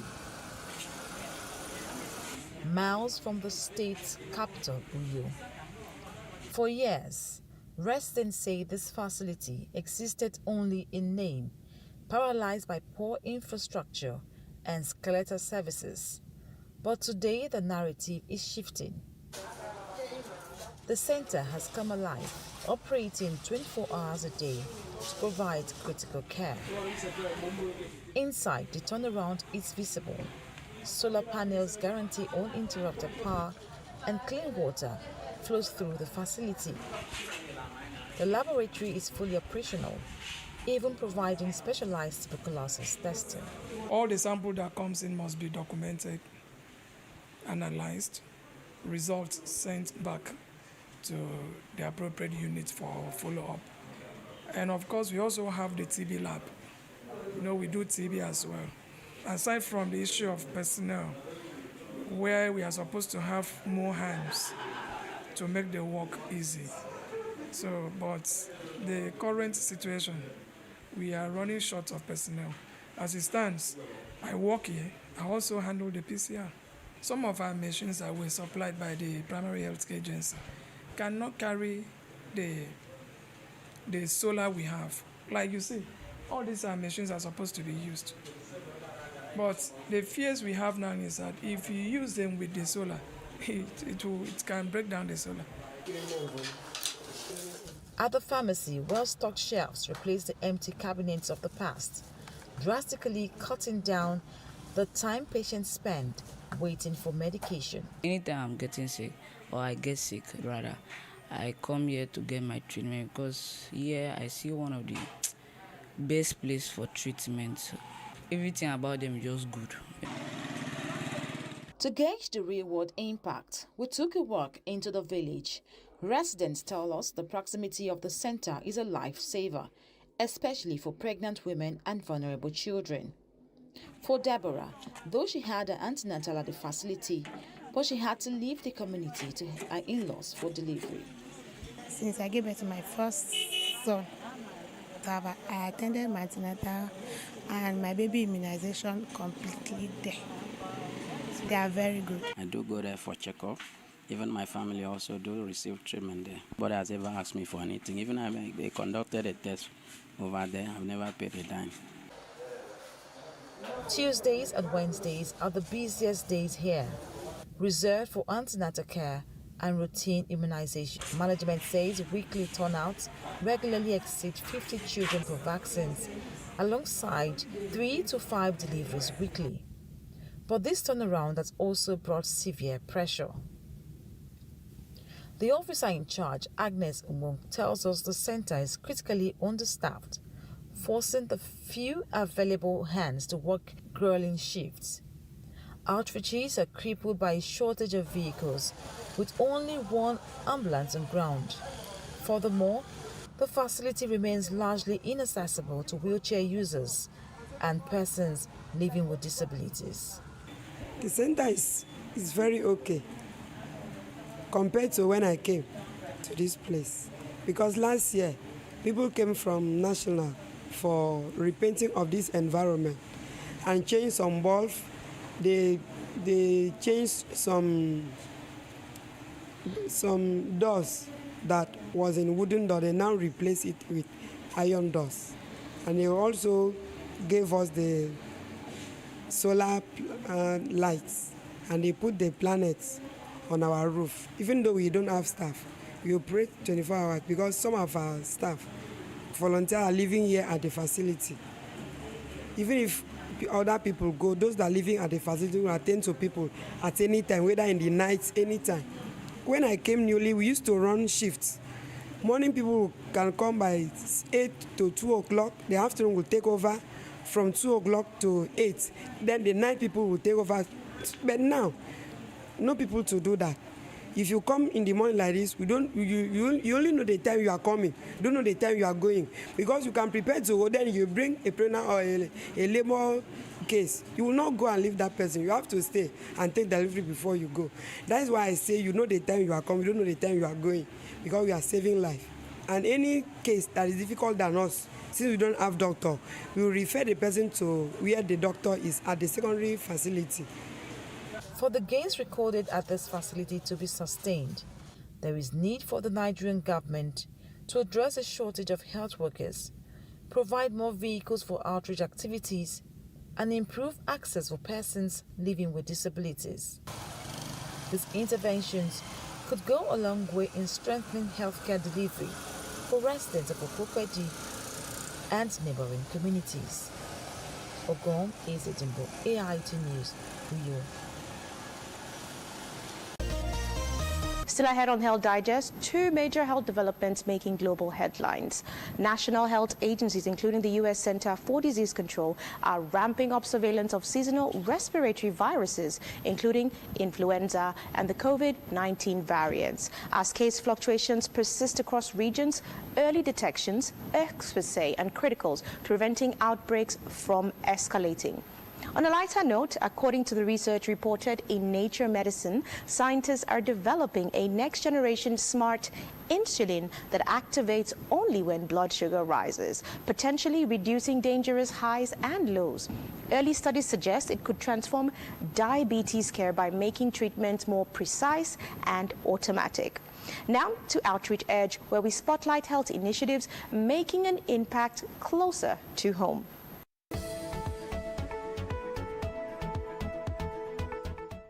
Access to sanitary products is still a challenge. It affects their health, confidence, and education. To mark Menstrual Hygiene Day, the Pad Up initiative took to the streets. The advocacy walk raised awareness on the need for better access to menstrual hygiene products in school and in communities. Period poverty keeps many girls uncomfortable, absent from school, or forced to manage their periods in unsafe hygienic ways. To change that, the initiative is launching pad banks in 4 schools. These provide safe spaces where girls can access sanitary pads whenever needed. The organization's goal is to ensure that no girl should be caught unprepared or made to suffer due to lack of sanitary products. The conversation isn't just for girls. The initiative engaged the boys as well, teaching them to become allies, showing empathy, offering support, and rejecting stereotypes that call menstruation dirty or shameful. Advocates say breaking the silence takes community involvement, education, and a shared commitment to dignity and inclusion for menstrual health and hygiene. Okay, my name is Ashley Laurie. I'm the founder of Pad Up Africa, a menstrual sensitization initiative, and today we are commemorating the Menstrual Hygiene Day by working for PAD, an advocacy to enable access to menstrual hygiene products in schools and community. Today, we have over 1,000 students working with us, teachers and women. So it is a free gift for us to work for PAD. Thank you very much. Yes, we are going to 4 different schools. To distribute the pad bank so that any child can walk into a toilet-sensitive area and get their pad. My name is Sheloka Chinazomi Luktif, also known as Locus Intercontinental.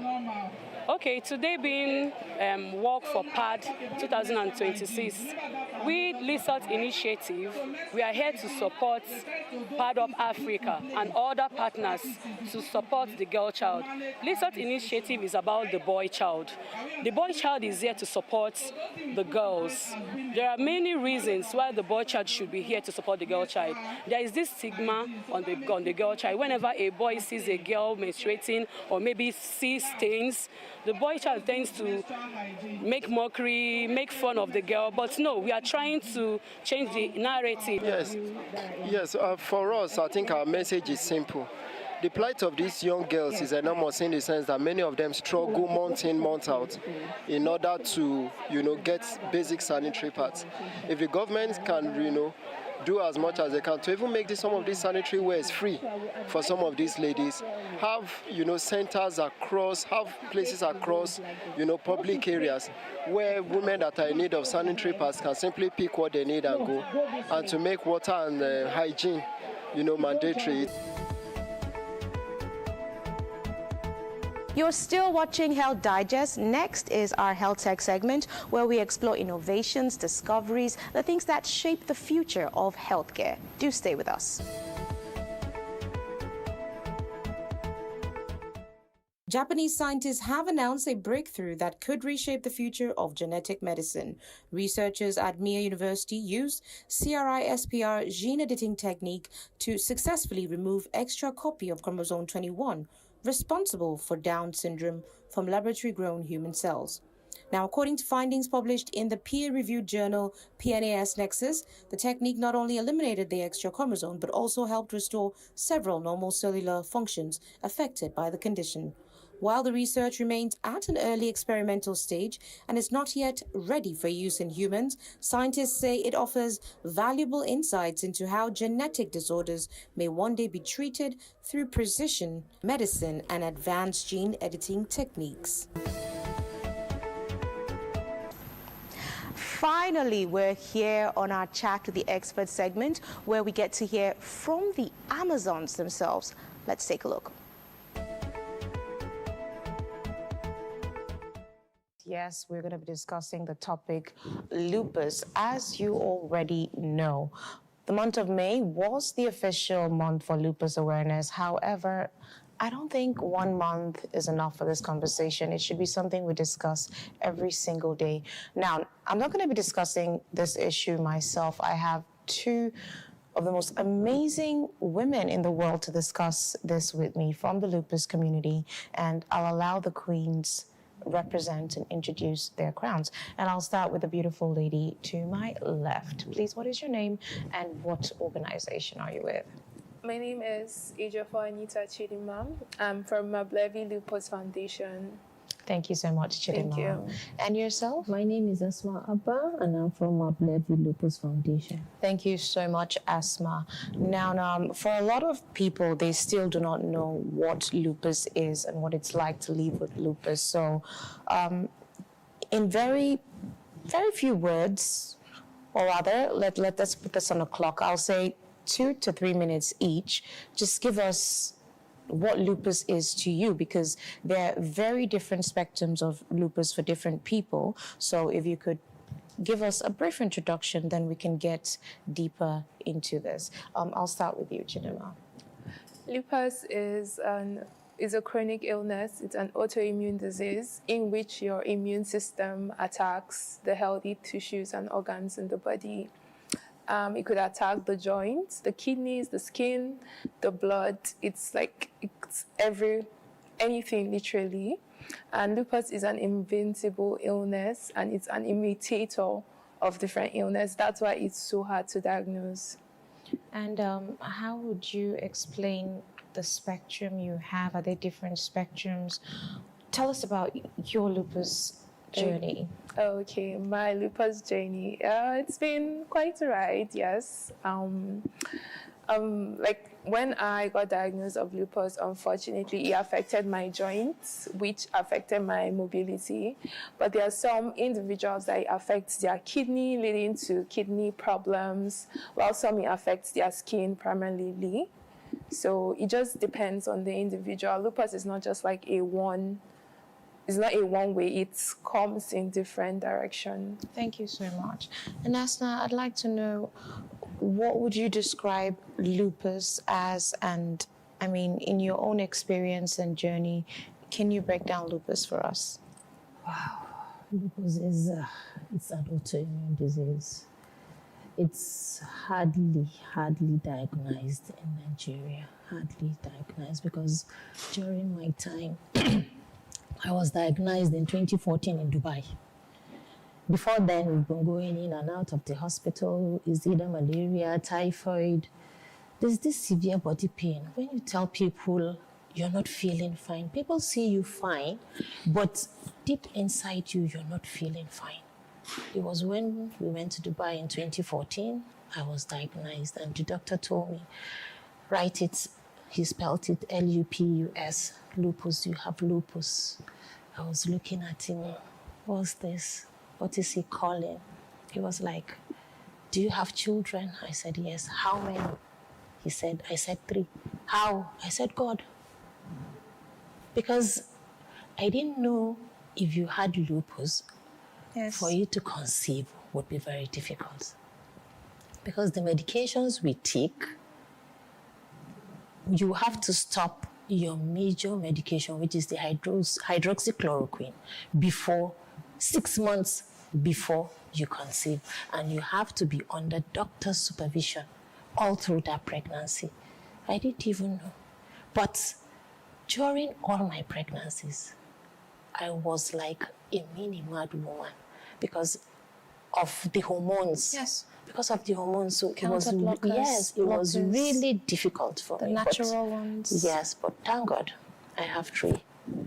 And later on, after I was diagnosed, yes, I was diagnosed with lupus, but I didn't even take it serious because me myself, I didn't even know the extent of the lupus. It was sometimes I would take my medication, sometimes I won't take my medication. It was like I was just feeling as if maybe it's like hypertension or diabetes. I didn't know the extent until late 2019, December 2019, running into January 2020, when it affected my kidneys.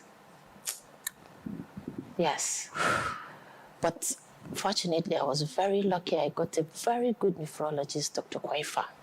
He treated me. I didn't even go into dialysis. Wow. Yes, I didn't go into dialysis. I'm still trying to unpack the message here. First things first, congratulations on your miracle. Thank you. With your children, because explaining all of this can only be God. This can only be God. So congratulations first. And then the pregnancy period, because I know that, the body already has the hormones, that come through when you're pregnant, plus the ones that come with the medication you're taking. So I cannot imagine how that must have been, and not knowing what you're feeling. And sometimes, in Nigeria, we underplay ailments and the way our body is. So congratulations for being bold and getting the checkup. I'll get back a little bit more. And to you, Chidima, I'd like to know, so I've dealt with, or rather I've had conversations with amazing warriors from across different platforms and spectrums of ailments, and some of them that have things like sickle cell explain crisis. For your situation, what would you say are some of the things you have to deal with on a day-to-day basis or on a seasonal basis living with the autoimmune disease lupus? Okay. So living with lupus, what we call a crisis, we call it a flare. So a flare is a period of time when your symptoms aggravate and it seems like you are getting diagnosed like for the first time again. Yeah. So you deal with chronic fatigue, you deal with body pain, you deal with headache, you deal with fevers, some experience mouth sores, some experience joint pain. I still remember there was a time I was in a flare. I couldn't move my hand, the whole of my hands. I was experiencing extreme joint pain and I was just in the bed. I was so sad, but I obviously got better, thank God, because something about flares is that it gets better. It does get better. What is the duration of the flares and what is the frequency? Are there triggers? Okay, the duration of the flares, I think it depends on your body. And when a flare starts, you obviously have to see your doctor. Maybe have a review on the drugs, on the routine drugs you are taking. Maybe add some new drugs, yes. And yes, flares has triggers. Like the sunlight, for example. Sunlight is very bad. UV light is very bad for people with lupus. Stress is a huge factor too. Also, there are some foods you're not supposed to take if you have lupus because it can inflame your body and bring about a flare.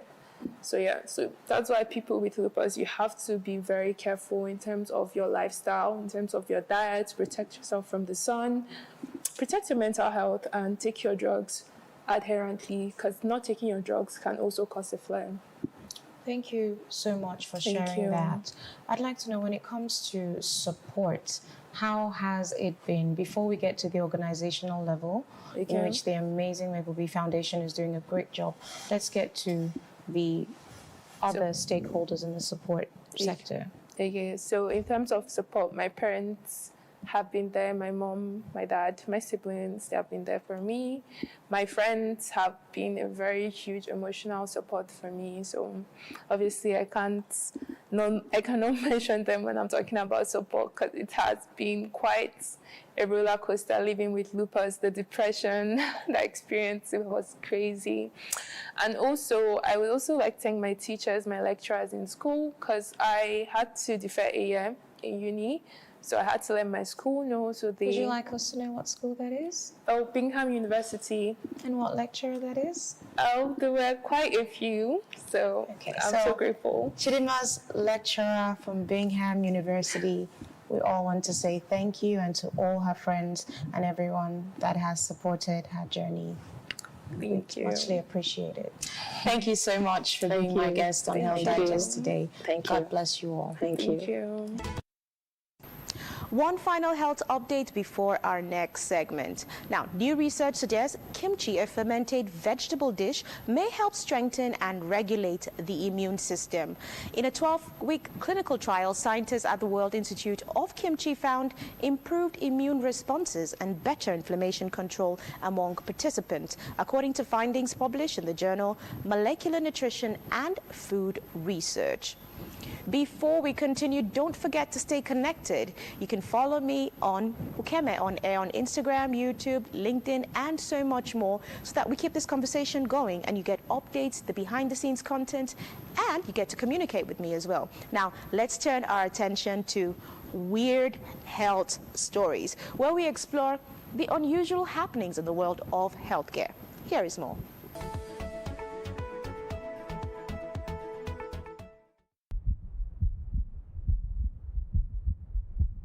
Can grief really break your hearts?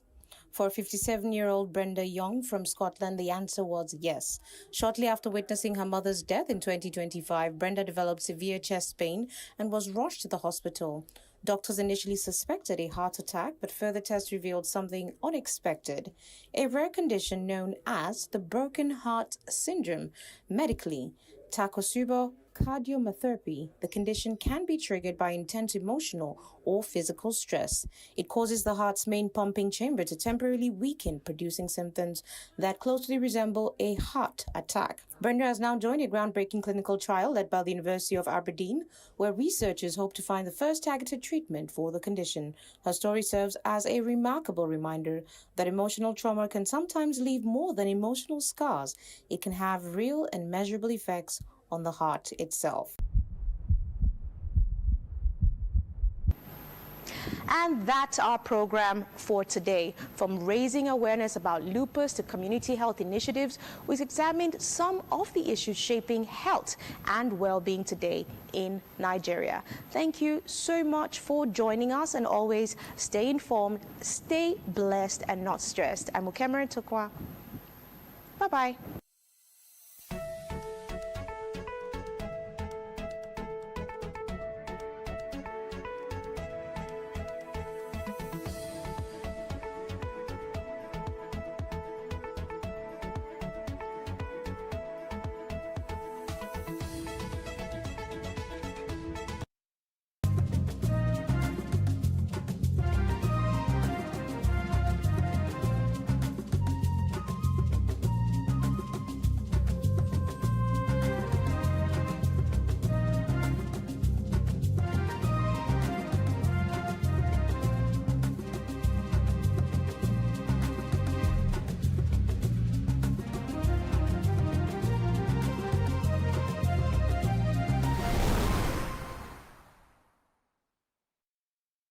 The fall armyworm has caused devastating crop losses across Africa since it arrived in 2016 in Malawi at Lilongwe University of Agriculture and Natural Resources.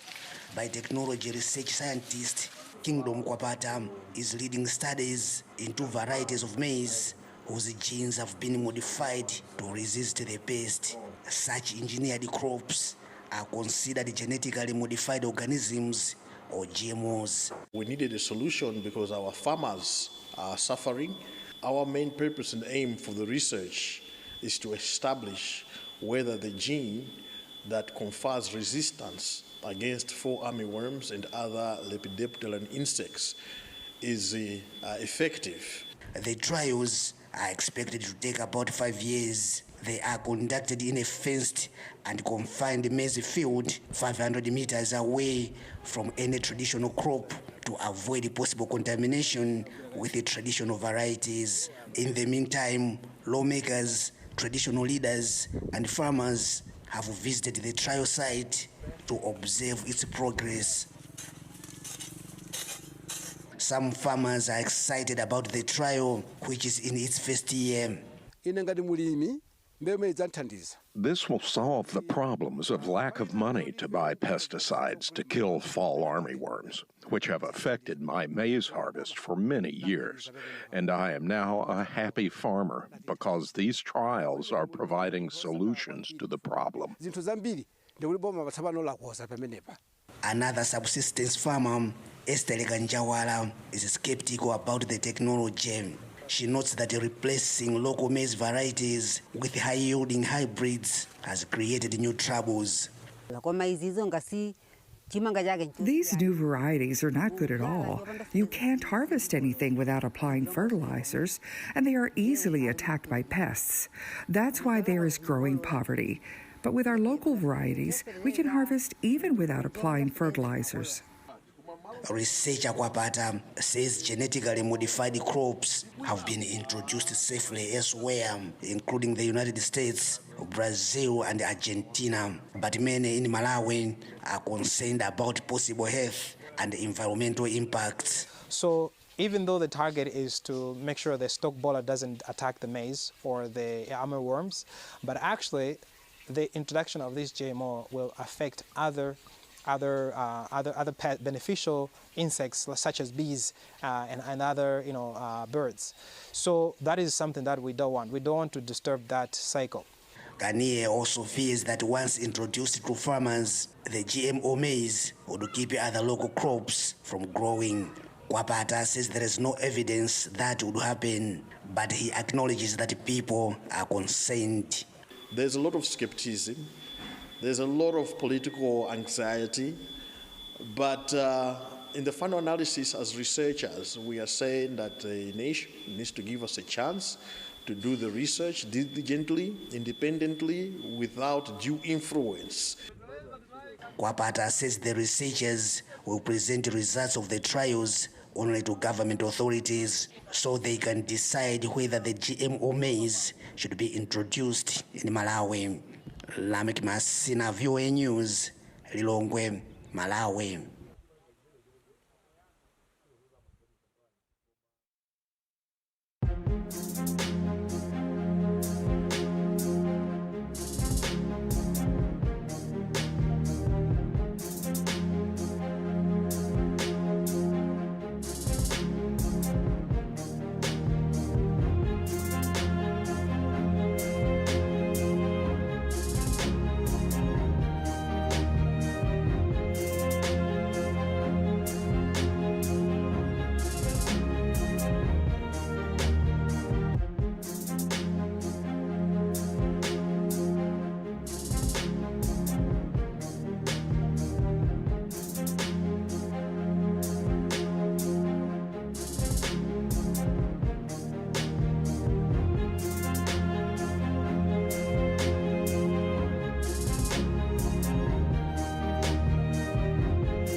My name is Asha Sampath. Welcome to this new edition of your weekly magazine featuring Africa on the move through smart innovations and initiatives that work.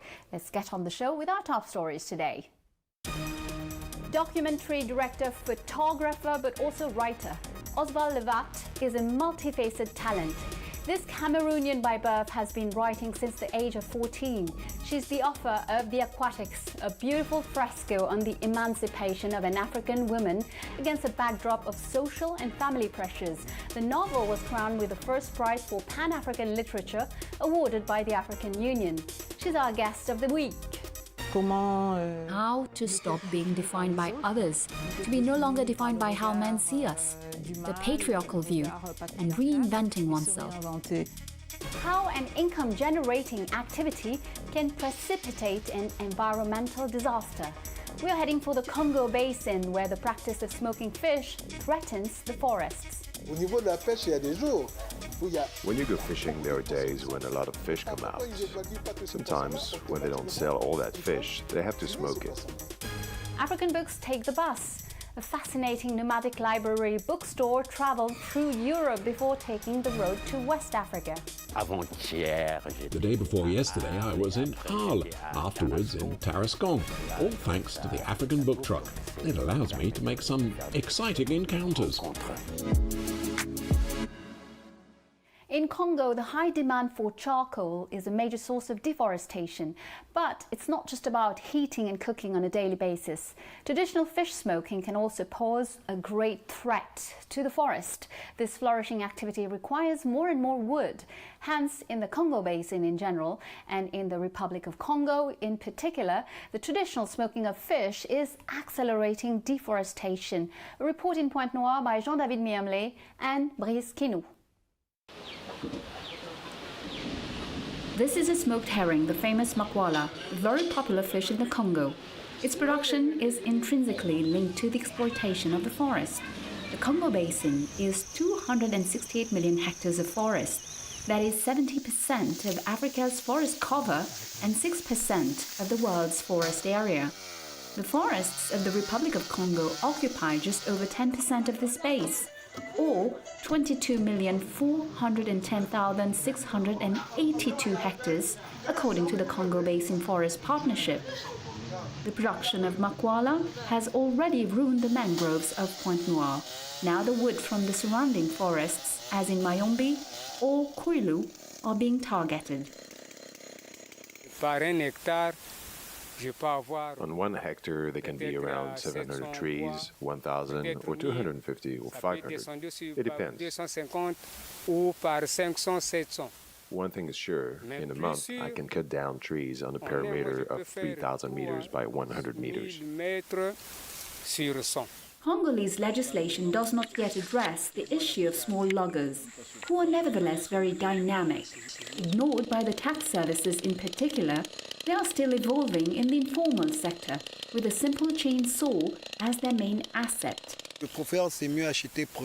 I prefer to buy the land temporarily, because there is a period of 3 years to exploit the domain. In less than a month, during the exploitation period, you can buy another property to continue the exploitation. This logger who says he bought a hectare of land for 1 million CFA francs, about 1,500 euros. He specifies that his approach initially consisted of obtaining a long 3-year lease from a village chief. Then, the income earned before the end of the lease allows the buyer to definitely buy 1 or several plots of forest and thus continue the operating cycle. Obviously, there's a close link between the quantity of fish to be smoked and the exploitation of wood. For 20 crates, the wooden content is 2 tricycles when fully loaded.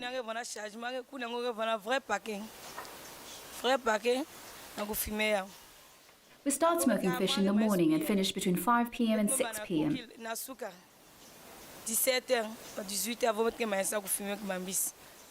Time to spread and turn the fish over the ovens, it's difficult work. It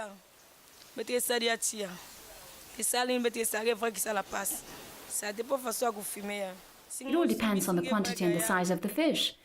When it comes to big fish, it consumes lots of wood.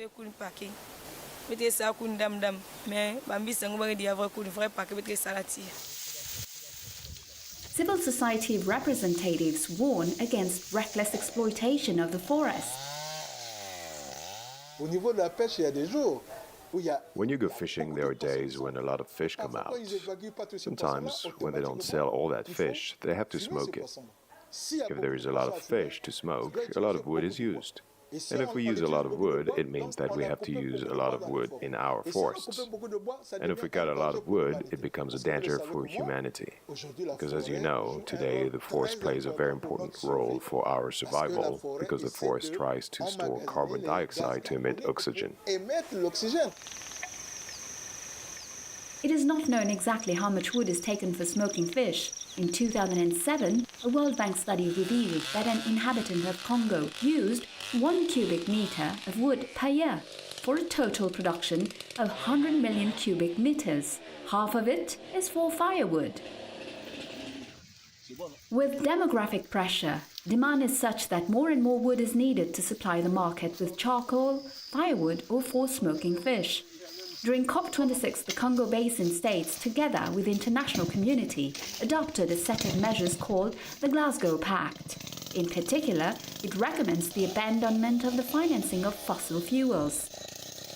A specific separate 1.5 billion agreement for Congo's forests, targeting, among other things, the need to halve the use of charcoal for cooking over the next 5 years. Solutions already exist, such as fish smoking ovens, imported or locally made.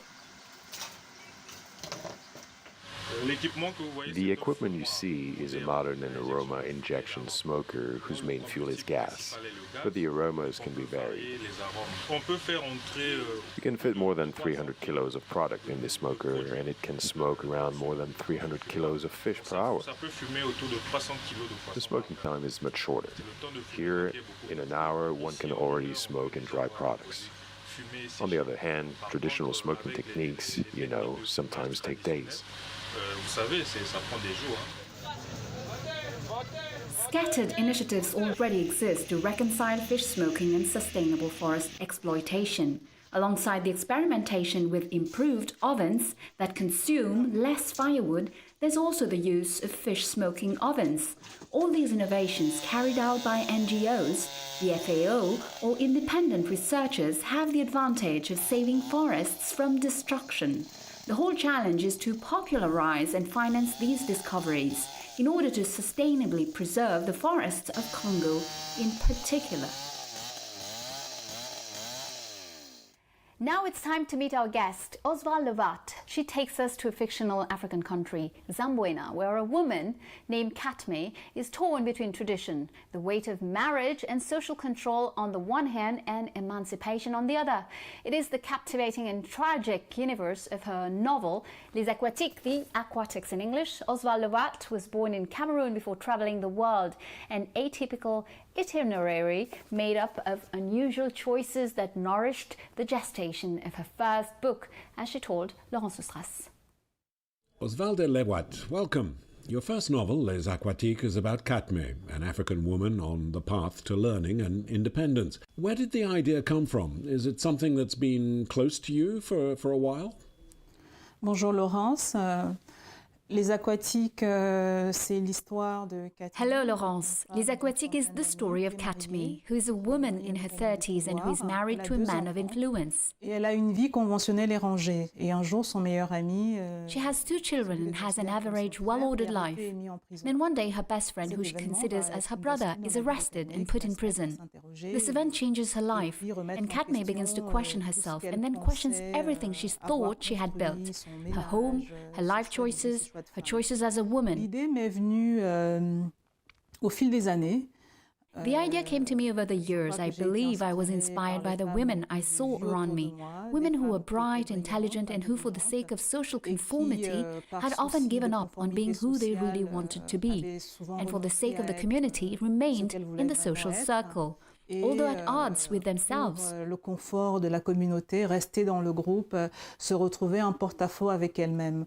Donc Katme est un peu l'archétype de ces femmes-là. So Katme is the epitome of these women. The story was also based on my own experience. Ever since I was very young, I made choices that often ran against the trend. I decided to refuse the diktat of the group, of the community, and find my own path. But Katme is not my story. Katme is not me. Let's say she's a character that I thought of like myself, but in reverse. For Katme, it is very late in her life when she decides to reinvent herself on a path of self-determination.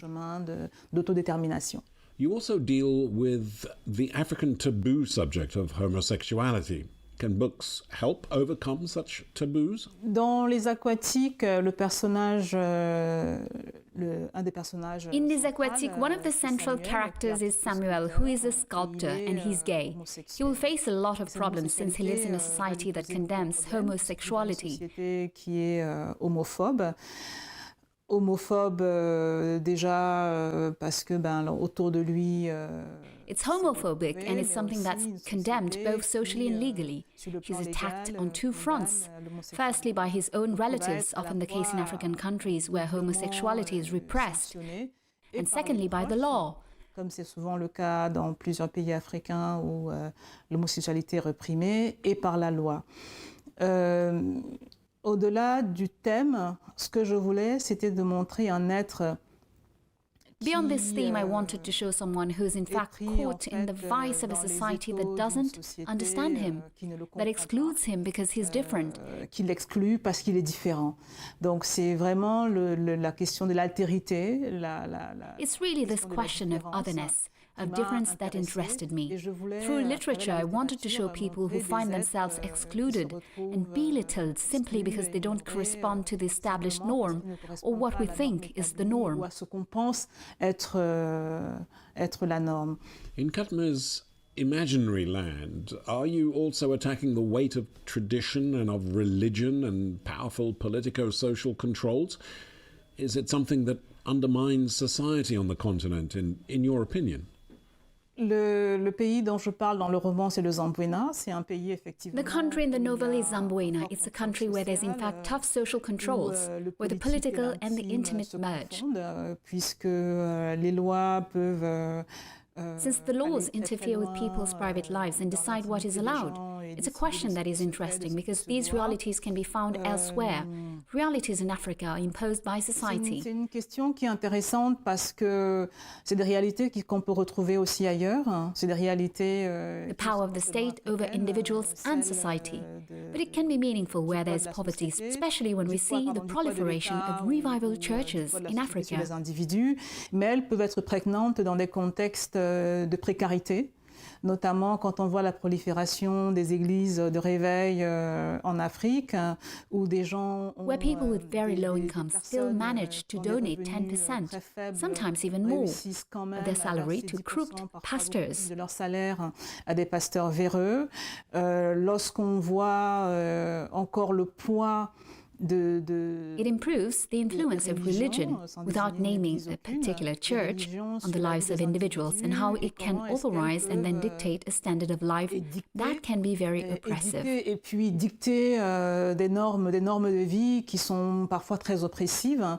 Donc oui. So the answer to your question is yes. Il y a des mouvements sociaux, il y a une société civile qui est très active. At the same time, there are social movements. There's an active civil society. There are activists, social and political campaigners who are trying to maybe not quite reverse the trend, as for now that's difficult, but who are introducing a more balanced approach. Et donc le roman Les Aquatiques, c'est aussi. And the novel Les Aquatiques is also about questioning social conditioning, which the majority are resigned to or have accepted. Par la majorité, parce que beaucoup ont démissionné. For Katme, your novel's heroine, there is a ray of hope, the promise of emancipation. Are you also optimistic for African women today? Alors, Katme, c'est une femme qui a construit sa vie sur des renoncements. Katme is a woman whose life has been a long series of surrenders and compromises by default, until the day she realizes that she can no longer continue like this and decides that for what she wants to become, she must give up what she has. That's the big question we ask ourselves as women, how to stop being defined by others, to be no longer defined by how men see us, the patriarchal view. Du mal, le regard patriarcal, et se réinventer. And reinventing oneself. It's the path she follows, a difficult path for all women, a hard path for women in Africa. But I believe that it's a path that they are bravely trying to follow today. Welcome to the second part of our show. We remain in the field of African literature and its enthusiasts.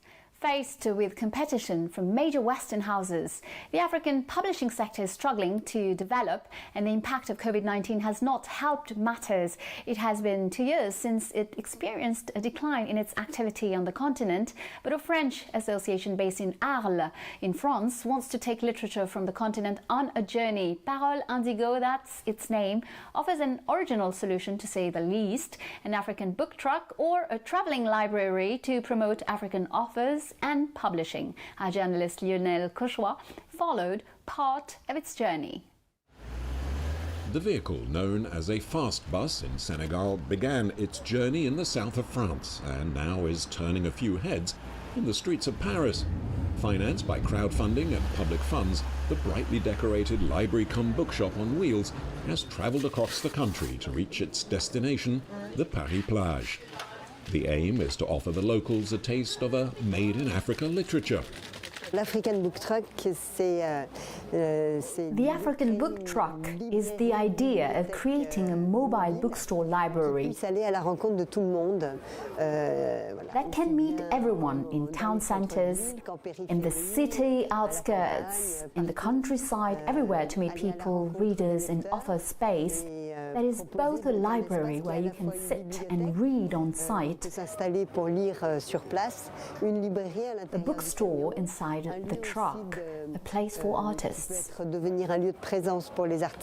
Like a well-thought-through storyline, the idea did not come overnight. In French-speaking Africa, approximately 3/4 of books come from French publishers. In France, the presence of African publishing is almost non-existent. It seems important to me that there should be some kind of balance, in other words, that the multiplicity of authors existing on the African continent and who bring the voice of contemporary Africa can be better and more often heard. This bookstore, the selection of African authors and publishers from partner publishing houses, has several advantages.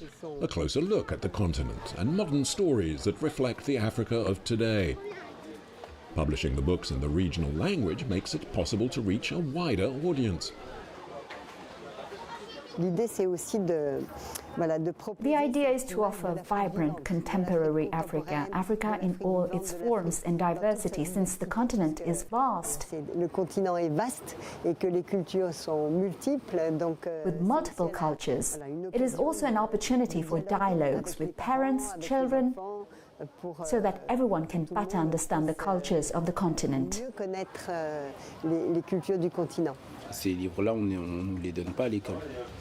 These books are not provided in schools.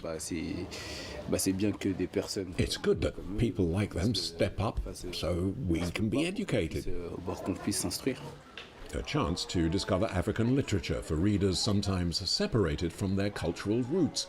One of the goals that helped convince the project's partner institutions, and a concept that excited the director of Bibliocité, which acts as the cultural coordinator to the libraries of Paris. These are African publishing houses that are not widely distributed in France, books that are bilingual, which allow everyone to access these cultures, to share them, and for many of us around the Villette Basin to access their own maternal or paternal culture. It is a crossroads of culture that we find very important and very enriching. Meeting the challenge faced by African authors and publishers to export their work beyond their own borders, the Nomadic Bookstore uses local distribution and communication to help spread the word about the continent's authors, a method that invites the public to share in the joys of reading and a rich cultural diversity. Contact with a real book is still irreplaceable, first of all because it becomes a place for dialogue and cultural exchange. The pleasure of reading with children and parents around the same book is a pleasure that cannot be compared.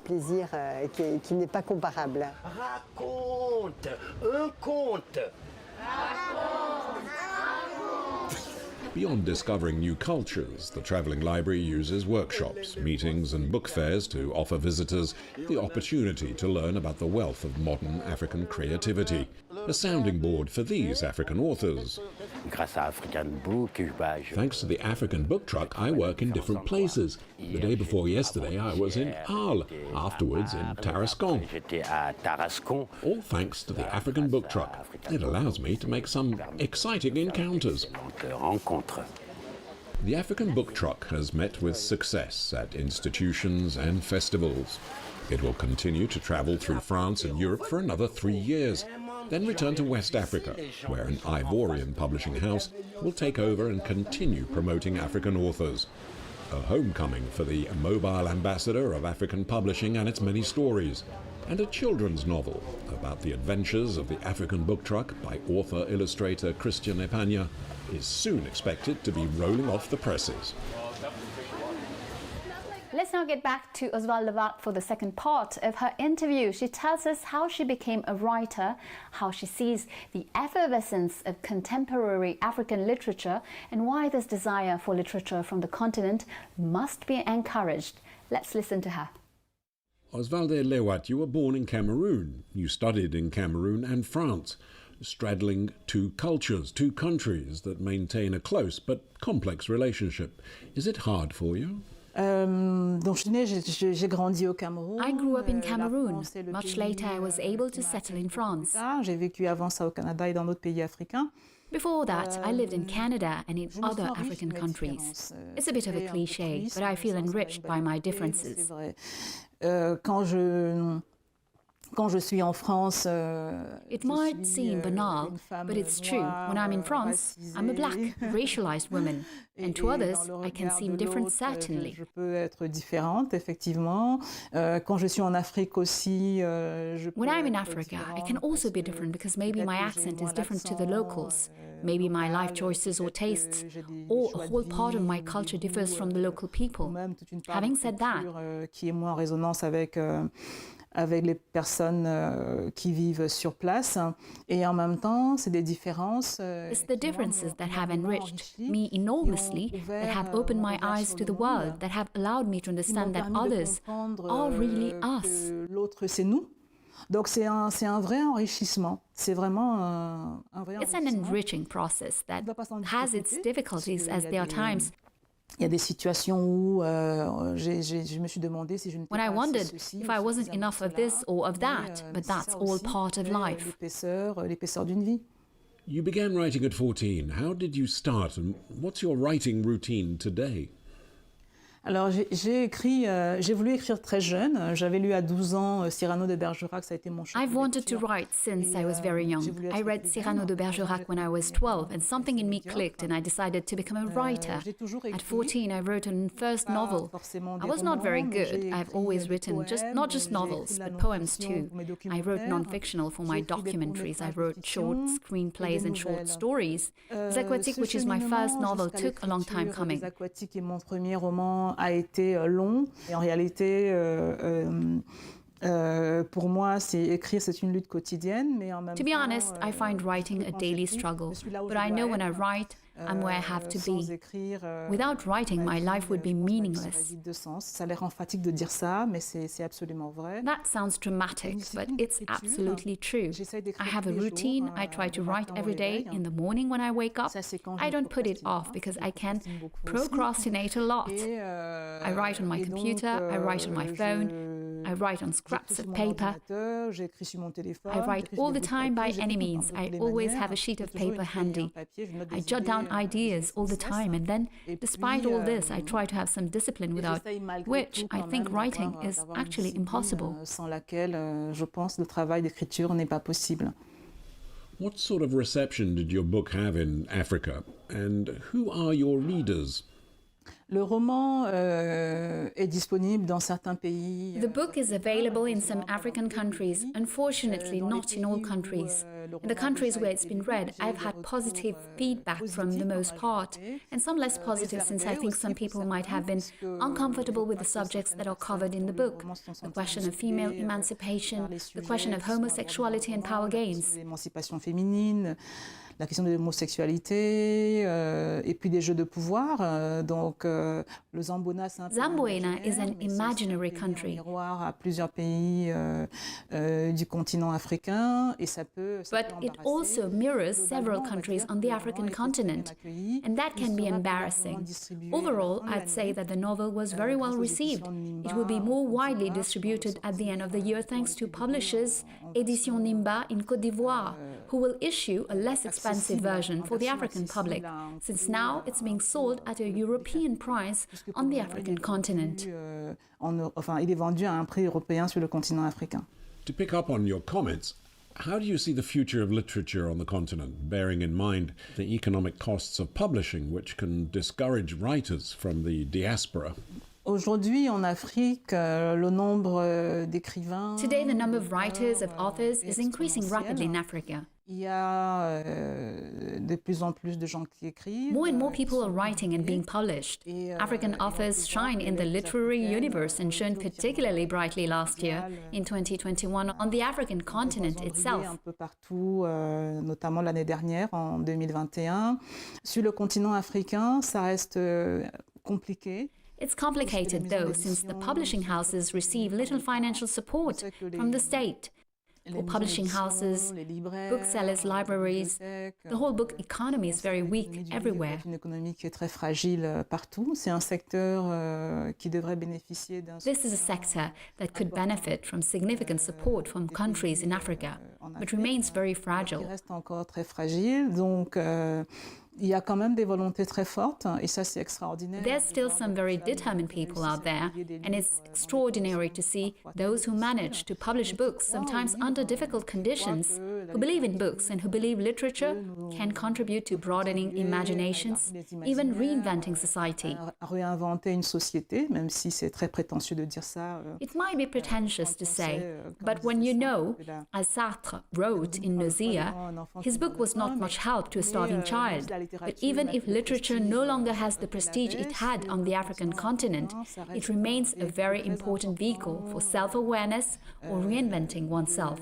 It is for me, anyway. D'éveil, en tout cas, ça l'a été pour moi.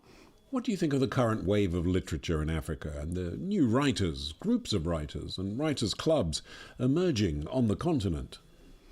Je pense que depuis ce qui est considéré comme le premier roman africain... I think that since the first recognized African novel by Thomas Mufolo from Southern Africa in 1907, the continent's literature has continued to flood libraries, bookstores and imaginations, whether in Africa or abroad. There's still work, important work to be done. Il y a encore du travail à faire, il y a un travail important à But there is a pool of important writers. Il y a un vrai désir de littérature. There's a real desire for literature, and this must be helped along, must be supported by the state, by the public authorities, since the economy of books is fragile. Des livres, l'Union africaine a créé son premier grand prix de littérature. The African Union's first Grand Prix for literature was awarded to Les Aquatiques. I'm delighted to say, at the same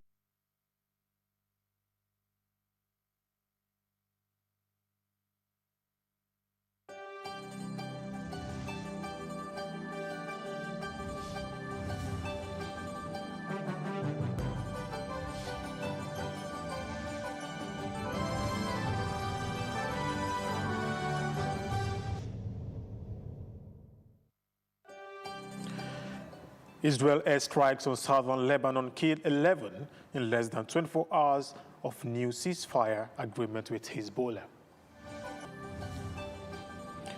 Pressure mounts on Keir Starmer to set timetable for exit.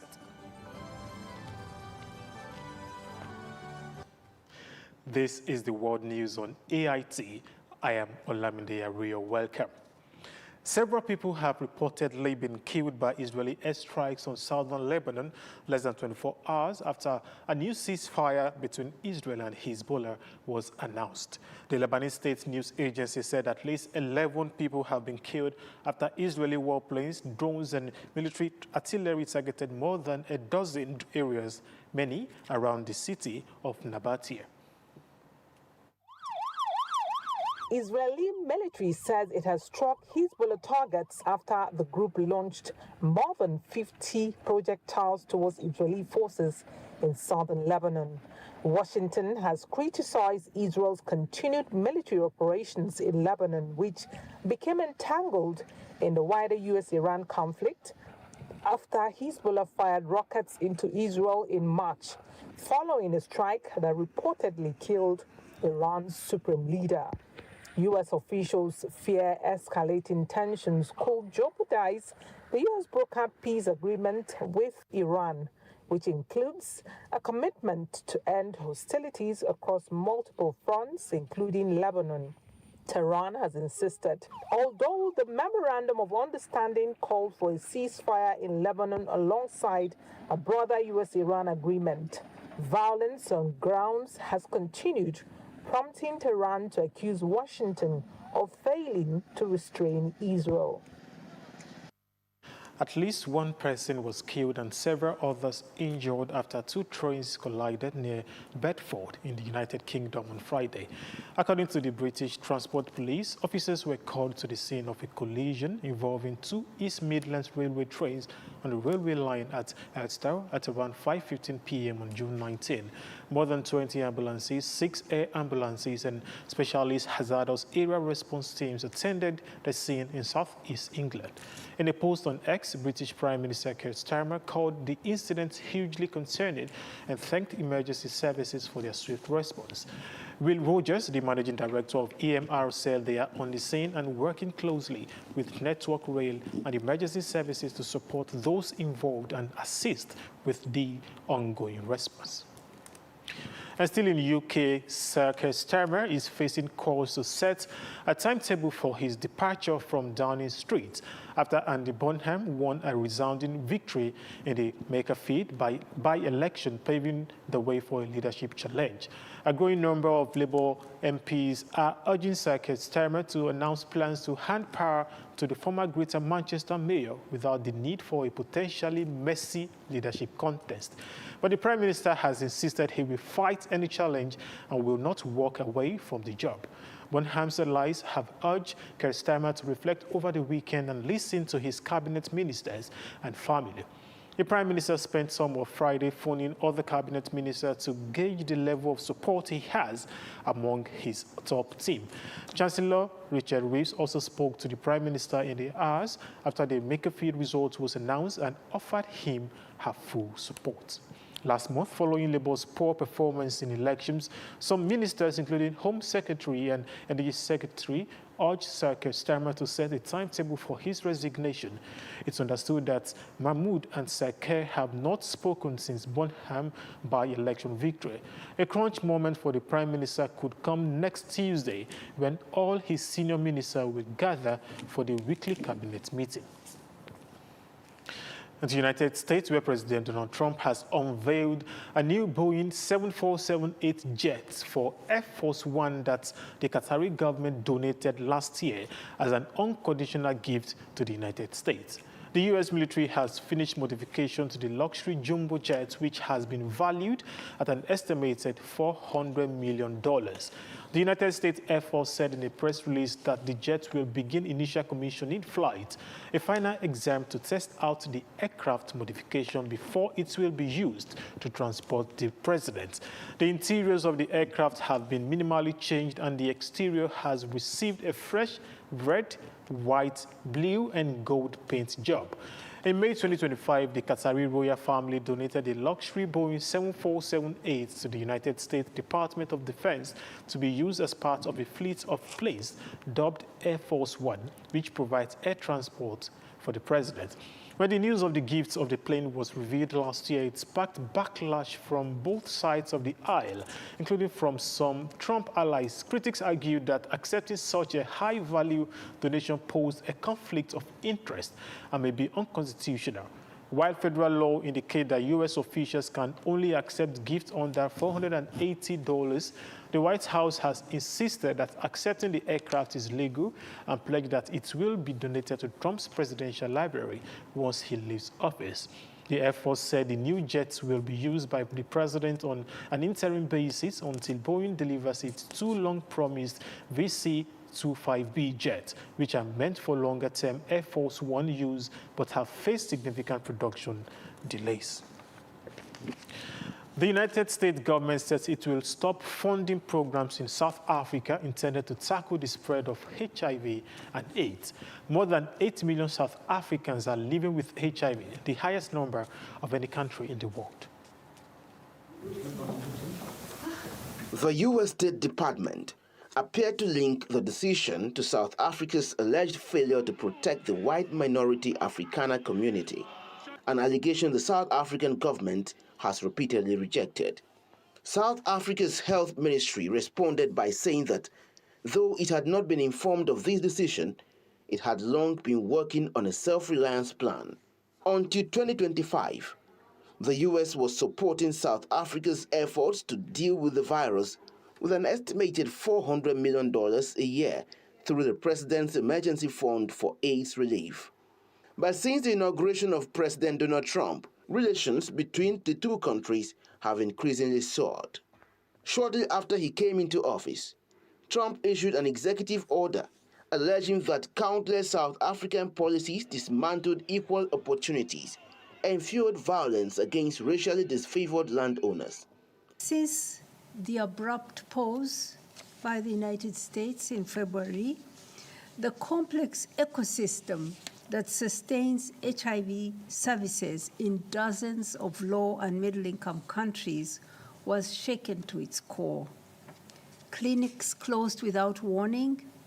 Thousands of health workers faced job losses or lost salaries, and life-saving testing, treatment, and prevention services experienced widespread and continuing disruption. UNAIDS warns that the collapse of HIV prevention services could result in 3.3 million additional new infections. This is disputed by the South African government, which says its Black economic empowerment policy is needed to correct economic inequality dating from the apartheid era.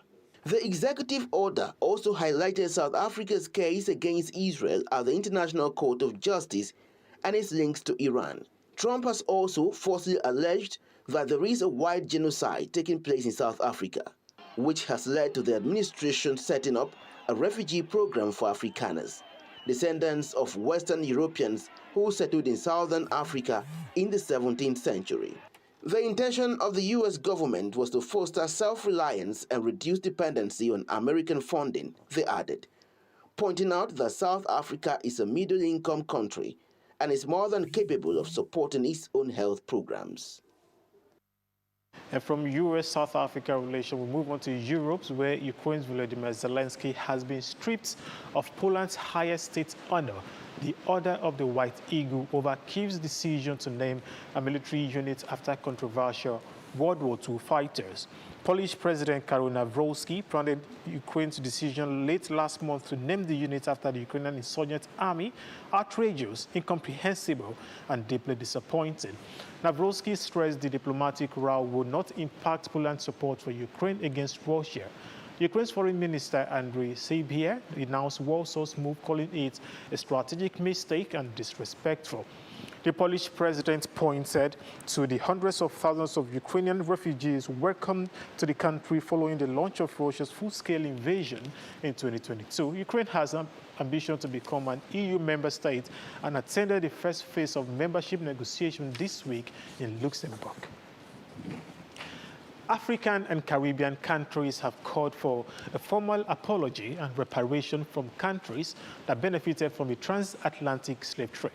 The demands come at the end of a three-day conference in Ghana, which looked to advance the push for justice. African and Caribbean leaders have renewed calls for the reparations over the transatlantic slave trade, following a landmark United Nations resolution recognizing slavery as one of history's gravest crimes against humanity. The resolution, adopted in March, urged member states to contribute to a global reparation fund. Historians Canadian billionaire businessman Frank Stronach was found guilty on Friday of one count of sexual assault and one count of indecent assault, in a judgment where the judge described some of his behavior as gross and disgusting. Police arrested and charged Stronach in 2024 with criminal offenses, including sexual assault and rape, for alleged crimes dating from the 1970s to 2024.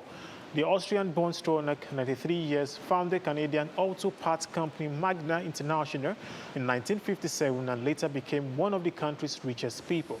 Magna said it has had no affiliation with Stronach since he relinquished control of the company in 2010.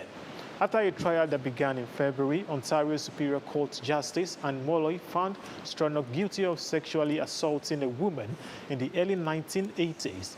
The woman alleged the assault occurred when she visited his Toronto condo after having dinner nearby.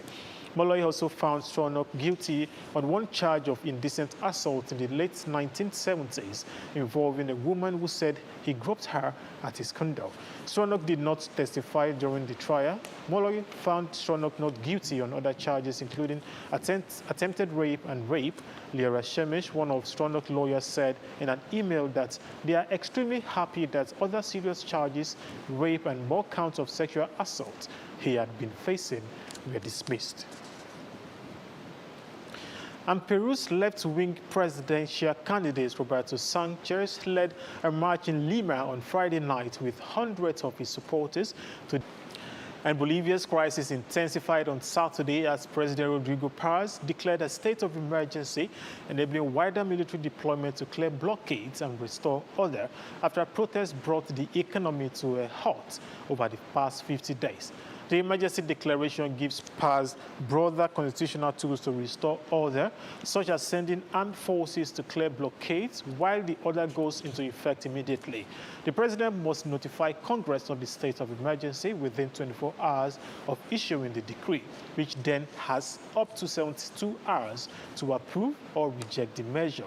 Protesting groups, many allied to former leftist President Evo Morales, have cut off key roads, stranding trucks and choking supplies of food, fuel, and medicine to many areas, including La Paz. The conflict initially erupted after Paz abruptly cut long-standing fuel subsidies to shrink the deficit amid a worsening dollar crunch and talks with the International Monetary Fund. Despite later steps to stabilize fuel prices and reverse unpopular land reform, protests intensified into broader discontent, with unions demanding wage increases, an end to fuel and dollar shortages, and Paz's resignation. Paz's declaration came in a live message to the nation just hours after he unveiled a deal struck on Friday with the main union, the Bolivian Workers' Confederation, that aimed to ease tension. A woman was killed and nearly 1,700 tourists were evacuated due to a large fire at a hotel in the Dominican Beach resort of Bahia Ibe local authorities said on Friday. Francesca Valentino, a 46-year-old Italian woman, was killed in the fire at the Viva Windham Dominico's Beach Hotel, the Daya Emergency Services said in a statement.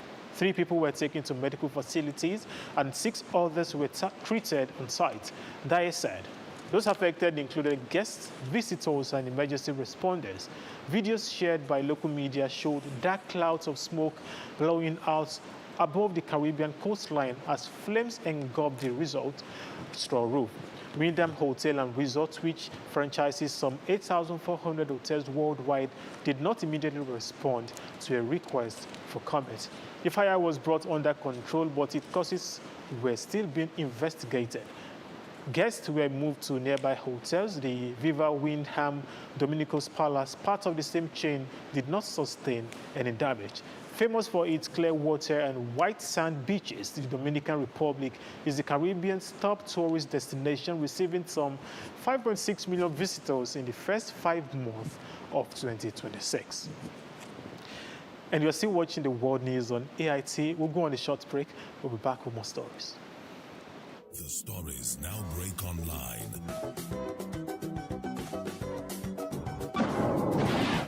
Don't miss anything from our real-time updates and exclusive content. Follow and participate in discussions on live TV studio programs to shape the narratives. Subscribe, engage, and share from AIT.live at AIT_online on X, AIT Online on Facebook, Official AIT Live on Instagram, TikTok, and Threads on YouTube.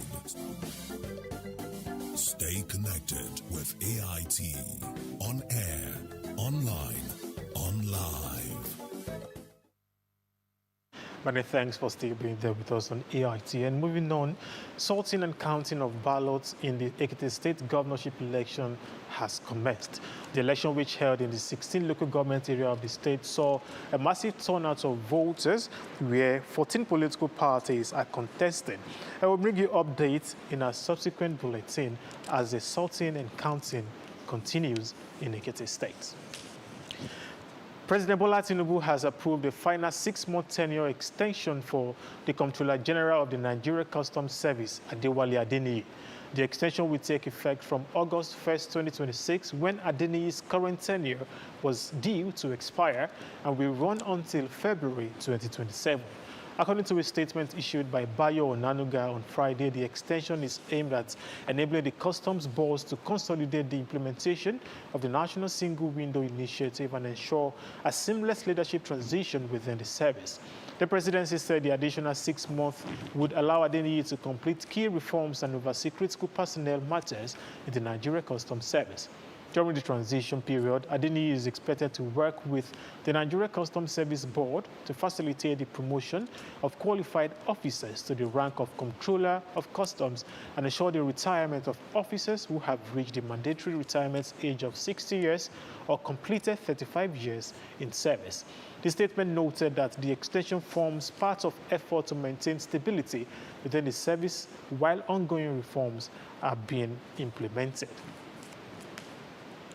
And Nigeria's Inspector General of Police, Olatunji Disu, has approved the appointment of Chief Superintendent of Police, Aniete Okonkwo-Edem, as the new Force Public Relations Officer.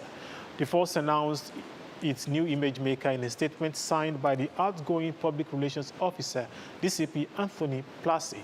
CSP Niedu, a native of Etinan local government area of Akwa Ibom State, holds a degree in pure chemistry from the University of Uyo and has extensive experience in public communication, operational policing, intelligence management, and institutional administration. Before his appointment, he served as head of the Complaints Response Unit at Force Headquarters, Abuja, where he coordinated public complaints management and championed initiatives aimed at strengthening transparency, accountability, and public trust in the Nigeria Police Force. He has also held key positions, including Operations Officer, Maisandari Division, Yobe State Command, Area Crime Officer, Umuahia Area Command, Abia State, Staff Officer of the IGP Secretariat, Second in Command of 50 Police Mobile Force Squadron, Kubra, and Officer in charge of the Force Headquarters Situation Room.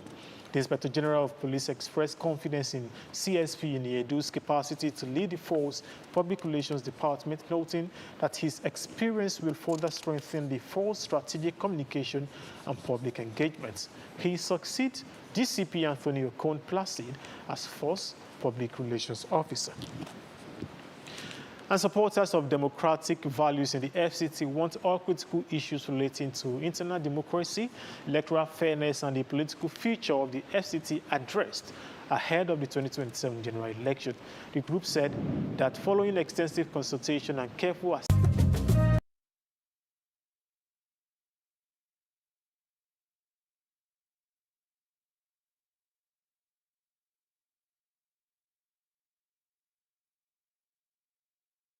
values within its own structures.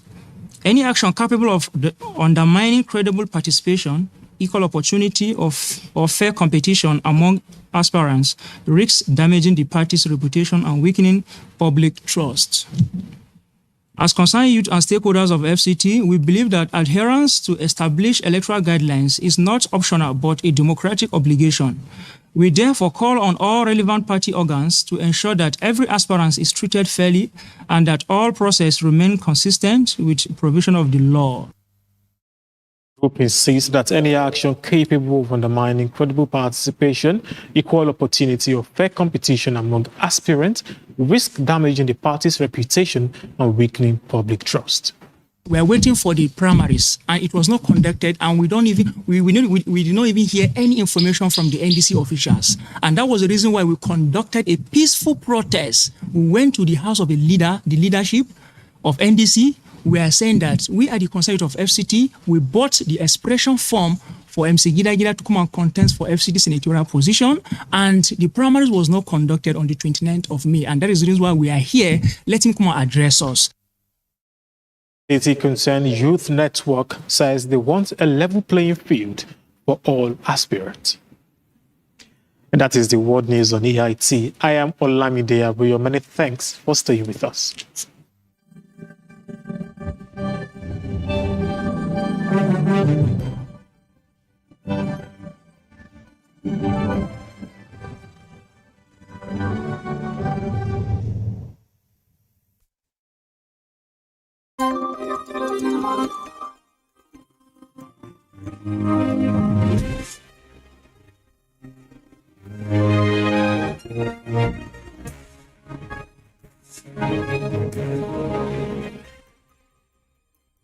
AIT, sharing the including yours.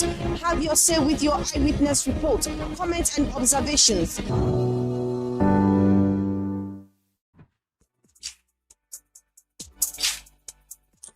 Enjoy the best of African musical videos.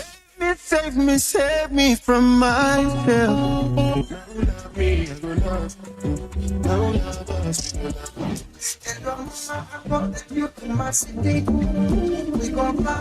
Telling me now, who's that girl? Who's that girl? What's poppin'? That girl, there's no stopping. What's on?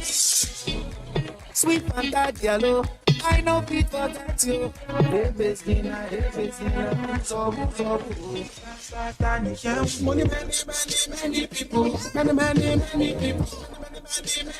Entertainment gists, interviews. Welcome to Shaka Tower Up Close and Personal. Welcome to Shaka Tower Up Close and Personal. They call me Tubaba. Keep watching Shaka Tower on AIT. Also, people they call me Faze. Keep watching Shaka Tower on AIT Network. Keep watching Shaka Tower on AIT Network. Events and party lifestyle. Thursdays at 6 p.m. and Saturdays at 3:30 p.m. right here on AIT Network. Shaka Tower, the home of entertainment.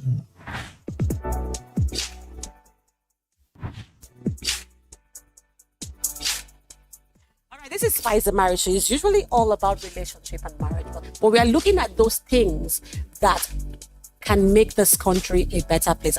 You are having hands-on experience in different industries. So we don't want to just give certificate. We want to give certificate. And I always tell people, what you sabi. That certificate? Yes, what you sabi. Certificate. Now, what you certificate is good. But what can you do? Today, Nigerians are very, very intelligent. Thank you very much for staying tuned. And I will always say, whatever it takes in your relationship or marriage or anything concerning your life, you alone can fix it. I still remain your host, Regina Dorpesi. Bye for now.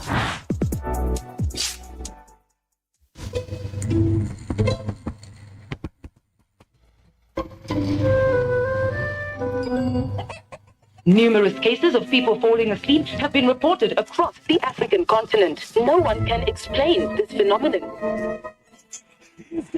With 24/7 FIFA World Cup coverage, sleep can wait. Everything can wait. Get DSTV plus 1 month subscription now for only 15,000 Naira.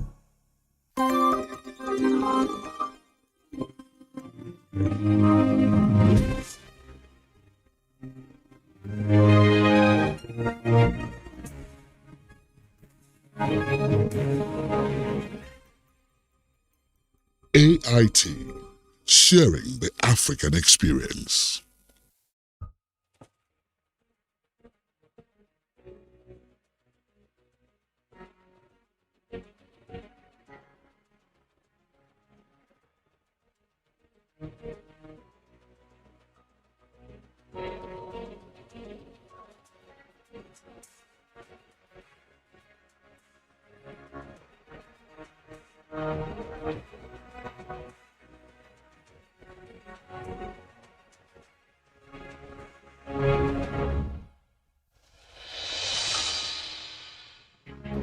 Welcome once again to The Sage.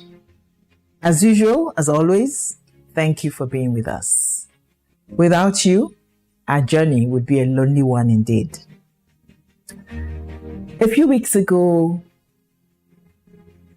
we took you back to a promise we had made, which was to keep you abreast of the progress of our Global Entrepreneurship Program through the year. And so within the past 3 to 4 weeks, we have taken you through the many things we have indeed already achieved this year. We've selected a new batch of entrepreneurs.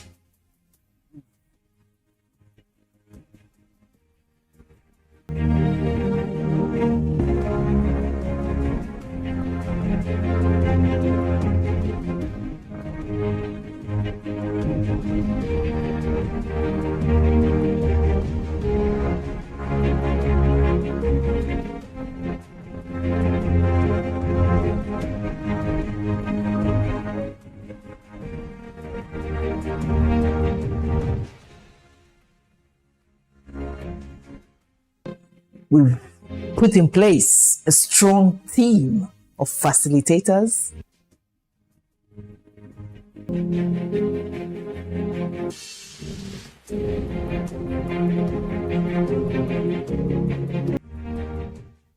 We've indeed conducted, using these skilled facilitators, the first capacity building workshop.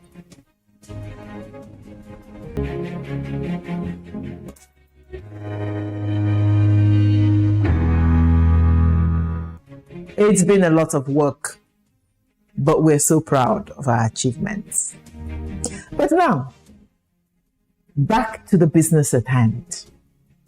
A few weeks ago, we started a series which is in the spirit of Conversations for Change, in which we accept the fact that as a people, as a country, we have difficulties, we have problems, and perhaps now more than ever before in the history of this country, we have difficult economic situation facing our country. Millions and millions of Nigerians are even unable to put food on their table. But we don't just fold our hands and decry our faith and wait to die. As a philosophy, we in C4C believe that there's always something that we can do to make things better. We believe in action. We believe in creating the change we need. Indeed, the motto of the organization. And so we started a series that we termed Living Out Our Hope for a Compassionate Nigeria. A Nigeria peopled by compassionate people. Because we felt that in the long run, that the answer for Nigeria and indeed for the world is that if we as human beings learned to be a bit more compassionate to one another, to do what we can to extend a hand of fellowship, to share the little we have or we don't have, that things are bound to be better. That is the law of the divine creator. That is what makes a better world. And in line with that, we started a series of while waiting for our leaders and our government to enact and implement the economic policies which would make things better, that the majority of us who constitutes the common people of this country can do something. We can begin to live out that hope for a better Nigeria by reaching out to one another. In an earlier show, we elaborated the many areas in which this can be done. We have dealt to some extent with the issue of health care, but generally the health of the people, and recognized the fact that we all have a role to play. But today, in this particular episode, we delve into another area. The issue of entrepreneurship, the issue of successful enterprises, which would really, truly contribute to the welfare, to the economic growth, to the progress of our country. We are going to spend some time dealing with this. Why?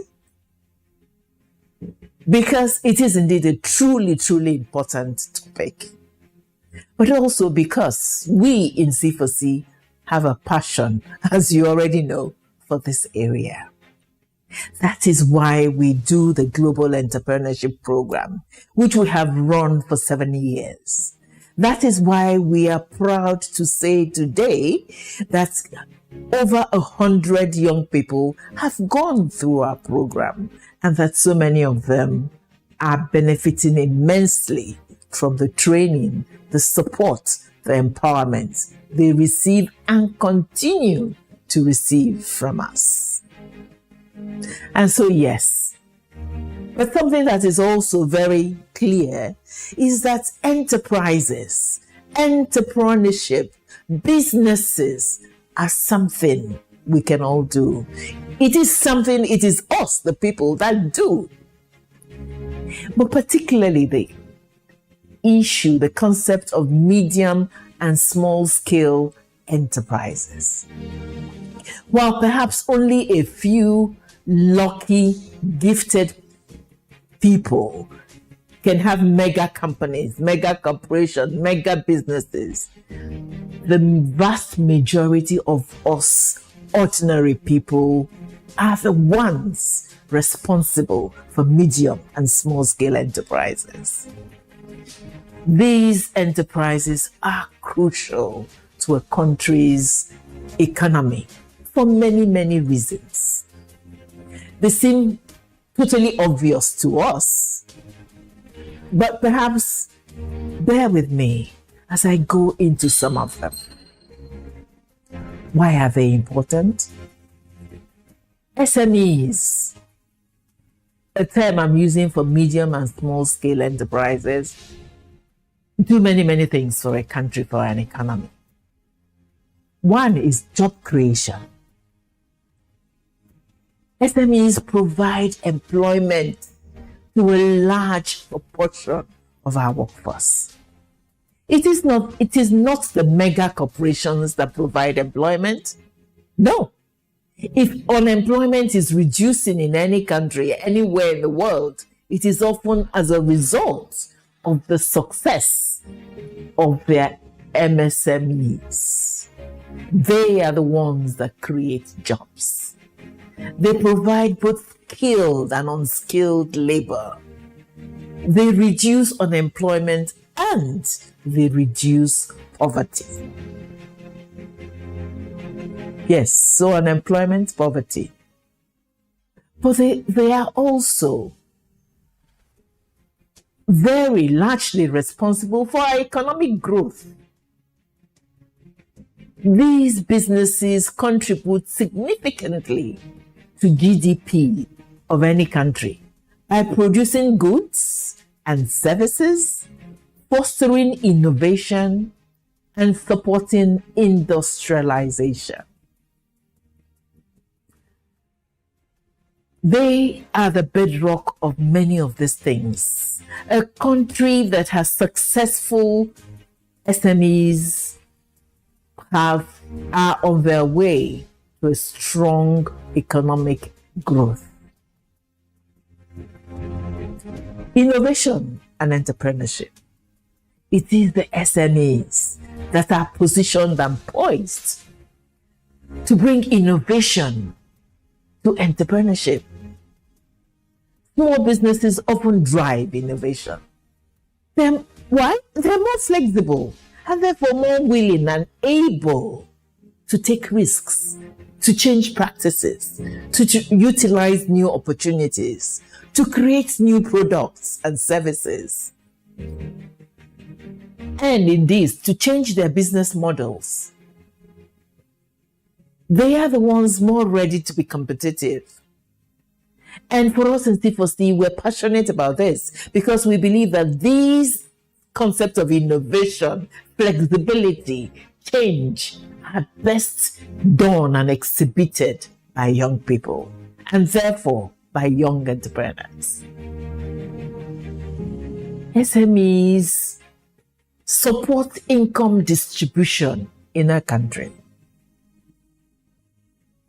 They help distribute wealth and more evenly across a country. They are everywhere. They're in the urban areas, they're in the rural areas, they're in semi-urban areas. Yes. And so as they earn and support themselves and their families and their communities, they are distributing income, they are reducing income inequality. SMEs are important for supply chain development. What do I mean by this? They serve as suppliers and service providers for the larger industries. It is the smaller SMEs who may be producing whatever you want, be it clothes, be it shoes, be it whatever, who produce enough to supply our shops, our big industries. They produce the materials with which the bigger industries function. And so, yes, they strengthen the overall business ecosystem. SMEs are important for export and foreign exchange earnings. These many of them, as they are able to export the things we produce in this country, contribute to our need for foreign exchange in supporting the needs of our country. They help our country earn foreign exchange and improve trade balance nationally and globally. SMEs are important for what we call regional development. And therefore, we must encourage their economic activities in all areas of the country. They're everywhere. They're numerous. No matter how rural, no matter how urban, SMEs have the capacity and potential to be everywhere in the country, reducing pressure on major cities and promoting balanced development. Resilience in economic crises. Unlike large corporations, which can be slow to adapt, as we had said before, SMEs can move quickly. They can take on economic challenges, making them vital for economic stability. And our situation today in Nigeria typifies that. Within the past year, as we witnessed unprecedented economic inflation, we in C4C, because we're in contact with many SMEs, have watched many of them adapt. There are numerous examples which we'll bring to you. Some have looked at innovative ways, looked back at perhaps the equipment they have, and found other ways to use that equipment to deal with the fact that perhaps the line they're in is no longer productive and profitable because of the inflation. We're looking forward to bringing you many examples of it. They are flexible, they are adaptable, they are quick and ready to respond. They are young and strong and optimistic. There are many more benefits I could go into. But because I think by now it is obvious to all of us that there's a great need to support entrepreneurs, to support small and medium scale enterprises, to support young people in particular, to be young entrepreneurs, to strengthen our economy, to provide employment, to feed themselves productively and positively, and not get into crimes and other things which desperation too often drives them to. But we can only end this by underscoring the fact that they cannot exist in isolation. They need to be supported. Governments and leadership need to provide a supportive policy and program environment that would enable SMEs to thrive. John heard something more. I hear God talk to me for the first time. And I hear God say, you have greatness in you because of me. And it made me feel good. It made me feel like, okay, I got greatness, so I wanted to pursue what this greatness was. John pulled out a Bible and began studying it, learning what it said about greatness and forgiveness. So as I read through the New Testament, I learned of repentance. God started to convict me on things that I did in my past. And I also enjoyed when people that I hurt would forgive me. And it was that forgiveness, and the forgiveness sets you free. Overwhelmed with emotion, John cried out in the name of Jesus. Jesus showed up in this room, in where I was, and it was a bright light, and I couldn't move. And I heard a voice say, follow me. And the voice said, follow me. And I said, yes. And I knew what I was responding to. I knew that the voice that said, follow me, was Jesus Christ. John accepted Jesus as his Lord and Savior. He started going to church and got baptized. And by doing this, my alcohol and my marijuana addiction and my sex addiction was completely stripped from me. Over time, he contacted the women he had hurt and asked for forgiveness. Then became his time to forgive when he talked with his mother. And she acknowledged what she did, and that was enough for me, but I forgave my mother. And when I did that, that was a release for me. He says soon God also answered a prayer to find a woman to share his life with. Her name was Alicia, and they soon married, and today they love their blended family. Now John ministers to men, teaching them that the love of God can heal any broken heart. God is a loving Father, and He's a loving God, and He loves you greater than any love that you didn't receive. And if you are out there and you realize you didn't have a loving mom and loving dad, there is a God that loves you to eternity and back. And He's right there available to love you right now if you'll be so willing to accept His love into your heart. Yes, there is a God out there that loves you to eternity and back. God sent His Son Jesus to die for you on the cross so you would know how much you are loved. There's a scripture I love from Psalm 27, verse 10 that says, though my father and mother forsake me, the Lord will receive me. It's my prayer that, like John, you would have an encounter with the living God.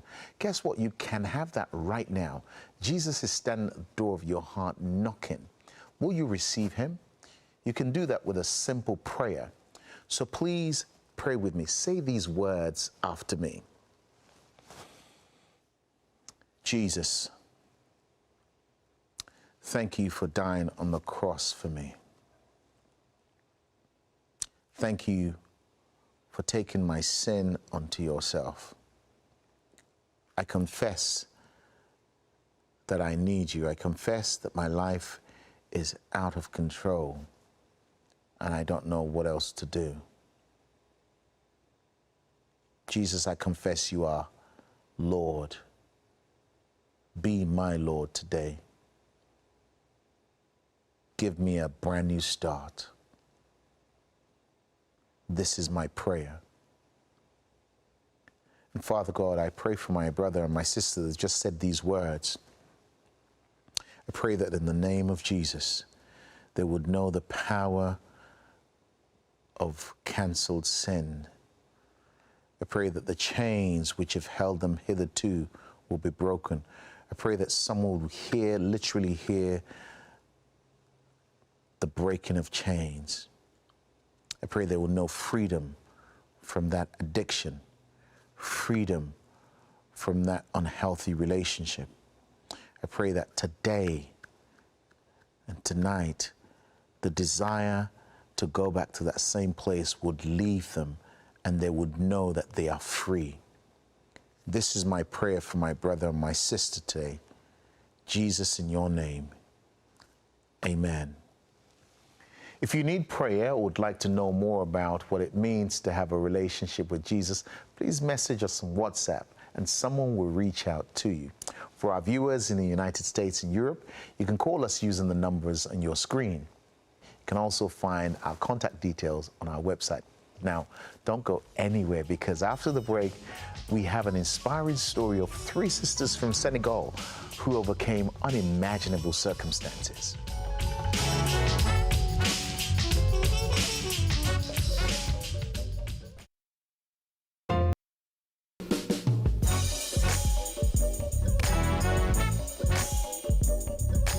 Welcome back. The young women you are about to meet lost everything when both their parents died.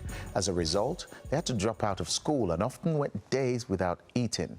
That's until Operation Blessing stepped in to help. Astu and her sisters suffered the tremendous loss of both of their parents. My mother died from kidney failure. When we came home after almost 2 months caring for her in the hospital, we found our father sick too. We stayed by his side until he died of a stroke. With no way to pay for the fees, Astu dropped out of school and did everything she could to provide for her sisters as the new head of the household. After my parents died, it was very difficult for us just to find food. I went to the bush and picked baobab leaves to dry and sell in the market. We tried to run a little business together selling ice cream and juice. We earned a bit, but not enough to live on. We were starving. If we knew we didn't have money for food for tomorrow, we would fast and pray someone would share a meal with us. Sometimes I wondered, does God see us? Their pastor told them about Operation Blessing's chicken rearing project. After training and together with other women in their village, they started raising and selling chickens. We earned a lot of money from this project. Now we can buy food and we don't go hungry anymore. We have everything we need. Thanks to God and this program, we are all back in school. I passed my university entrance exam and I dream of becoming a doctor so I can help people with serious illnesses like my mom and dad. A very big thank you to Operation Blessing and to everyone who helped us. May God bless you 100-fold in return. May He enable you to reach other places to do what you have done for us. Thank you so much. Amen. One day, Astu would realize her dream of becoming a doctor because of the generosity of others. If you'd like to find out how you can be a part of the good work Operation Blessing is doing, visit their website, ob.org. Well, we've come to the end of the program, but before I go, I want to share one final thought. It's taken from Proverbs chapter 19, verse 17. It says, "If you help the poor, you are lending to the Lord, and He will repay you." We leave you with music from singer Mervyn Mayo, who graced our stage last year. He's here with another song called I'm Healing. From all of us here at TPI, goodbye and God bless you.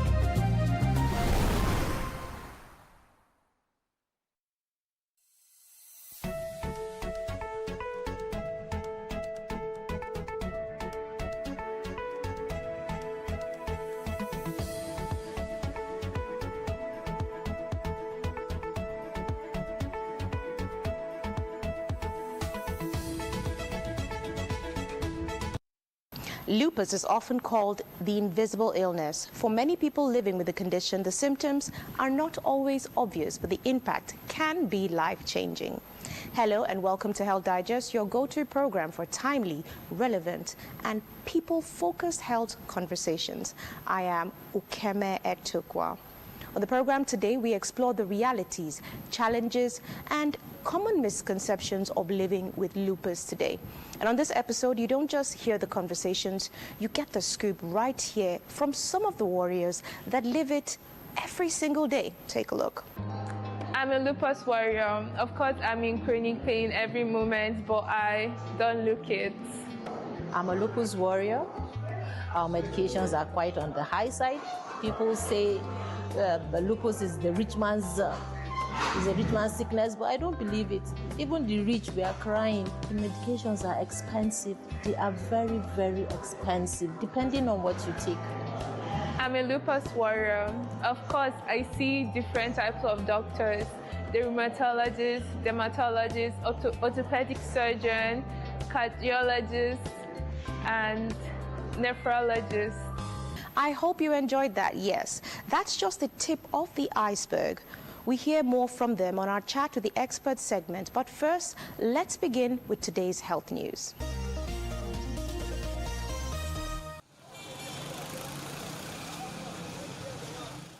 The Akopedi Primary Health Center sits tucked away in this rural community, miles from the state's capital, Uyo. For years, Residents say this facility existed only in name, paralyzed by poor infrastructure and skeletal services. But today the narrative is shifting. The center has come alive, operating 24 hours a day to provide critical care. Inside, the turnaround is visible. Solar panels guarantee uninterrupted power and clean water flows through the facility. The laboratory is fully operational, even providing specialized tuberculosis testing. All the sample that comes in must be documented, analyzed, results sent back to the appropriate unit for follow-up. And of course, we also have the TB lab. We do TB as well. Aside from the issue of personnel, where we are supposed to have more hands to make the work easy. But the current situation, we are running short of personnel. As it stands, I work here, I also handle the PCR.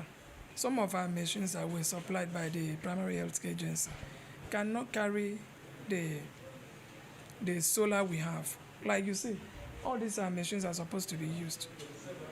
But the fears we have now is that if you use them with the solar, it can break down the solar. At the pharmacy, well-stocked shelves replace the empty cabinets of the past, drastically cutting down the time patients spend waiting for medication. Anytime I'm getting sick, or I get sick rather, I come here to get my treatment because here I see one of the best place for treatment. Everything about them is just good. To gauge the real-world impact, we took a walk into the village. Residents tell us the proximity of the center is a lifesaver, especially for pregnant women and vulnerable children. For Deborah, though she had an antenatal at the facility, but she had to leave the community to her in-laws for delivery. Since I gave birth to my first son, I attended my antenatal and my baby immunization completely there. They are very good. I do go there for checkup. Even my family also do receive treatment there. Nobody has ever asked me for anything. Even when they conducted a test over there, I've never paid a dime. Tuesdays and Wednesdays are the busiest days here, reserved for antenatal care and routine immunization. Management says weekly turnouts regularly exceed 50 children for vaccines, alongside 3 to 5 deliveries weekly. But this turnaround has also brought severe pressure. The officer in charge, Agnes Umung, tells us the center is critically understaffed, forcing the few available hands to work grueling shifts. Outreaches are crippled by a shortage of vehicles, with only one ambulance on ground. Furthermore, the facility remains largely inaccessible to wheelchair users and persons living with disabilities. The center is very okay compared to when I came to this place. Because last year, people came from National for repainting of this environment and changed some bulbs.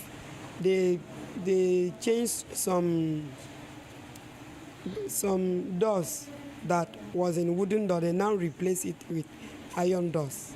And they also gave us the solar lights, and they put the planets on our roof. Even though we don't have staff, we operate 24 hours because some of our staff, volunteers, are living here at the facility. Even if other people go, those that are living at the facility will attend to people at any time, whether in the night, anytime. When I came newly, we used to run shifts. Morning people can come by 8 to 2 o'clock. The afternoon will take over from 2 o'clock to 8. Then the night people will take over.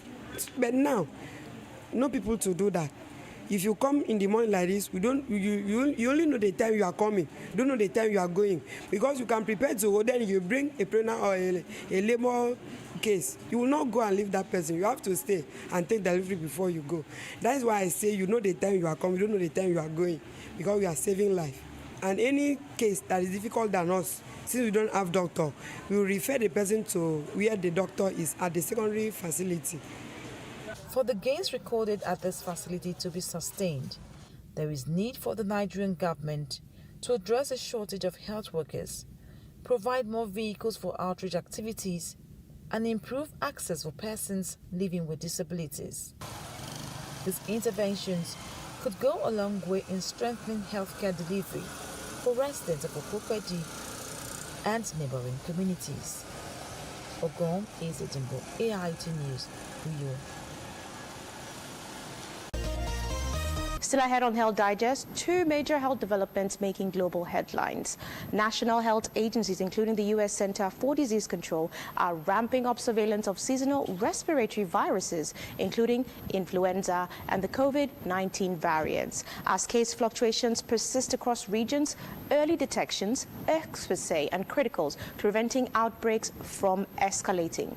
On a lighter note, according to the research reported in Nature Medicine, scientists are developing a next-generation smart insulin that activates only when blood sugar rises, potentially reducing dangerous highs and lows.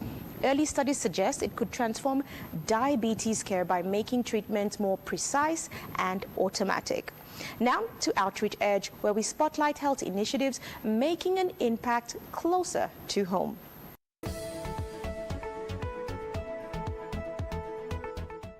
Access to sanitary products is still a challenge. It affects their health, confidence, and education. To mark Menstrual Hygiene Day, the Pad Up initiative took to the streets. The advocacy walk raised awareness on the need for better access to menstrual hygiene products in school and in communities. Period poverty keeps many girls uncomfortable, absent from school, or forced to manage their periods in unsafe hygienic ways. To change that, the initiative is launching pad banks in 4 schools. These provide safe spaces where girls can access sanitary pads whenever needed. The organization's goal is to ensure that no girl should be caught unprepared or made to suffer due to lack of sanitary products. The conversation isn't just for girls. The initiative engaged the boys as well, teaching them to become allies, showing empathy, offering support, and rejecting stereotypes that call menstruation dirty or shameful. Advocates say breaking the silence takes community involvement, education, and a shared commitment to dignity and inclusion for menstrual health and hygiene. Okay, my name is Ashley Laurie. I'm the founder of Pad Up Africa, a menstrual sensitization initiative, and today we are commemorating the Menstrual Hygiene Day by working for PAD, an advocacy to enable access to menstrual hygiene products in schools and community. Today, we have over 1,000 students working with us, teachers and women. So it is a free gift for us to work for PAD. Thank you very much. Yes, we are going to 4 different schools. To distribute the pad bank so that any child can walk into a toilet-sensitive organized area and get their pad. My name is Sheloka Chinazomi Luktif, also known as Locus Intercontinental. Okay, today being Walk for PAD 2026, we LISOT Initiative, we are here to support Pad Up Africa and other partners to support the girl child. LISOT Initiative is about the boy child. The boy child is here to support the girls. There are many reasons why the boy child should be here to support the girl child. There is this stigma on the girl child. Whenever a boy sees a girl menstruating or maybe sees stains, the boy child tends to make mockery, make fun of the girl. But no, we are trying to change the narrative. Yes. For us, I think our message is simple. The plight of these young girls is enormous in the sense that many of them struggle month in, month out in order to, get basic sanitary pads. If the government can, do as much as they can to even make some of these sanitary wares free for some of these ladies, have centers across, have places across public areas where women that are in need of sanitary pads can simply pick what they need and go, and to make water and hygiene mandatory. You're still watching Health Digest. Next is our Health Tech segment, where we explore innovations, discoveries, the things that shape the future of healthcare. Do stay with us. Japanese scientists have announced a breakthrough that could reshape the future of genetic medicine. Researchers at Mia University used CRISPR gene editing technique to successfully remove extra copy of chromosome 21, responsible for Down syndrome, from laboratory-grown human cells. Now, according to findings published in the peer-reviewed journal PNAS Nexus, the technique not only eliminated the extra chromosome, but also helped restore several normal cellular functions affected by the condition. While the research remains at an early experimental stage and is not yet ready for use in humans, scientists say it offers valuable insights into how genetic disorders may one day be treated through precision medicine and advanced gene editing techniques. Finally, we're here on our Chat to the Expert segment, where we get to hear from the Amazons themselves. Let's take a look. Yes, we're going to be discussing the topic lupus. As you already know, the month of May was the official month for lupus awareness. However, I don't think 1 month is enough for this conversation. It should be something we discuss every single day. Now, I'm not going to be discussing this issue myself. I have two of the most amazing women in the world to discuss this with me from the lupus community, and I'll allow the queens represent and introduce their crowns. And I'll start with the beautiful lady to my left. Please, what is your name and what organization are you with? My name is Ejiofor Anita Chidimam. I'm from Mablevi Lupus Foundation. Thank you so much, Chidimam. Thank you. And yourself? My name is Asma Abba, and I'm from Mablevi Lupus Foundation. Thank you so much, Asma. Now, for a lot of people, they still do not know what lupus is and what it's like to live with lupus. So, in very, very few words, or rather, let's put this on a clock. I'll say 2 to 3 minutes each. Just give us what lupus is to you, because there are very different spectrums of lupus for different people. So if you could give us a brief introduction, then we can get deeper into this. I'll start with you, Chidima. Lupus is a chronic illness. It's an autoimmune disease in which your immune system attacks the healthy tissues and organs in the body. It could attack the joints, the kidneys, the skin, the blood. It's anything literally. And lupus is an invincible illness, and it's an imitator of different illness. That's why it's so hard to diagnose. And how would you explain the spectrum you have? Are there different spectrums? Tell us about your lupus journey. Okay, my lupus journey. It's been quite a ride, yes. Like when I got diagnosed of lupus, unfortunately, it affected my joints, which affected my mobility. But there are some individuals that it affects their kidney, leading to kidney problems, while some it affects their skin primarily. So it just depends on the individual. Lupus is not just like it's not a one way, it comes in different directions. Thank you so much. And Asna, I'd like to know, what would you describe lupus as? And I mean, in your own experience and journey, can you break down lupus for us? Wow, lupus is it's an autoimmune disease. It's hardly diagnosed in Nigeria, hardly diagnosed, because during my time, I was diagnosed in 2014 in Dubai. Before then, we've been going in and out of the hospital. Is either malaria, typhoid. There's this severe body pain. When you tell people you're not feeling fine, people see you fine, but deep inside you, you're not feeling fine. It was when we went to Dubai in 2014, I was diagnosed, and the doctor told me, write it. He spelled it L-U-P-U-S, lupus, you have lupus. I was looking at him, what's this? What is he calling? He was like, do you have children? I said, yes. How many? I said 3. How? I said, God.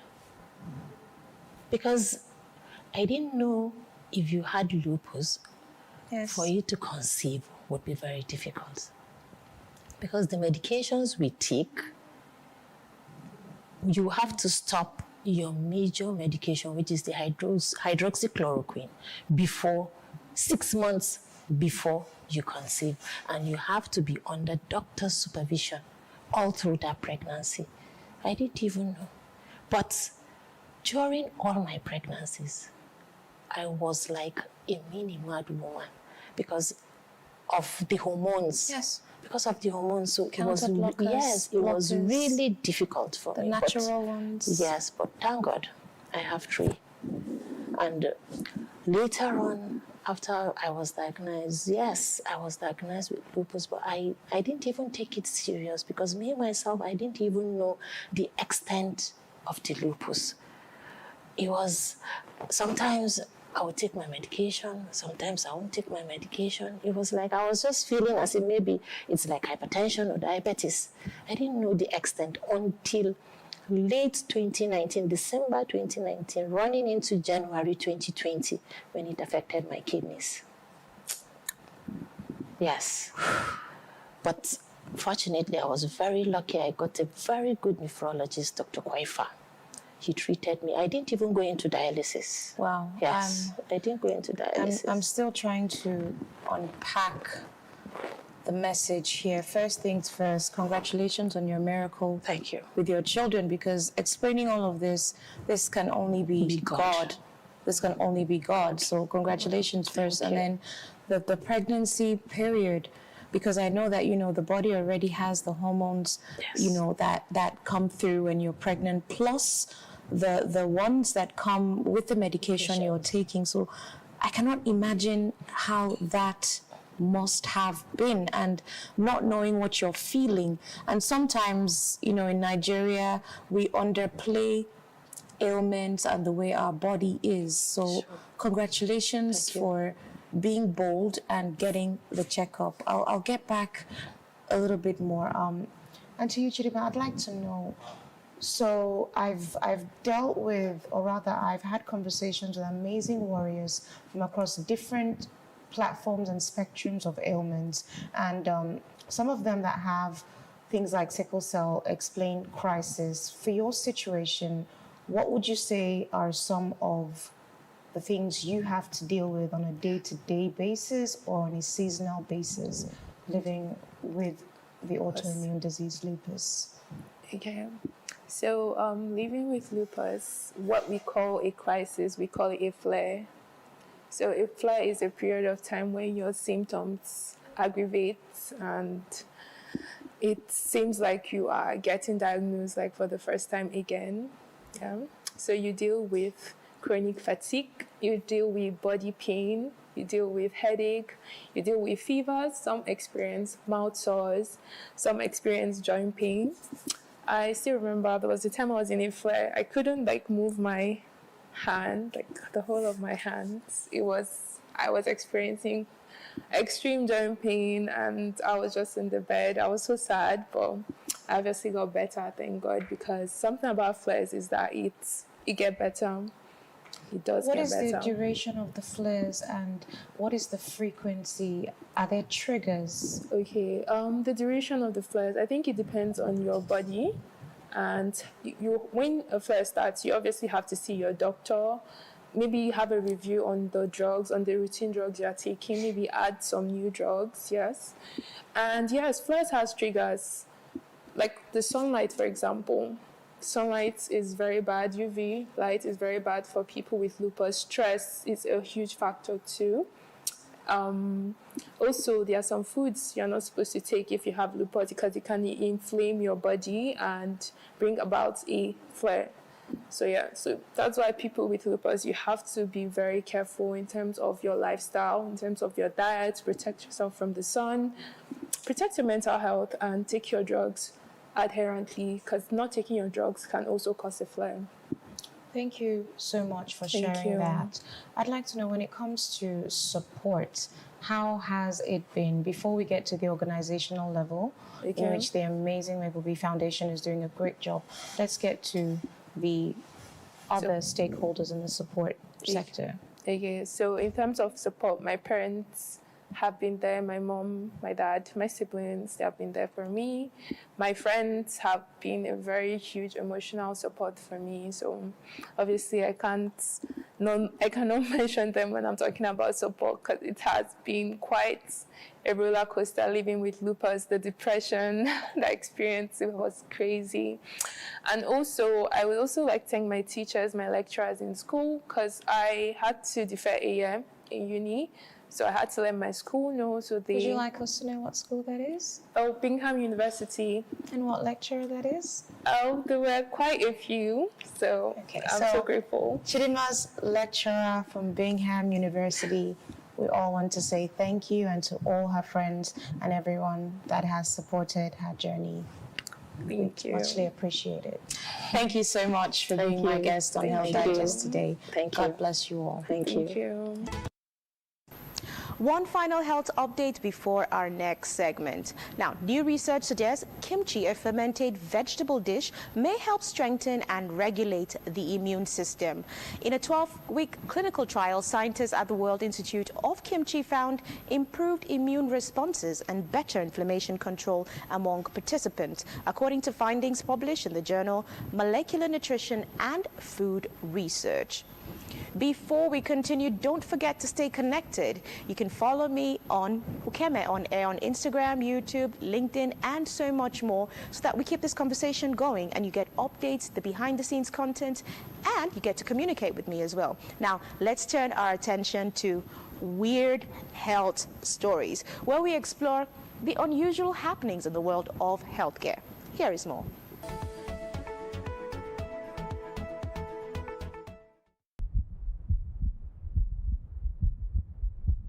Can grief really break your hearts? For 57-year-old Brenda Young from Scotland, the answer was yes. Shortly after witnessing her mother's death in 2025, Brenda developed severe chest pain and was rushed to the hospital. Doctors initially suspected a heart attack, but further tests revealed something unexpected, a rare condition known as the broken heart syndrome. Medically, Takotsubo cardiomyopathy. The condition can be triggered by intense emotional or physical stress.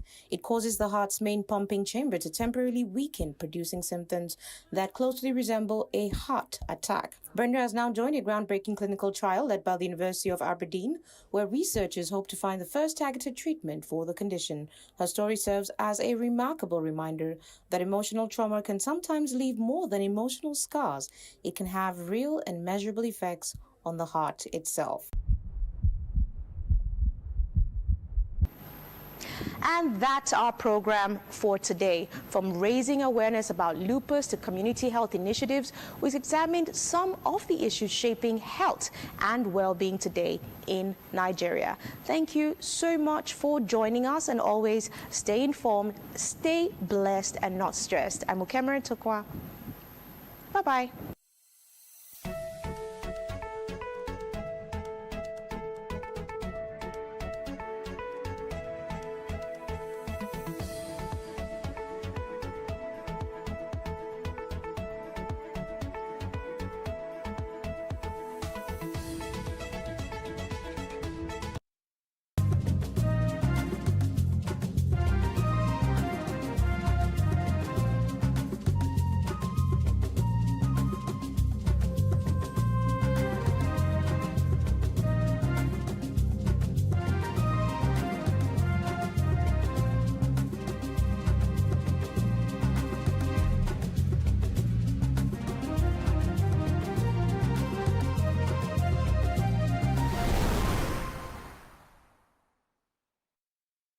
The fall armyworm has caused devastating crop losses across Africa since it arrived in 2016 in Malawi at Lilongwe University of Agriculture and Natural Resources.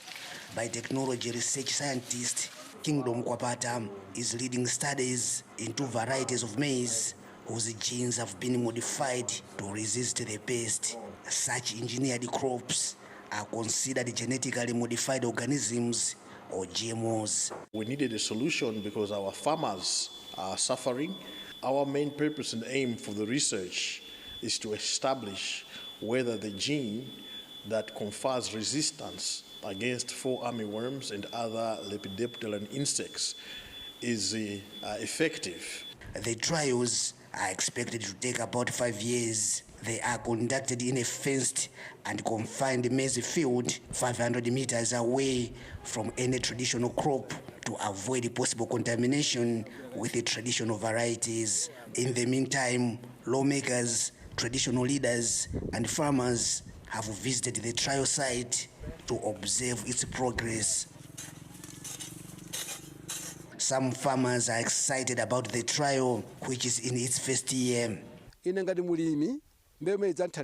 This will solve the problems of lack of money to buy pesticides to kill fall armyworms, which have affected my maize harvest for many years.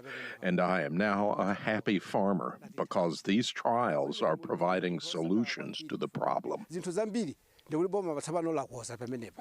Another subsistence farmer, Esther Ganjawala, is skeptical about the technology. She notes that replacing local maize varieties with high-yielding hybrids has created new troubles. These new varieties are not good at all. You can't harvest anything without applying fertilizers, and they are easily attacked by pests. That's why there is growing poverty. But with our local varieties, we can harvest even without applying fertilizers.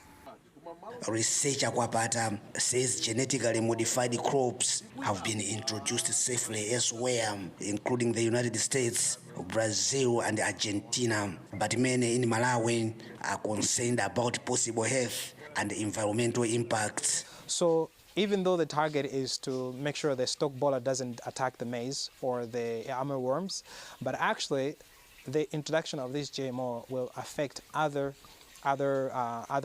beneficial insects such as bees and other birds. So that is something that we don't want. We don't want to disturb that cycle. Ganier also fears that once introduced to farmers, the GMO maize would keep other local crops from growing. Kwapata says there is no evidence that would happen, but he acknowledges that people are concerned. There's a lot of skepticism. There's a lot of political anxiety, but in the final analysis as researchers, we are saying that the nation needs to give us a chance to do the research diligently, independently, without due influence.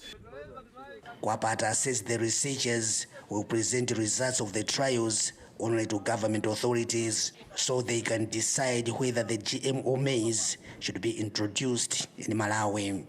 Lamek Masina, VOA News, Lilongwe, Malawi.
The fall armyworm has caused devastating crop losses across Africa since it arrived in 2016 in Malawi at Lilongwe University of Agriculture and Natural Resources.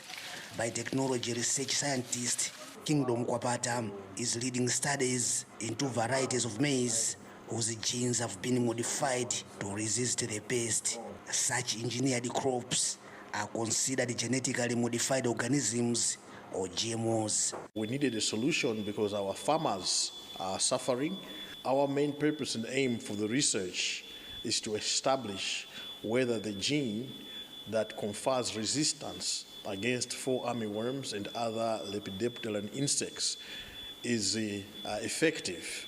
The trials are expected to take about 5 years. They are conducted in a fenced and confined maize field 500 meters away from any traditional crop to avoid possible contamination with the traditional varieties. In the meantime, lawmakers, traditional leaders, and farmers have visited the trial site to observe its progress. Some farmers are excited about the trial, which is in its first year. This will solve the problems of lack of money to buy pesticides to kill fall armyworms, which have affected my maize harvest for many years. And I am now a happy farmer because these trials are providing solutions to the problem. Another subsistence farmer, Esther Ganjawala, is skeptical about the technology. She notes that replacing local maize varieties with high-yielding hybrids has created new troubles. These new varieties are not good at all. You can't harvest anything without applying fertilizers, and they are easily attacked by pests. That's why there is growing poverty. But with our local varieties, we can harvest even without applying fertilizers. Researcher Kwapata says genetically modified crops have been introduced safely elsewhere, including the United States, Brazil, and Argentina. But many in Malawi are concerned about possible health and environmental impacts. So even though the target is to make sure the stalk borer doesn't attack the maize or the armyworms, but actually the introduction of this GMO will affect other beneficial insects such as bees and other birds. So that is something that we don't want. We don't want to disturb that cycle. Ganier also fears that once introduced to farmers, the GMO maize would keep other local crops from growing. Kwapata says there is no evidence that would happen, but he acknowledges that people are concerned. There's a lot of skepticism. There's a lot of political anxiety, but in the final analysis as researchers, we are saying that the nation needs to give us a chance to do the research diligently, independently, without due influence.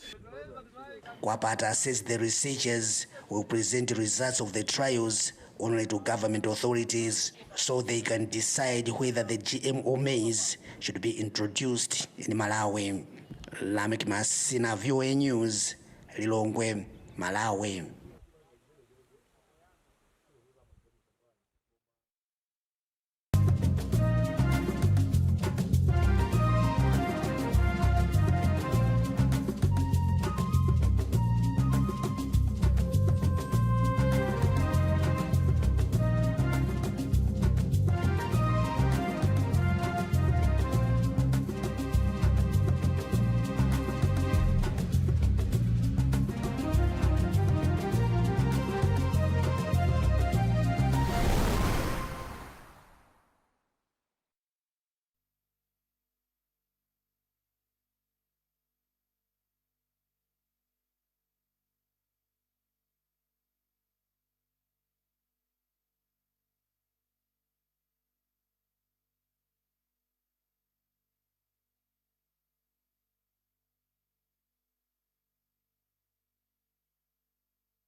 The armyworm has caused devastating crop losses across Africa since it arrived in 2016 in Malawi at Lilongwe University of Agriculture and Natural Resources. Biotechnology research scientist Kingdom Kwapata is leading studies in 2 varieties of maize whose genes have been modified to resist the pest. Such engineered crops are considered genetically modified organisms or GMOs. We needed a solution because our farmers are suffering.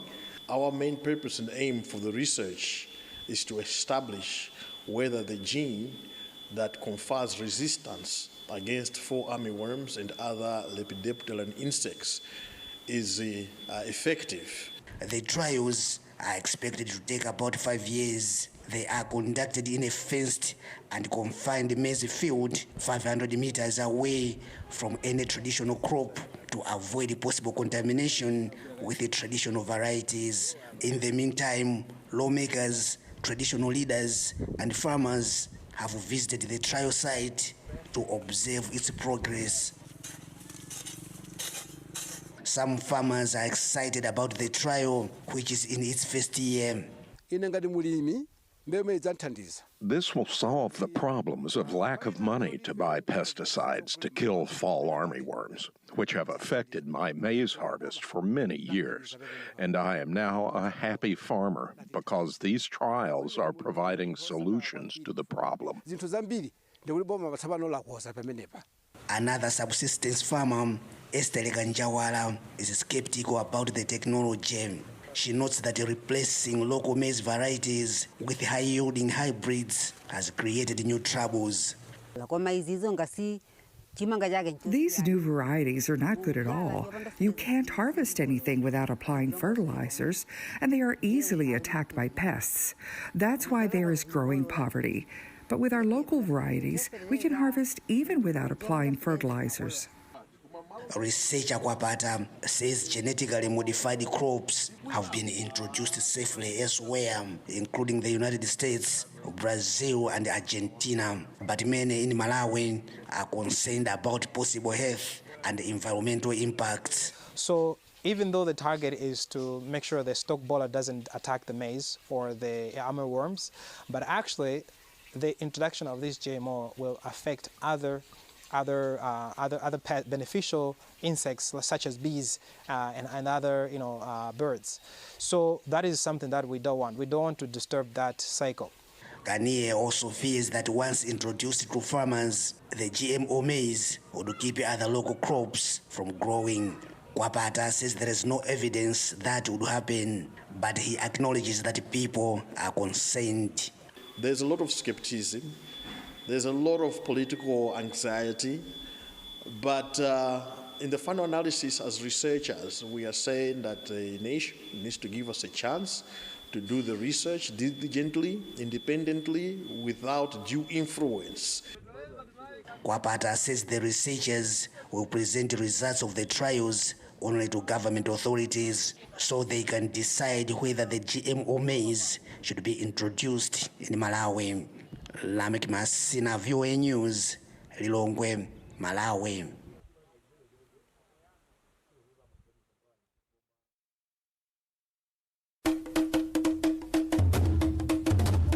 The surge in the use of plastics and plastic products has increased and at the moment unavoidable in our daily routine. It is a global phenomenon and the growing demand has become indispensable as they are found in a high proportion among household items. In today's Nigeria, a huge chunk of plastics are produced and used.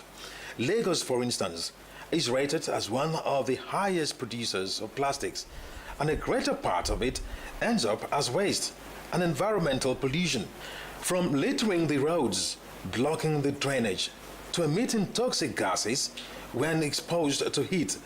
Certain reasons are attributed to this. Recyclers is a social enterprise. They do recycling, they turn bottles to other reusable items, and they have a way of trying to monetize anything recyclables. All of these things are geared towards making people see the need, why they should, their approach towards recyclables, towards bottles, towards pure water sachet, towards carton should be different. It's not just it's a waste. It's not a waste. It's not waste for its asset. It's value. It's meeting needs. It's providing solution, and we need to see how we can use it to actually touch lives. Looking beyond the waste, some creative minds are taking advantage of the environmental challenge to create wealth and jobs while combating its menace. Recycling business is a very lucrative business. Yeah. So that's why we also do much of advocacy, talk to people a lot and make them see the need, why they just change their mindset and have a healthy approach towards recyclables and towards what they call waste. Not really waste, it's something of value, something that have asset, and with recycling can actually deliver the original intent of meeting needs and providing solutions to people. Why do some Nigerians take recycling as an alternative to making ends meet, despite its challenges? I see this recycling business as a business that they have profit and you can make money on it, and if you get it right, can't cure loss. This is fetching money, so I have to accept it, whether it is from the dump or not. I know I will see something out of it. For some of us that see the need, why we should begin to place value on these things, helping lives. When rain falls now, the drainages are always blocked because of these bottles.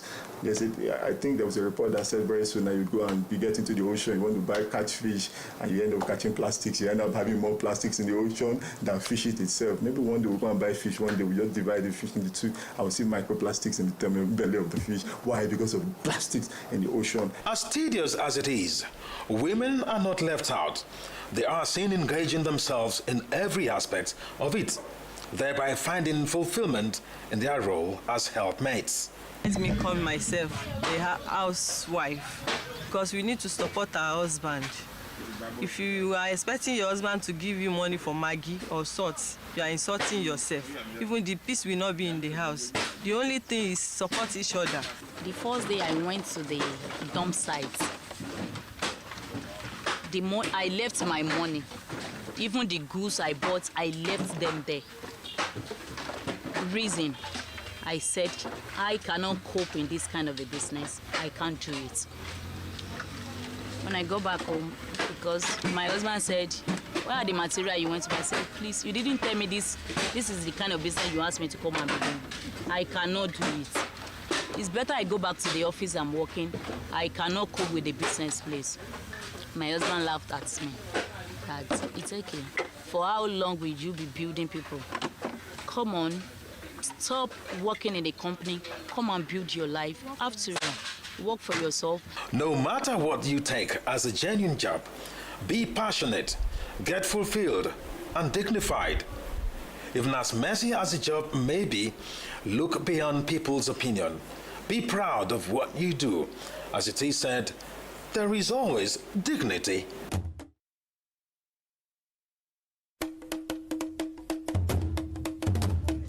I can't tint my hair because in our society, when you tint your hair, it gives another meaning, as if you are not responsible.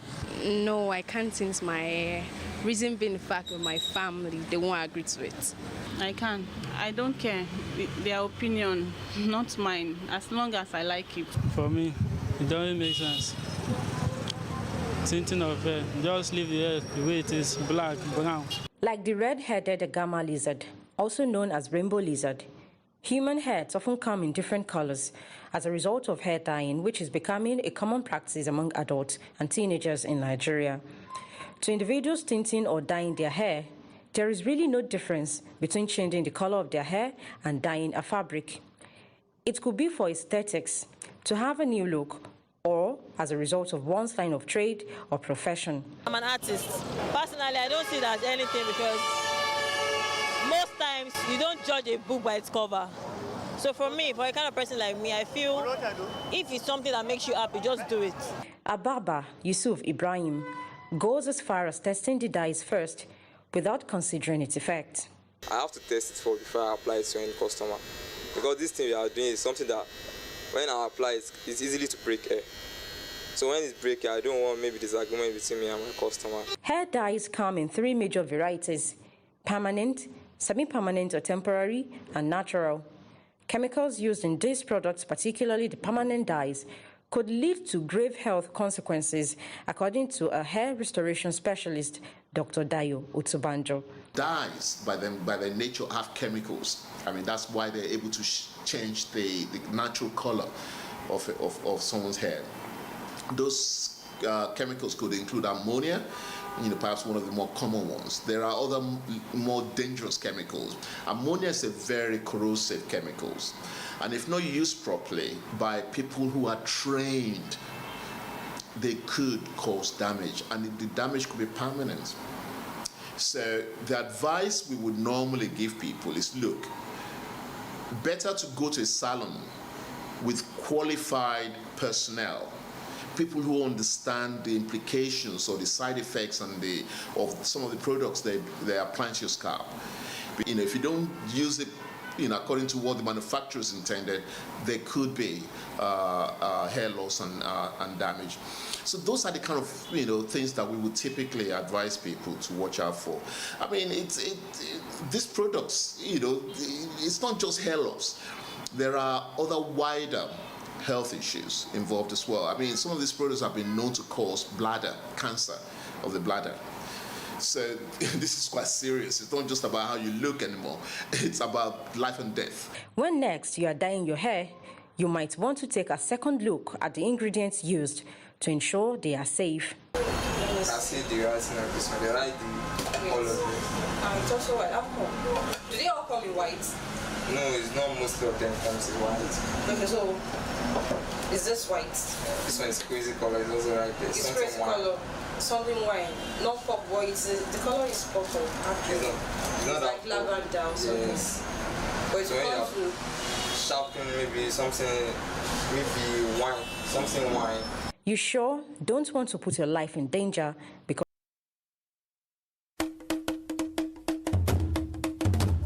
marijuana is a psychoactive drug from the cannabis family, which primarily serves medical purposes. It comes in green, brown, or gray color. Affordable and available in every part of our society, although its possession and consumption is illegal. Marijuana is gotten from dried flowers, leaves, stems, and seeds of the cannabis plant, and is one of the mostly and widely abused drugs, and probably the most easily accessible in the world despite its illegality.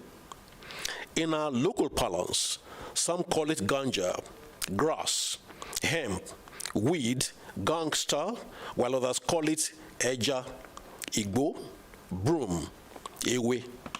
It's marijuana. You call it igbo for Yoruba land. You call it sesimila, you can call it marijuana. This one they will call smoke or eja. This confirmed taba. It's very easy to get. It's cultivated here. That's why we no longer call it Indian hemp. We call it cannabis sativa. In Nigeria, its production and use is criminalized by local laws, yet it is one of the illicit drugs produced domestically. The reason it is secretly sold and used. Some wrap and conceal it in small pieces of paper to smoke. Marijuana, Igbo, cannabis, or skunk, they're giving it so many names. It's actually illegal in Nigeria.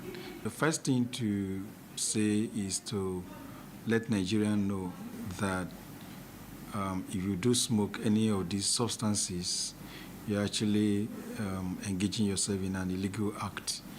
There are laws in the land that specified clearly, the penalty for smoking, which is about 25 years, the penalty for growing, which could be as high as even life imprisonment. The fact that you still have the prevalence of marijuana, the availability, the accessibility of this mind-altering herb everywhere, despite the fact that government is talking about,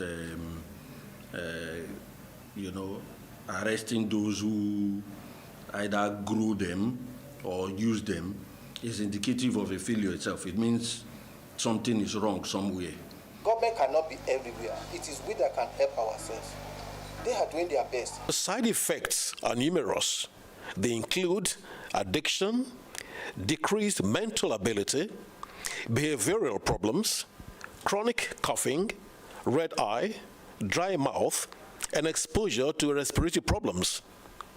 What are the implications of these hazards on the future of the Nigerian youth? As long as you are taking it over a period of time, you become chronically mentally unstable. That chronic psychosis now comes in, what you call schizophrenia. Then you now become a liability both to yourself and to the society. Liability in what way? Of course, by the time you become easily aggressive. We see that in our youth nowadays. By the time you become aggressive, of course you might have to harm one or two people. And of course, because you are taking this thing, you have to have money. If you don't see money, because even you see that the people are taking it are the youth who probably has no job, then pilfering starts, stealing starts, and all sorts of social vices. A smoker, I will feel fine, work fine. But some people smoker, you feel ugly, you cannot walk, you go down. Despite the known side effects, why is the abuse still on the increase among youths? They believe that the thing really doesn't harm them.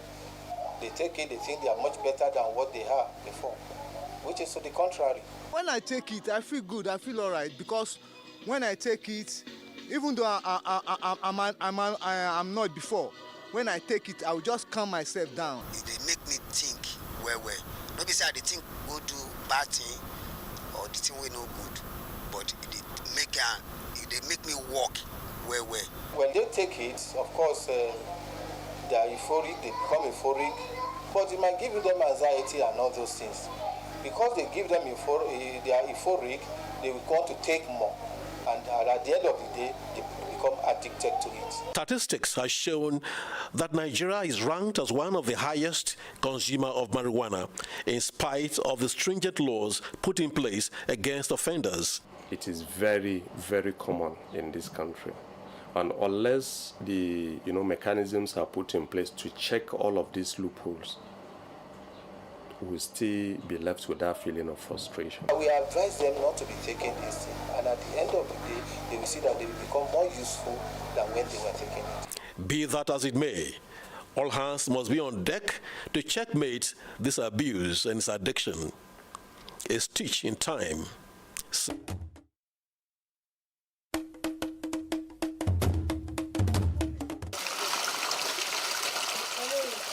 Catfish, the act of growing a diverse group of red-fin fish, is popular in Nigeria. The production of the fish for commercial purpose is a major practice by farmers, as it accounts for over 80% of the country's aquaculture output, with a booming domestic market, as well as a strong export sales of smoked fish. In catfish production, feed constitutes the most important cost, as Nigeria still imports feed with only a few producing locally. Diesel, very expensive. NEPA, when they will bring their NEPA bill, per month they are bringing 70,000. Raw materials is no-go area. Where are we going to get the money? Its production in recent times is becoming difficult for some small-scale farmers, due to the hike in the cost of feed as a result of scarcity of raw materials and depreciation of naira against the dollar, making it difficult for farmers to cope. Feeds is nothing to write home about, so expensive. Everything has gone so high that the business is becoming so tiresome. But then, as many of us that had the vision, the love of it is there, we will not go back. After having spent so much on a cycle, at the end of the day, you want to sell. For instance, somebody will come and say they want to buy a kilo for 800 naira, 850 naira. This is something you have spent so much on.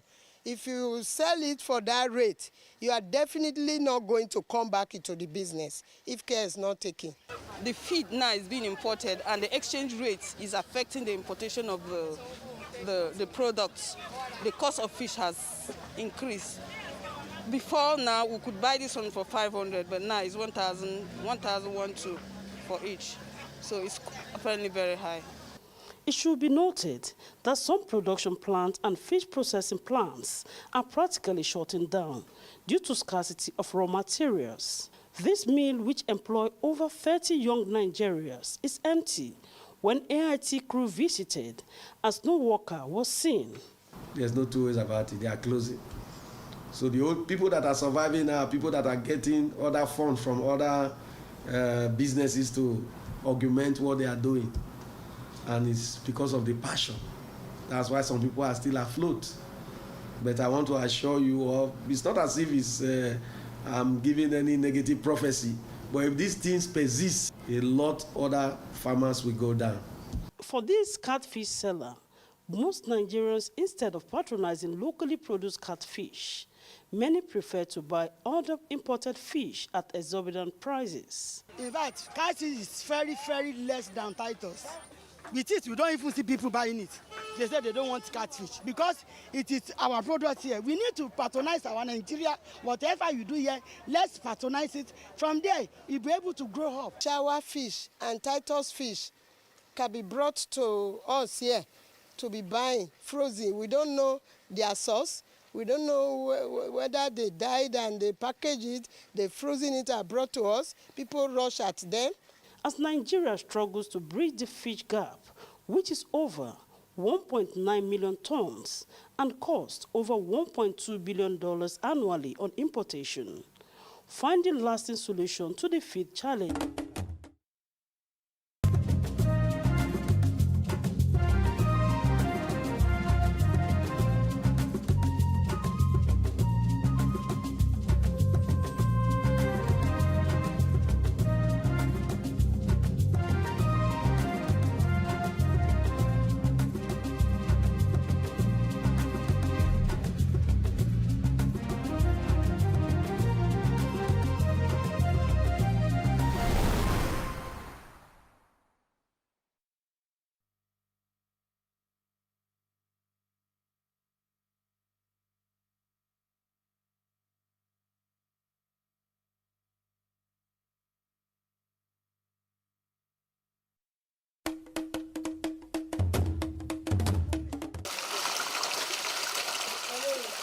Catfish, the act of growing a diverse group of ray-fin fish, is popular in Nigeria.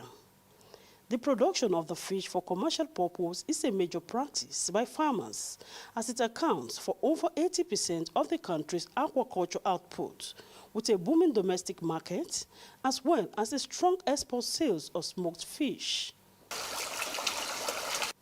In catfish production, feed constitutes the most important cost, as Nigeria still imports feed with only a few producing locally. Diesel, very expensive. NEPA, when they will bring their NEPA bill, per month they are bringing 70,000. Raw materials is no-go area. Where are we going to get the money? Its production in recent times is becoming difficult for some small-scale farmers due to the hike in the cost of feed as a result of scarcity of raw materials.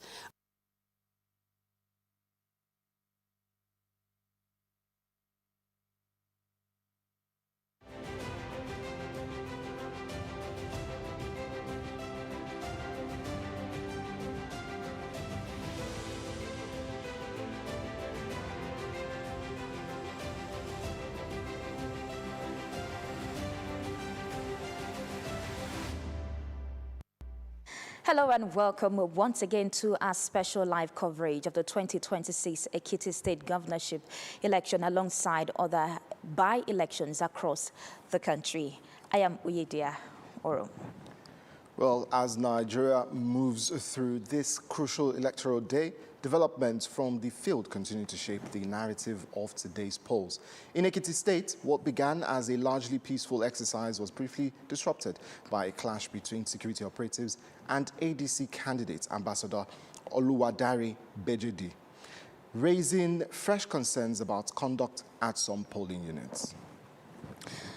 Now, despite this incident, authorities continue to maintain that the situation is under control, with voting concluded and the processes of sorting and counting now on the way. In Nasarawa North, voters turned out for the senatorial by-elections, with key contenders and Governor Abdullahi Sule expressing satisfaction with what has been described as a smooth and orderly process. Meanwhile, mixed reports are emerging from other parts of the country. In Enugu North, technical glitches involving the BVAS system and allegations of voter intimidation have stirred concerns, even as some high-profile voters successfully cast their ballots. In Kebbi State, however, low voter turnout has been observed in parts of the Zuru by-election, with many residents going about their daily activities as voting progressed. From security developments to electoral logistics, and from voter turnouts to early disputes, the full story of today's elections is still unfolding. Yes, indeed. We'll just pick up from where our colleagues left off at 3 p.m. as voting has officially ended and attention is shifting now to sorting and counting. Well, stay with us for comprehensive coverage, live reports, and in-depth analysis from our correspondents across the country. I am Chuks Onwuka as well. Yes, indeed. Voting has ended across Ekiti State, and the focus now have shifted to the crucial stage of sorting and counting ballots at the polling unit. Election officials, party agents, observers, and voters who remained at the polling centers are closely monitoring the process as results begin to emerge. Well, today's governorship election has drawn nationwide attention, with over 1 million registered voters eligible to decide who governs Ekiti State for the next 4 years. The election features incumbent Governor Abiodun Oyebanji of the APC seeking a second term, alongside candidates from 13 other political parties. While some parties have raised concerns over BVAS challenges and alleged intimidation in certain areas, the exercise has so far remained largely peaceful, with no major security incidents reported across the state. Yes, indeed. Attention will now shift to collation centers, where results from 2,445 polling units will be aggregated before official declarations are made by the Independent National Electoral Commission, INEC. For now, all eyes remain on the polling units as party supporters, observers, and residents await the first set of verified results. Yes, indeed, we have a set of guests who will be joining us this evening for analysis, and they are not here in the studio, but will be joined via Zoom by Dauda Garuba. Dauda is the Director, Center for Democracy and Development, CDD, West Africa. Also joining us is Ezenwa Nwagu, a frontline election observer and executive director of the Peering Advocacy and Advancement Center in Africa. We will continue to bring you timely updates and expert analysis as Ekiti decides its next governor. Stay with us. Yes, indeed. We'll take a break. Now, when we return, we'll begin our analysis and also join our correspondents who are monitoring situations live from Ado Ekiti in Ekiti State. Stay with us. The stories now break online.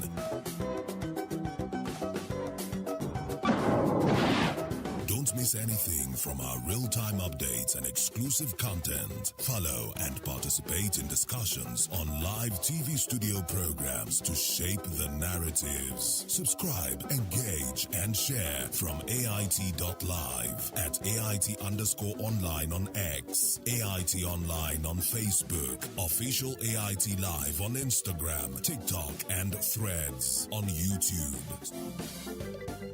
Stay connected with AIT. On air, online, on live. Get ready for a bold new chapter in political discourse. The conversations that matter most are stepping into the spotlight like never before. Political platform, the hard-hitting, no-holds-barred program you have trusted on Ray Power Radio is making a powerful move to television. Tune in to Africa Independent Television, AIT, as political platform debuts on your screen, bringing deeper analysis, sharper debates, and the voices shaping our nation's future right into your screens. From policy and politics breakdowns to real-time discussions with key stakeholders, this is more than a program. It is where opinions are tested, truths are uncovered, and the people's voice is heard. Join seasoned hosts and expert guests as they tackle the issues that define our democracy. No filters, no distractions, just real talk. Political platform now on AIT, 9 to 10 a.m. every weekday. Stay informed, stay engaged, be part of the conversation. Many thanks for still staying with us. This is our live studio monitoring a situation in Ekiti State. We told you that we are being joined by our guests via Zoom who are live in Ekiti State. We have Dauda Garuba, who is the Director, Center for Democracy and Development. We also have Ezenwa Nwagu, he's a frontline election observer and Executive Director of the Pairing Advocacy and Advancement Center in Africa. Gentlemen, good to have you join us on our live studio. Good evening. Great to be here. It's a pleasure to be with you this evening. Great.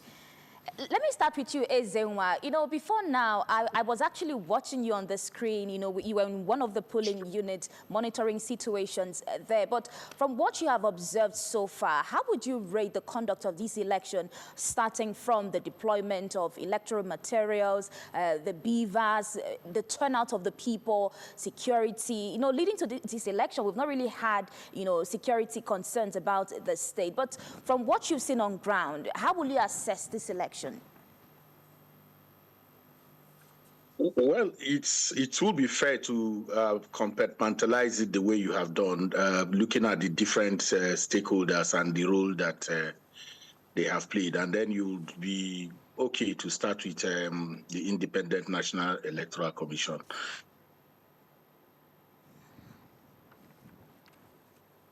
Hello, Ezenwa, are you still there?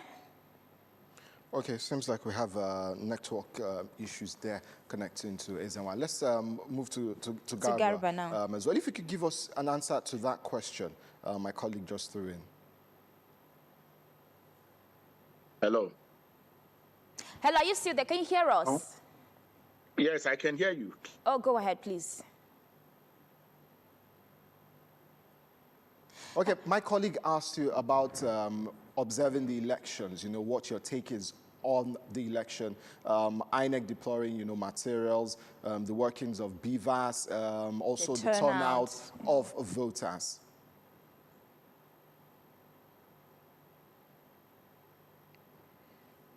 Hello, Garba, can you hear us? Well, hello, Garba. Oh, sorry, I guess you were listening to Ezenwa, so I was just watching. Oh, okay. Garba, kindly help us with that question. Yes, I think I support his position that an analysis that has to do with a compartmentalized approach would be good in a situation of this nature. And going to the field in Ekiti, that was also how we design our approach, look at the behavior of political parties, the role of the position by INEC and its practices. We look at the security agencies and the voters. So we cluster all these analyses, and so far, so good. We think the various parties have played their role very well, except that we still have some little glitches that we thought could have made the whole process a great one. For instance, we particularly have issues with INEC. Yes, has done very good work, but we're wondering how INEC will have on its website that there are 14 candidates in this election, or 14 political parties in these elections.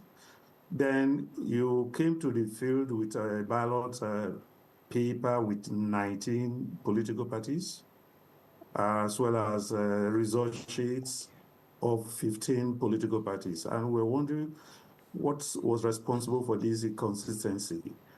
Is it such a huge rocket science that we cannot identify those who were really contesting the elections, that we had to keep 3 different figures on an election that was going to happen just in one day?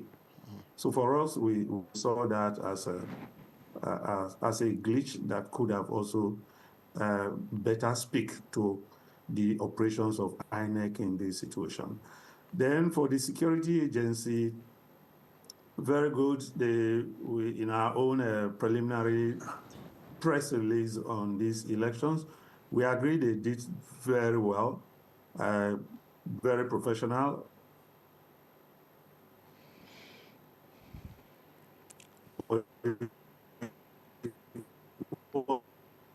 Also very most of the election time, which is that of vote buying, they don't seem to be concerned with what is happening. Like, okay, we were sent here to come and keep the peace, and as long as we don't have people obstructing the process, the level of the polling units, we are relatively not concerned about those who are trading on votes. So for us, we saw that as something that we need to have a solution to. That's just one. I know at the level of the political parties, it was obvious that this election was a one horse, or if you like, maybe 1.5 trading with respect to the parties. Yes, you have up to 14 political parties in the field, but the election was obviously for maybe about 2, and even in that 2, we are concerned to we are afraid to even say that they were 2 equal partners. On the whole, there was an election, there was peace, and people had the opportunity of casting their votes. And we hope that when the results are out, candidates will also be courageous enough to accept the results, and let's move ahead. And also see how we can learn some lessons with particular respect to the 2027 exercise that is coming up in January. Garba, for your response to that question there. We're still, going to talk more and expatiate on your answers. But first off, we're going to be joining our colleague who's live in Ekiti State, Utibe Umoran, who's head reportorials as well. Hello, Utibe.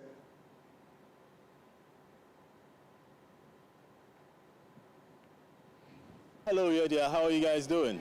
We're doing great, Uti. I've been watching you since morning, giving us update analysis on what's going on. I know you've monitored a lot of polling units and how the conduct of election, especially by INEC. Take us through what you've seen so far, and I'm sure the attention right now is on collation. What's the update? Are we going to expect a result probably tonight?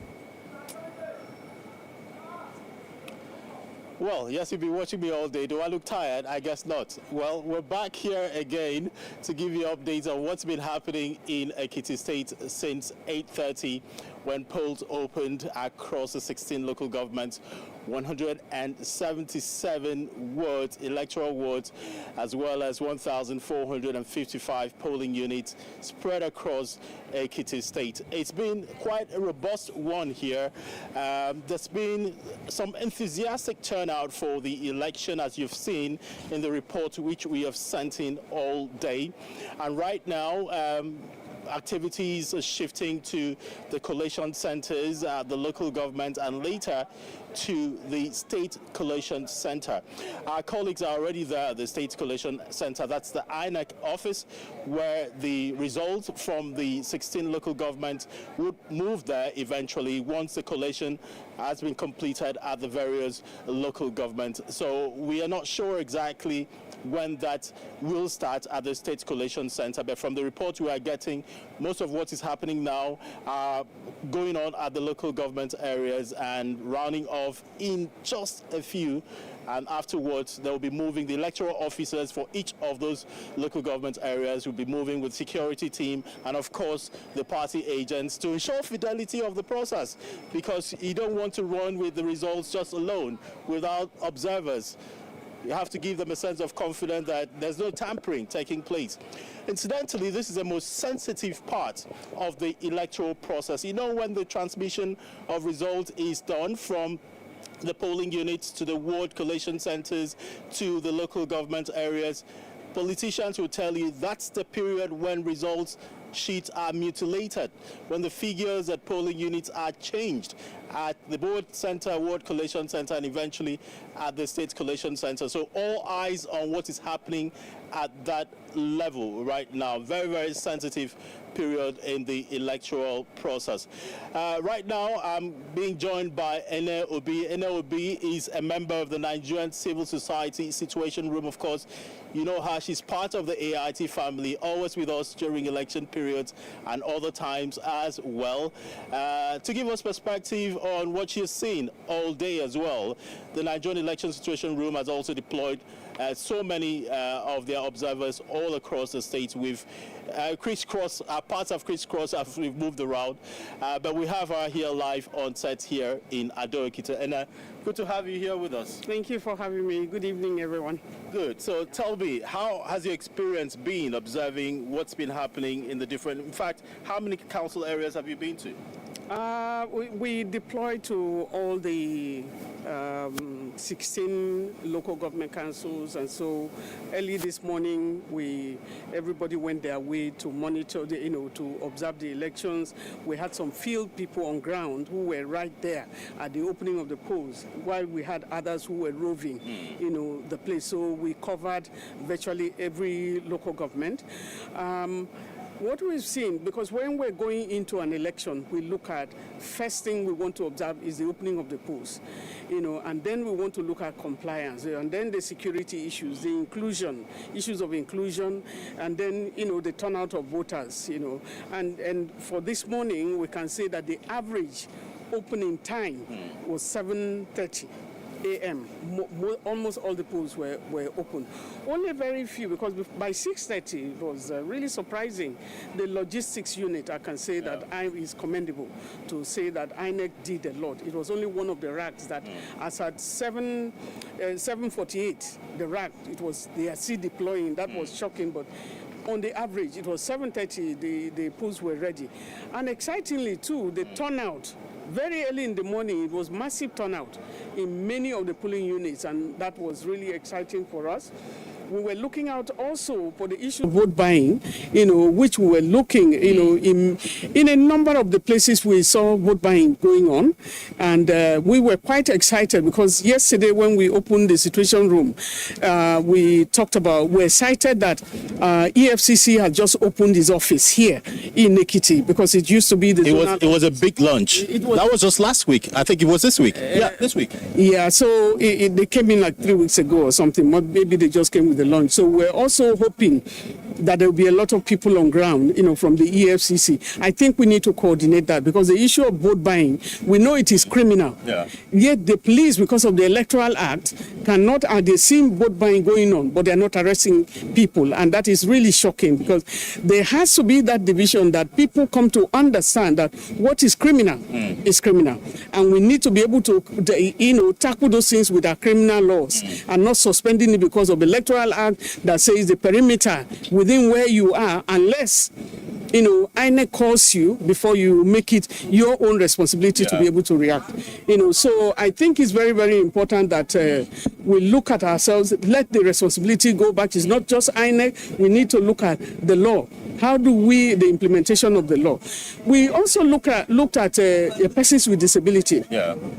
And while looking at the the issue of persons with disability, most, I can say majority of the polling units were not accessible to persons with disability. We had a particular polling unit where one guy, because of the change of the polling environments as well, where a guy was moving, he was on the ground. He asked an Okada person to vote, and he went to 4 polling units in order to trace his place. But also you have barriers that were just physical. We're looking at that. But, I would say that it was, in terms of security, the deployment was heavy. Though we noted that in some of the polling units, INEC ought to deploy 4. The officers who were supposed to be in charge, the residing officers, it should be 4 at a polling unit, but we saw 3. And in that case, the officer, someone to control the lining, the lining up of the voters, that was a bit challenging. And in some cases, the police were able to maintain law and order. I think the police can do more. They should just tell them their constitutional duties in terms of election there. Let there not be a dichotomy in terms of enforcing the law. We also saw people, in some cases you find the electoral, is it the polling agents helping people to vote? Certain things that we look at. But generally, at least for now, as at the time that we are coming here now, it has been peaceful. The vote counting is going on. It's gone on in quite a number of polling units now. We still have some people going on. The beavers, especially the machines perform adequately well, in most cases. It was a maximum of 2 minutes, but we also had areas where beavers were malfunctioning.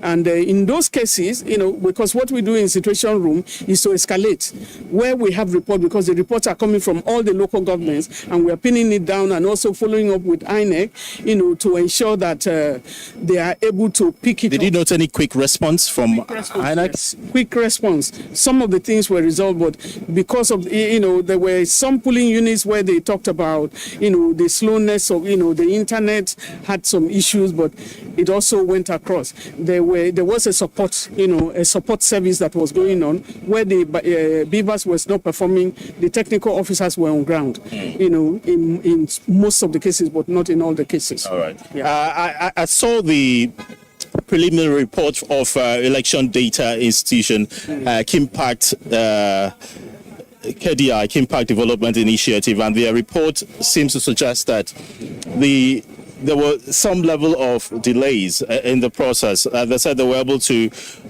deploy about 384 observation locations, and 52% of polling units had early and on-time arrival of election officers, and about 47% had late arrival of election officers, and still benchmarked at the 7:30, which you talked about. And they also talked about the opening of the voting itself, of the polls itself.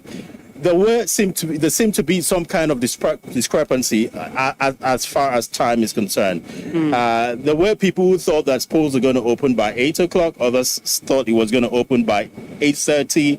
What time did you see that happening? Because if we're talking about early opening of polls, it has to be benchmarked at the time that INEC fixed was going to be the opening time for polls. No, when you talk of polls opening, the arrival of the materials is very critical. And then the arrival of security, because without the arrival of the security, personnel, they won't commence the voting. And then you talk about how they arrange, how they set up. They're supposed to be properly set up, but voting itself does not commence until about 8:30. So we check the arrival. What time have they come and to set up? Sometimes they come, they wait a bit, they arrange themselves, they ask everybody to queue, organizing yourself, and once it is like get set, go. Did they come to get set or not? Or you find them, some people arriving at 8:30 when the voting ought to be commencing itself properly, commencing. So sometimes they try to do accreditation and a whole lot. So what we look at is that at the time that, because we normally have observers who will get there maybe 6:30 there on the ground, because they just want to catch when did they get there, so that we see the early preparation. And that's why we got the average to be 7:30. That means that majority of the polling units that we covered, that majority of them were actually on ground already. You know, they come, and that's why we found the average to be 7:30. And that 7:30 does not mean that people didn't come earlier. You know, it means that on the average, they were ready and on time. Oh, yeah. You talked about functionality of the beavers, and so far the reports from KDI seems to put it at 82.6%. That's an A.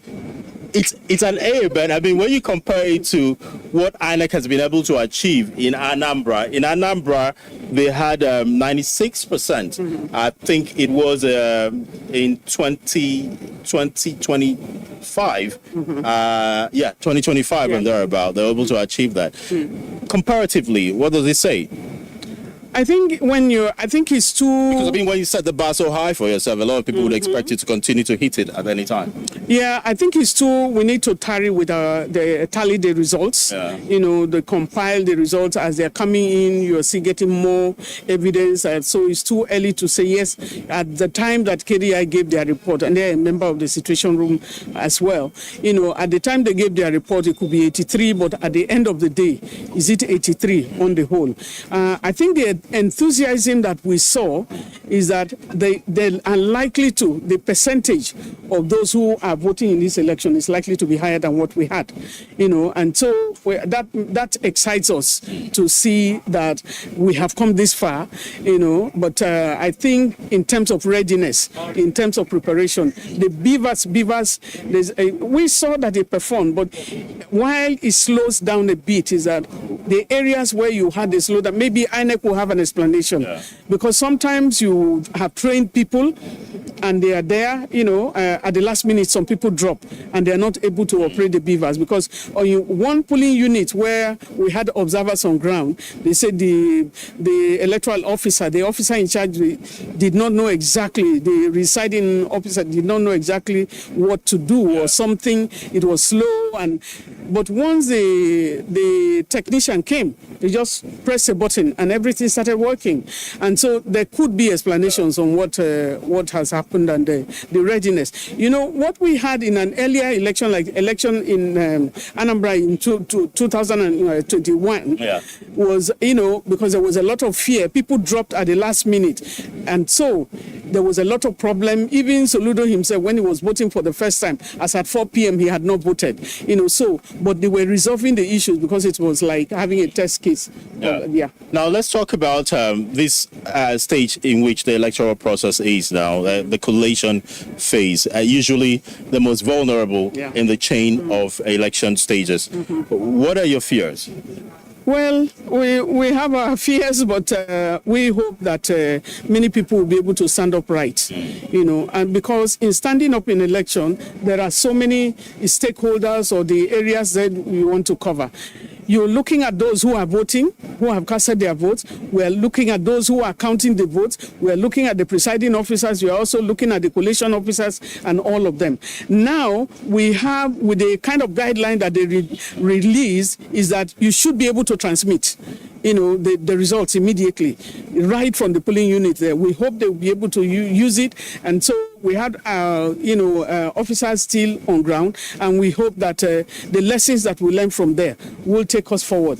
But again, the quality of the citizenship, how many people are standing upright for Nigeria? Through the elections, you are standing upright, and we hope that people can, just like you, the media, you have been wonderful, you know, making sure that Nigerians know what you are doing, and also bringing it home to us, the nitty-gritties. You know, there are some things that even when you are interviewing us, we'll not be able to tell, but you have your camera. I was seeing somebody voting for someone on the camera, and we're not talking about that. And so I want to say well done to everyone, and congratulations to who wins. For the civil society, we are not bothered about who is the winner, but the transparency and accountability, inclusiveness, and also the process, the system.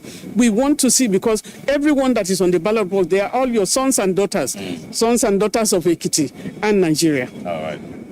Thank you so much, Enobi, for your time with us. Always a pleasure having you.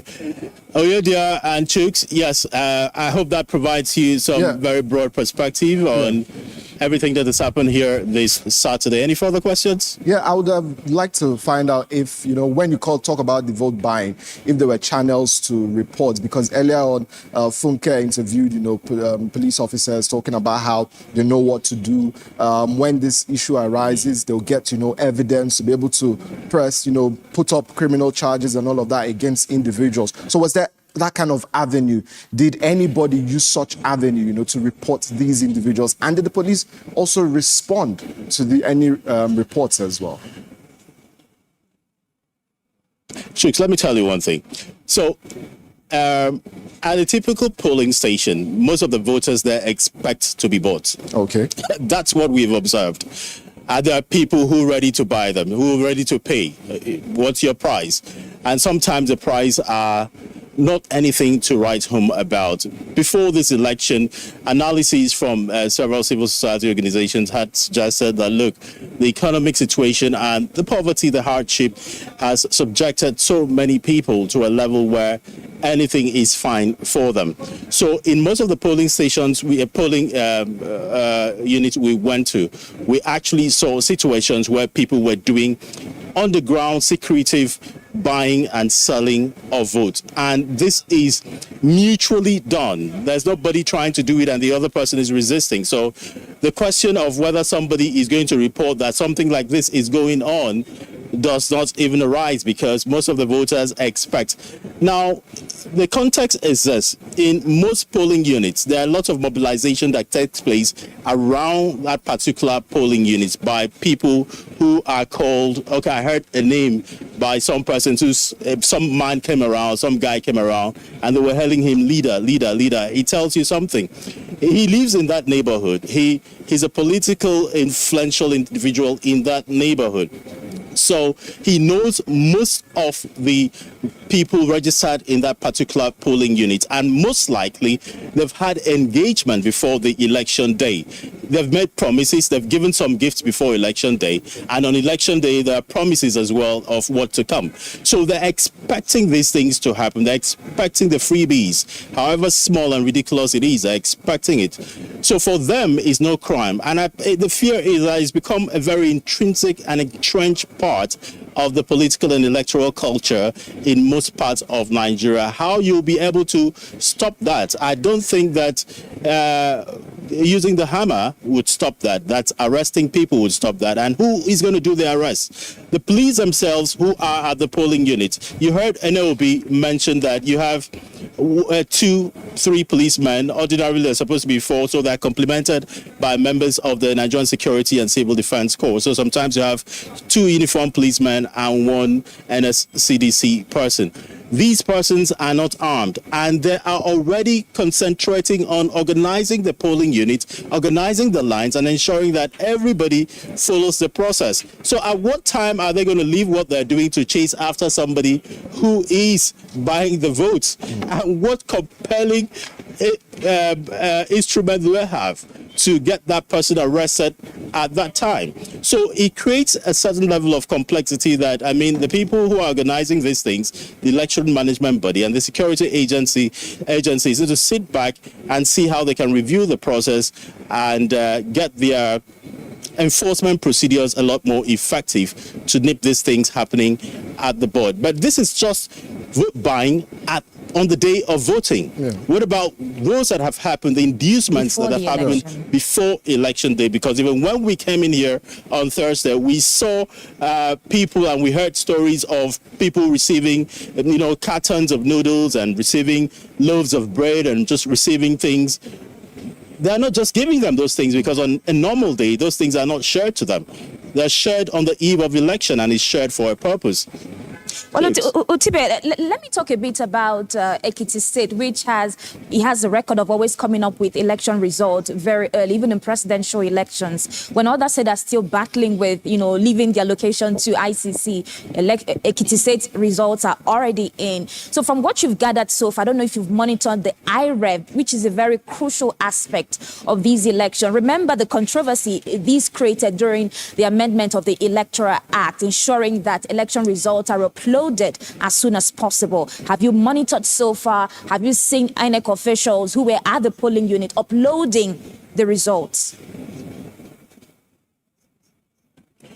Yes. So the upload is a legal statutory requirement that has to be done immediately. The sorting and collation has been done. The party agents have all seen the results, and the counting has been concluded. They have to all sign it, and after it's been signed, it's now snapped and uploaded into the IREV. So that's a standard procedure which a lot of them complied with. But another thing we've heard was that it's not going to drop. What they're uploading is not going to drop immediately on the IREV that you and I can see.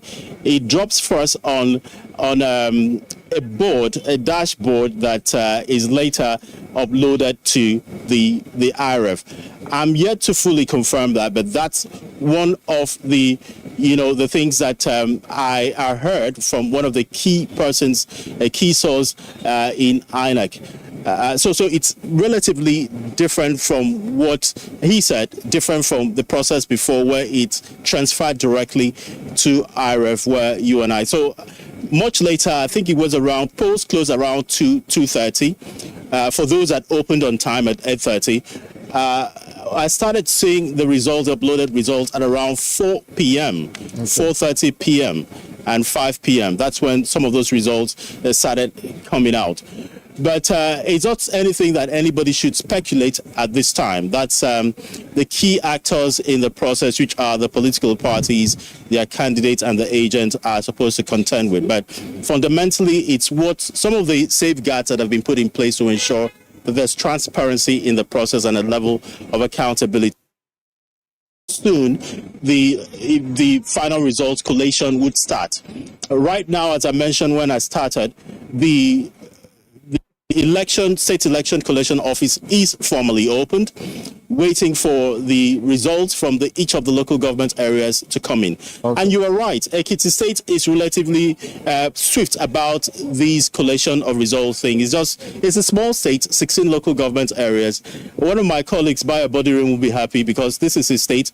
He doesn't like the state being called a small state, but it's a small state geographically, and the local government is just 16. So we're expecting that the results from the EOs from each of these local state collation centers and the process, which is usually beamed live, would commence, and they'll submit their results to the state returning officer, and everything would start. We do not know how soon. Those results don't come in all en bloc. So you could have 2-3 local governments come in, 5 come in at a time, and they wait until they have a reasonable number before they start going through the process of submitting what they've come out with. So hopefully, if the process starts by 10 p.m., we expect that by morning we should be done, depending on how fast they are with the process. But as you have said, the IREV makes the process a lot more faster. So because everything that you're bringing is already seen. So it's just about doing the numbers and calculating and ensuring that everything is complete and accurate. Utibe Umoran, AIT Chief News Correspondent. Thank you so much for joining us this evening and for giving us timely updates on the elections here.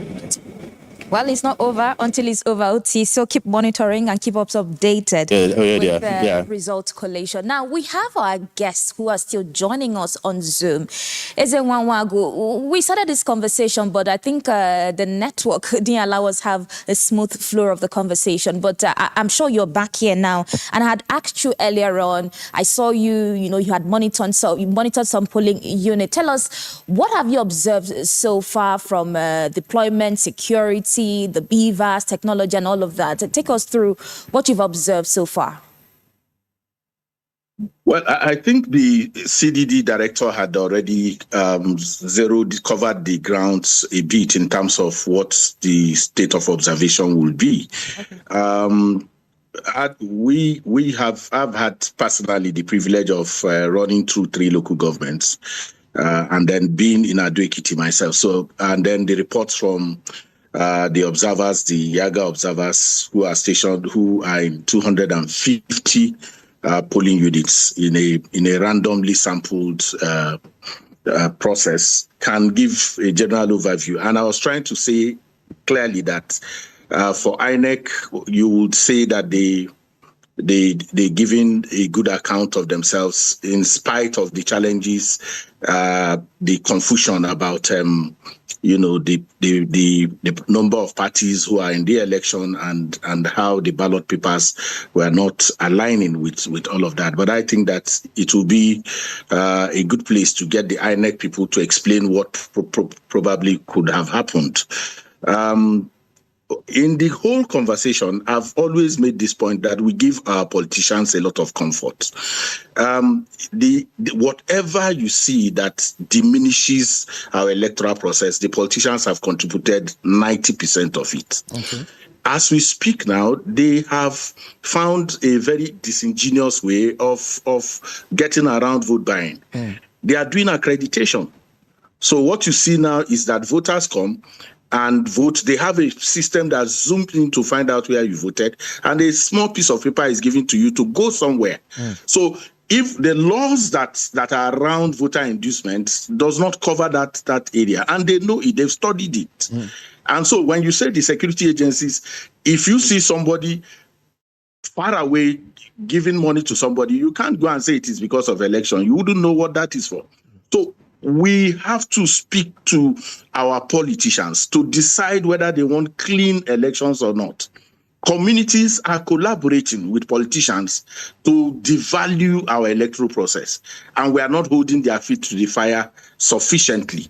All right, and except that happens, But how do we dismantle these cartel of vote buying? Because if you listen to our correspondent there, Utibe, he talked about the fact that these things were happening, in the full glare even of security agencies, and they themselves, they were handicapped because they were not armed, and they were also monitoring the conduct of the election. So how do we curb it? Yeah, nobody shared money in the polling unit. Get that very clear. Okay, but Ezewa, he also talked about a day before the elections, and I don't know if I don't know if you also, on social media yesterday, there was a video that broke out that trended that bread was being thrown to the crowd yesterday in Ekiti, and people were rushing and running after, to get the bread. He also talked about, sharing of noodles.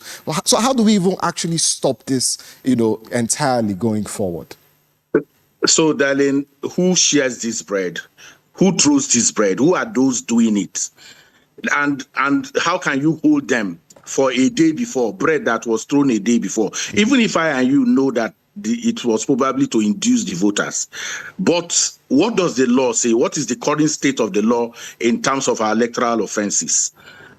Okay, so civic and voter education comes very importantly at this point in time. Okay. What is the role of the National Orientation Agency? What is the resources available to them to get into the kind of conversation? How much has come to AIT to educate voters on how they devalue their citizenship when they take these peanuts?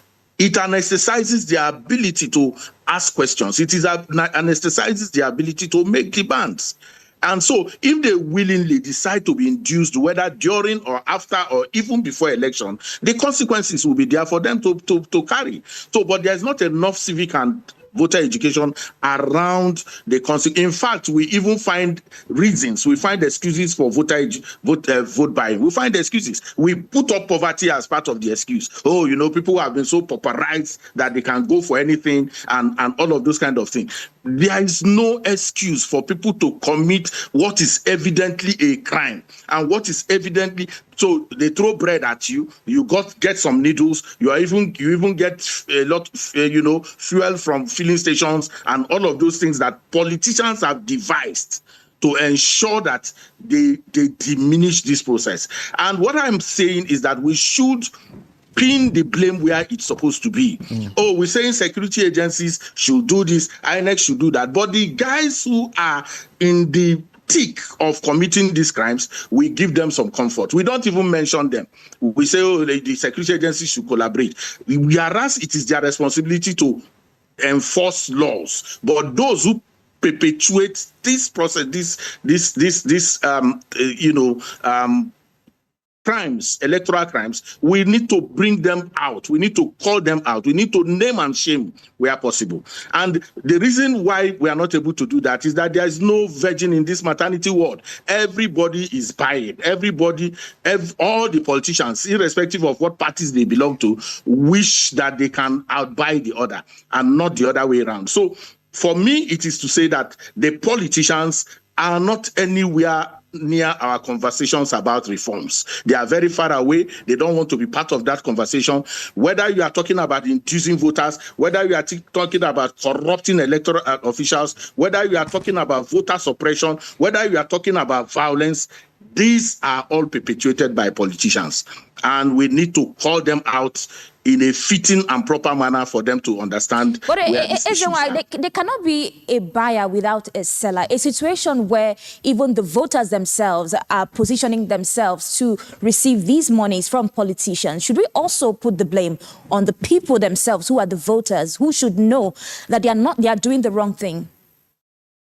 That's what I said. But when we explain it, that we explain the reason why the voters take this is because they are poor. If you've gone to a wedding and see people fighting over food, many of the people who fight over food are not essentially people who are hungry. It's just this entitlement mentality, this feeling that, look, even if it is bread, I should get it. We are like that. And except people begin to feel some sense of shame. Because at the end of the day, whether it is bread they gave you, whether it's noodle they gave you, it is an investment. The people who gave you that bread will take it back. And you will not have I made that very clear.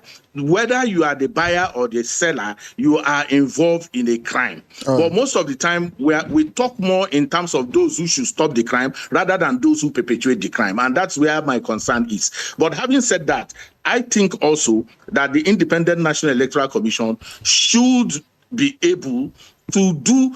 There were responses that they gave to this vote buying. First and foremost, the commission had come to a point where they said you cannot come to the polling unit with your phone. They reordered the cubicle and all of those interventions. That shows an institution that is responding and wanting to make, but our politicians are not shifting at all. They are not trying to shift one bit in spite of all in fact, it is this Ekiti and Ondo where we got the Boko Sebe mentality, where get money, make a pot of soup, if you remember.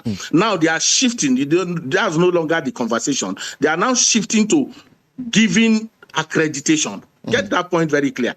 People now collect slips and go somewhere and go and collect the money. The security agencies cannot go to somebody's house and say, I'm going to arrest you because you gave somebody money in your house. You can't substantiate that at the end of the day. Arresting people is not just what is important. It is also making sure that they pay the price for the crimes that they have committed. And once you don't have evidence, you are just explaining, and that's not going to work. Okay.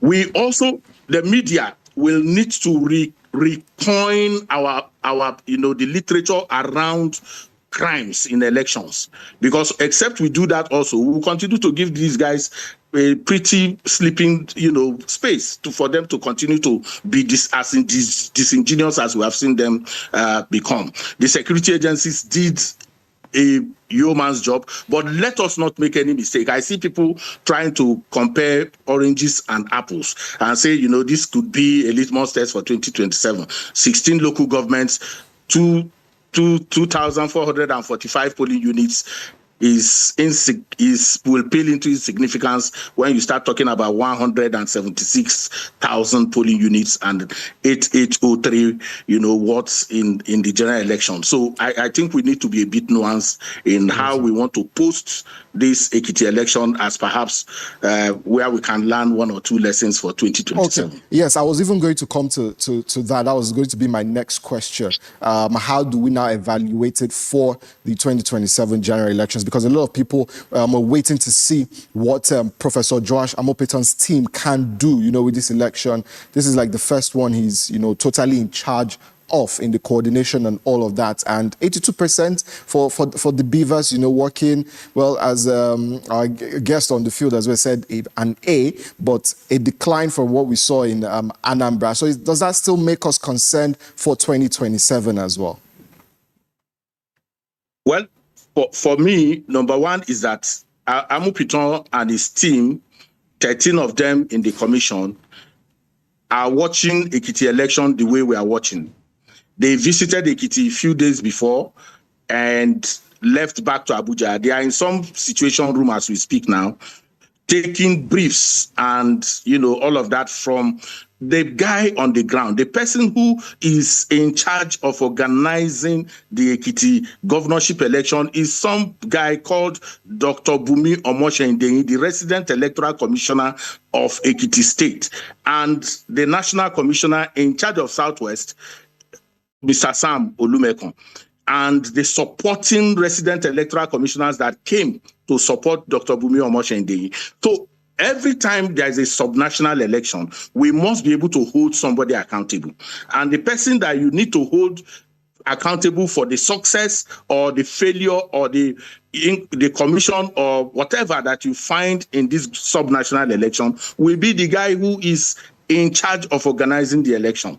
So many times we outsource these praises, we outsource the blames also, but a subnational election is organized by the resident electoral commissioner and the 16 electoral officers who are in the 16 local governments. They are the ones running this election, and we would have to give them credit or we'll have to give them a spark if anything goes wrong. So having said that, the general election is a broader, big game, if you like. And every election comes with its own dynamics. The topography, the geography, the demography, the sociology, the culture, infrastructure available for the general election will be different from what is available for this sub-national election. Thank you very much for that update. We'll come back to you. Let's go now to Dauda Garba. Dauda, let's look back a bit from 2014 about the turnout of voters in Ekiti State, which was at about 50%. And you see that in 2018, there was a downward turnout to 44%. In 2022, it went down to 36%. And 2023, for the presidential election, we saw about 24% of turnout of voters. And now we are being told about 1 million persons have collected their PVCs. Yes, we've seen a lot of people come out to vote, but the numbers, do you think will have an increase in the turnout of these voters? Well, the numbers about those who collected, or voters who collected their voters card is not necessarily, will not necessarily determine how an election will look like, will also not necessarily determine in terms of turnout and apathy. I have to be very clear about this.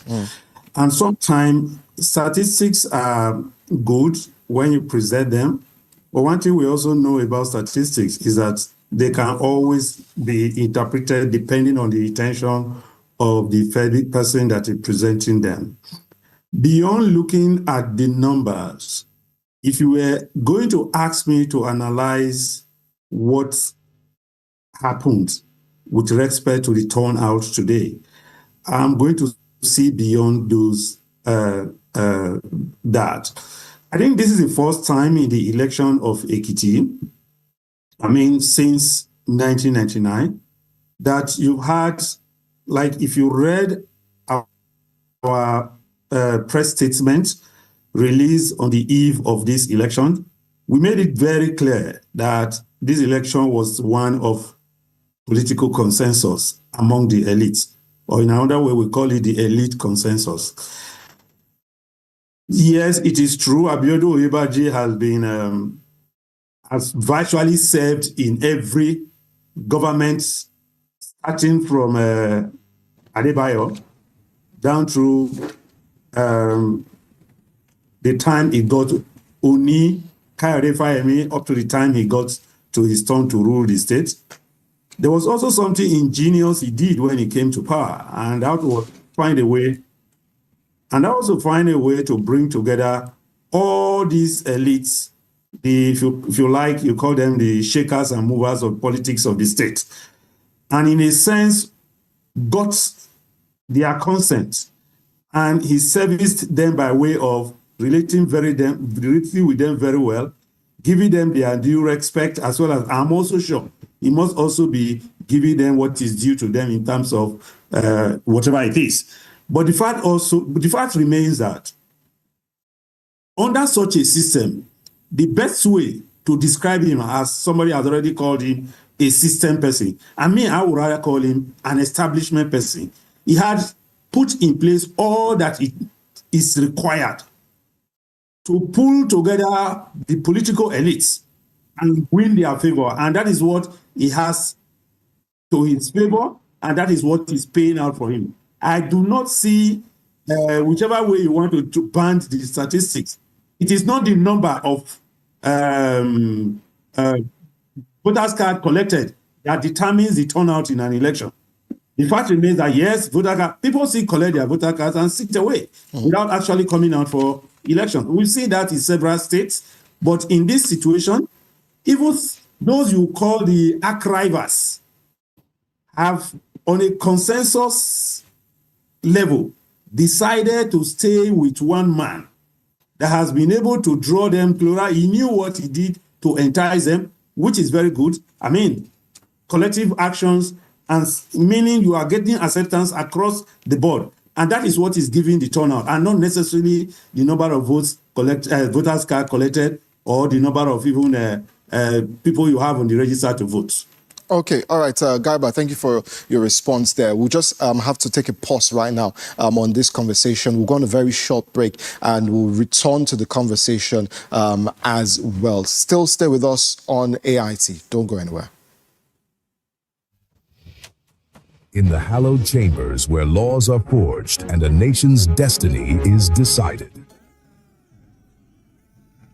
This is your parliamentary program, Inside the Parliament on AIT. Voices rise, opinions clash, debates ignite. We cannot be apologetic in the discharge of our constitutional duties as lawmakers of the Federal Republic of Nigeria. The body have proven that the election peacefully and in accordance with law must shift to INEC. From the Senate to the House of Representatives, this is where policies are tested, laws are crafted, and authority is held to account. We spoke to some lawmakers on their opinions of the document presented by the President. Every motion, every argument carries the hopes of millions. We need more hospitals, more health clinics in communities so that they can effectively take care of the primary health need of our people. The questions are tough. The exchanges are intense. Mr. President, you can have your way, but I will have my say. You can use the gavel, and I will use my voice. And those who want the proviso are 55 in number. And so the proviso says. But who truly stands for the people? Who is driving the change that defines our tomorrow?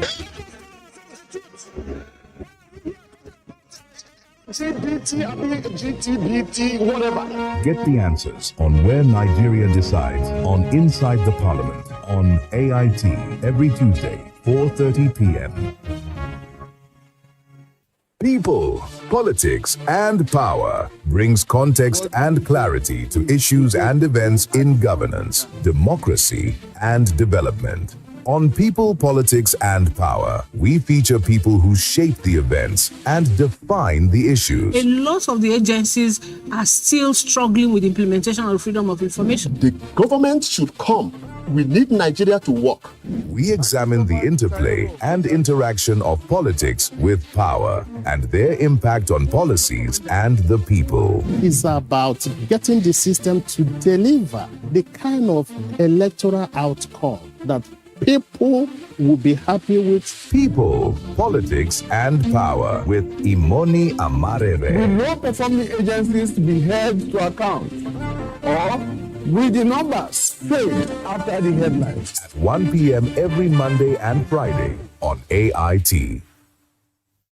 All right, welcome back to Africa Independent Television's live coverage of the off-cycle and by-elections we currently have in the country, Ekiti and other states in focus. All right, so we still have our guest standing by right there virtually. Let's get back to, we have Ezenwa and Garba standing by as well. Now, coming to, what happened in Ekiti, during our intro, we highlighted the fact that in Ekiti State, the elections began peacefully, and then there was a disruption. There was a clash between security operatives and the ADC candidates. That's talking about Ambassador Oluwadare Bejide. Can you give us a confirmation of that incident and what transpired, if you have any details, on that? Sorry, I can't. I didn't get to hear you. I don't know whether it's network, but I didn't. Can you hear me now? Can you hear me now? I can hear you, bits. Okay, so I said during our intro, we got information that there was a clash between an ADC candidate and security operatives. That's talking about Ambassador Oluwadare Bejide of Ekiti State. Is there any information on what happened, in that incident there?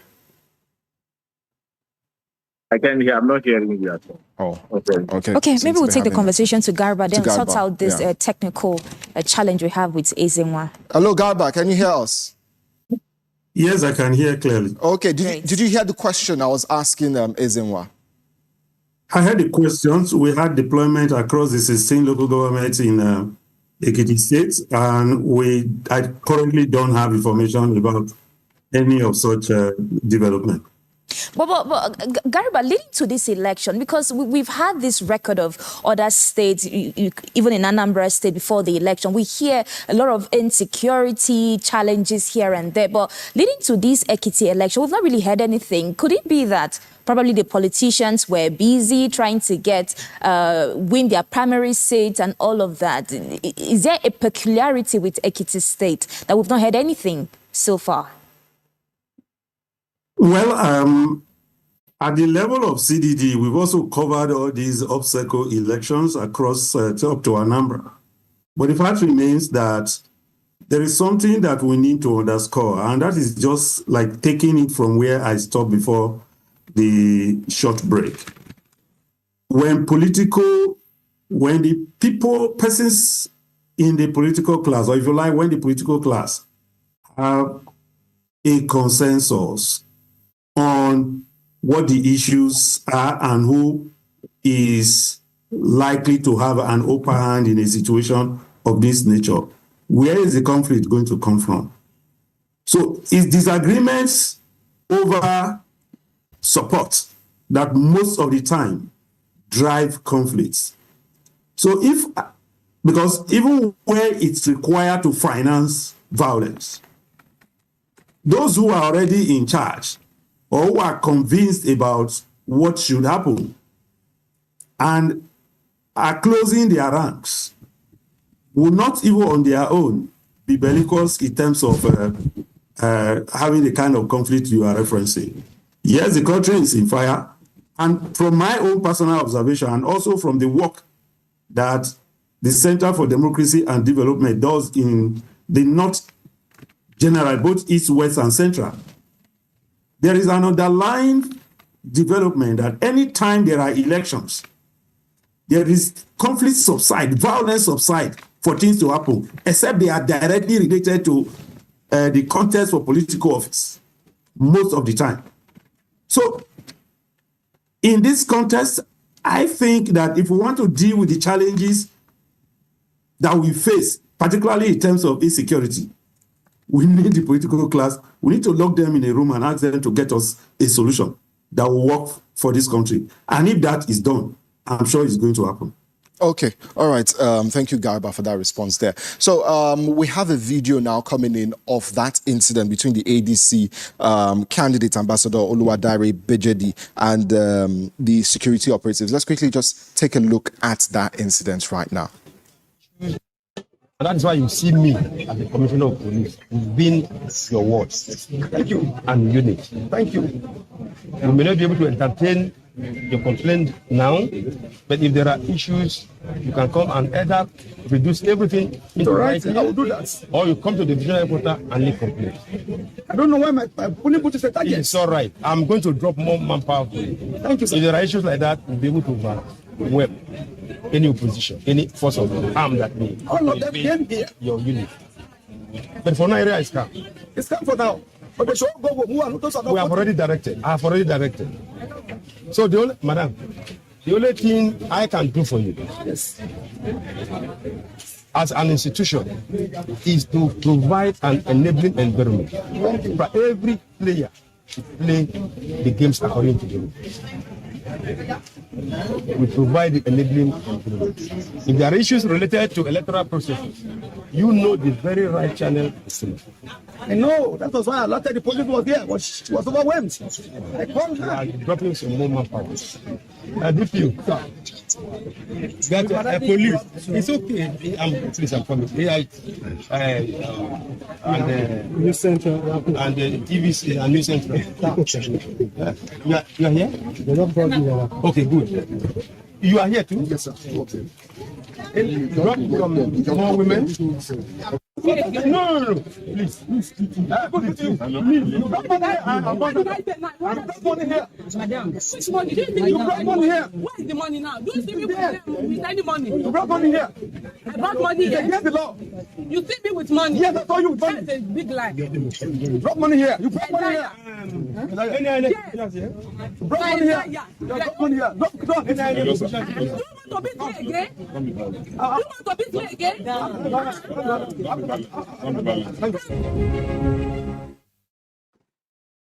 All right, welcome back from that report live from Ekiti, and we're taking the conversation now back to our guest on Zoom. We have Garba standing by. So Garba, could you react to that video? Does that not give us an insight into the issues we've talked about? I am back. I can hear you now. Okay. Were you privileged to watch the video of the incident between the ADC candidates and operatives and the lady, security operatives and the lady there? I did.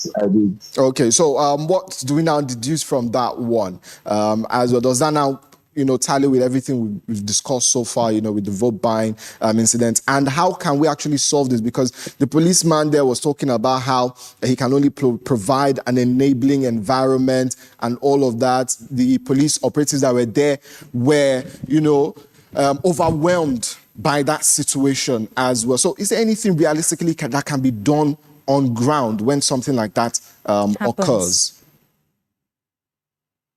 Yeah, I only worry when we allow politicians to give us talking points. Okay. I think that, I worry when we allow them to be the ones to give us talking points. Because if you did watch that video, it was an accusation against the young woman who is saying she didn't have any money there. And the pattern, the method for which vote buying is currently being organized does not support the kind of conversation that is happening there. The pattern is you vote and you go somewhere else to take the money.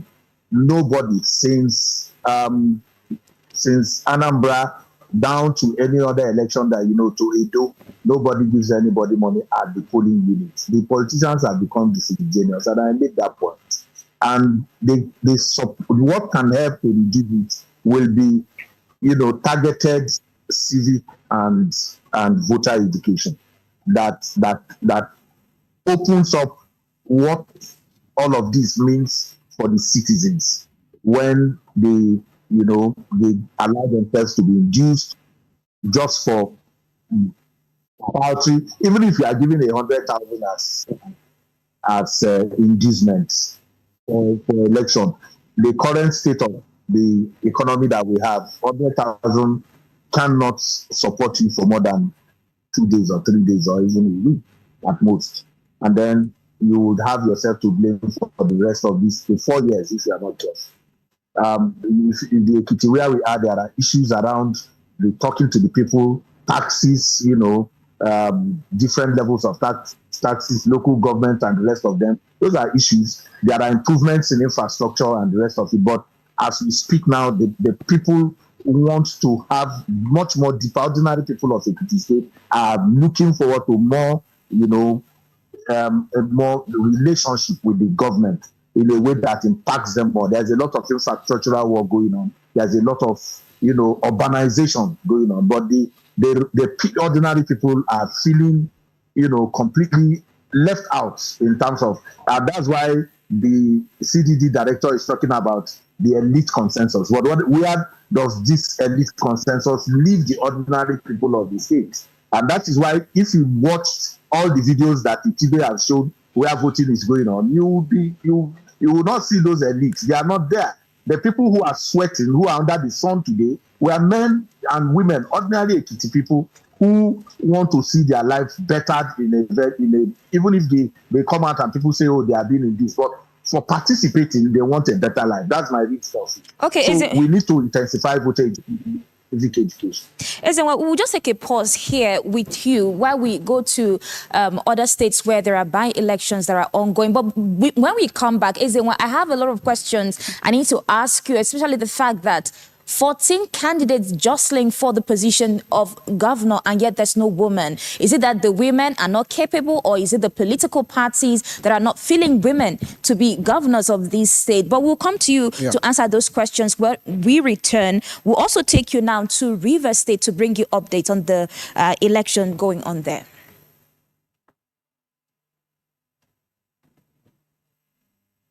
Areas in Rivers State, Southeast Senatorial. The turnout of voters in Gokana and Kana local government areas in Rivers State Southeast Senatorial by-election was impressive and peaceful, as the people came out in their numbers to cast their votes for candidates of their choice. The election is very peaceful. There is really no problem here. The weather has slowed turnout a bit, but I think the weather is improving, and the turnout is also improving. I think the people are committed to exercising their franchise, and in particular to ensure that they have their representation at the Senate. And so the enthusiasm in our people to ensure that is on is why you're seeing the people you're seeing here. The exercise is smooth. The people are out in spite of the weather. They are conscious about how important their vote is, and it is the reason they are all out to cast their vote. In some polling units, the exercise was delayed due to issues of malfunctioning of the beavers. What we have noticed is that the beavers is not the way it ought to be. For me, I did it in less than a minute, but for many others, it didn't work that way, and it's across the place. The biggest problem was that capturing the ones that capture your face, the beavers, and it was just taking too long. It was it took us up to almost 1 o'clock before I was captured, and it took 20 minutes of shuttling me from one side to the other. And a lot of people got frustrated and left. The early one or two, very few times he changed your card and he rejected so many people. He accepts so many people and rejected so many. Voters urge INEC to up their games before the next general elections. Chibuchi Chukwu, AIT News, Bori. Back from that report, we're going to another report now coming in from Kano, and our reporter is giving us an insight on the by-election to fill the vacant seats for the Dawakin Kudu Warawa Federal Constituency. Let's take a look at that. We have not recorded any incidents of violence whatsoever. How many parties are they contesting? 3 parties contested in this election: the APC, the APM, and the Labour Party.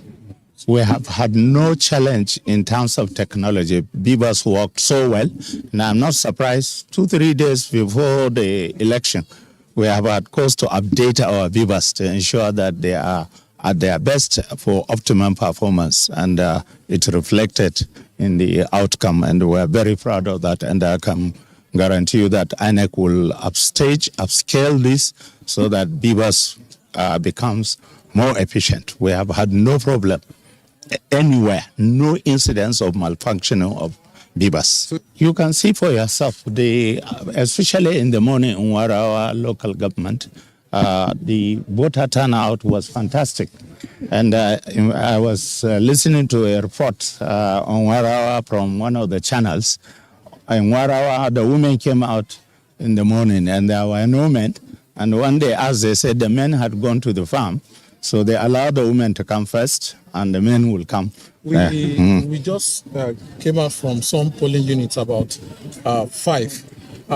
Not contrasting what you have said about the voter population, but you go to some polling units where you have 950, 970, and then you have 84, 85, neighborhood of 100 voting.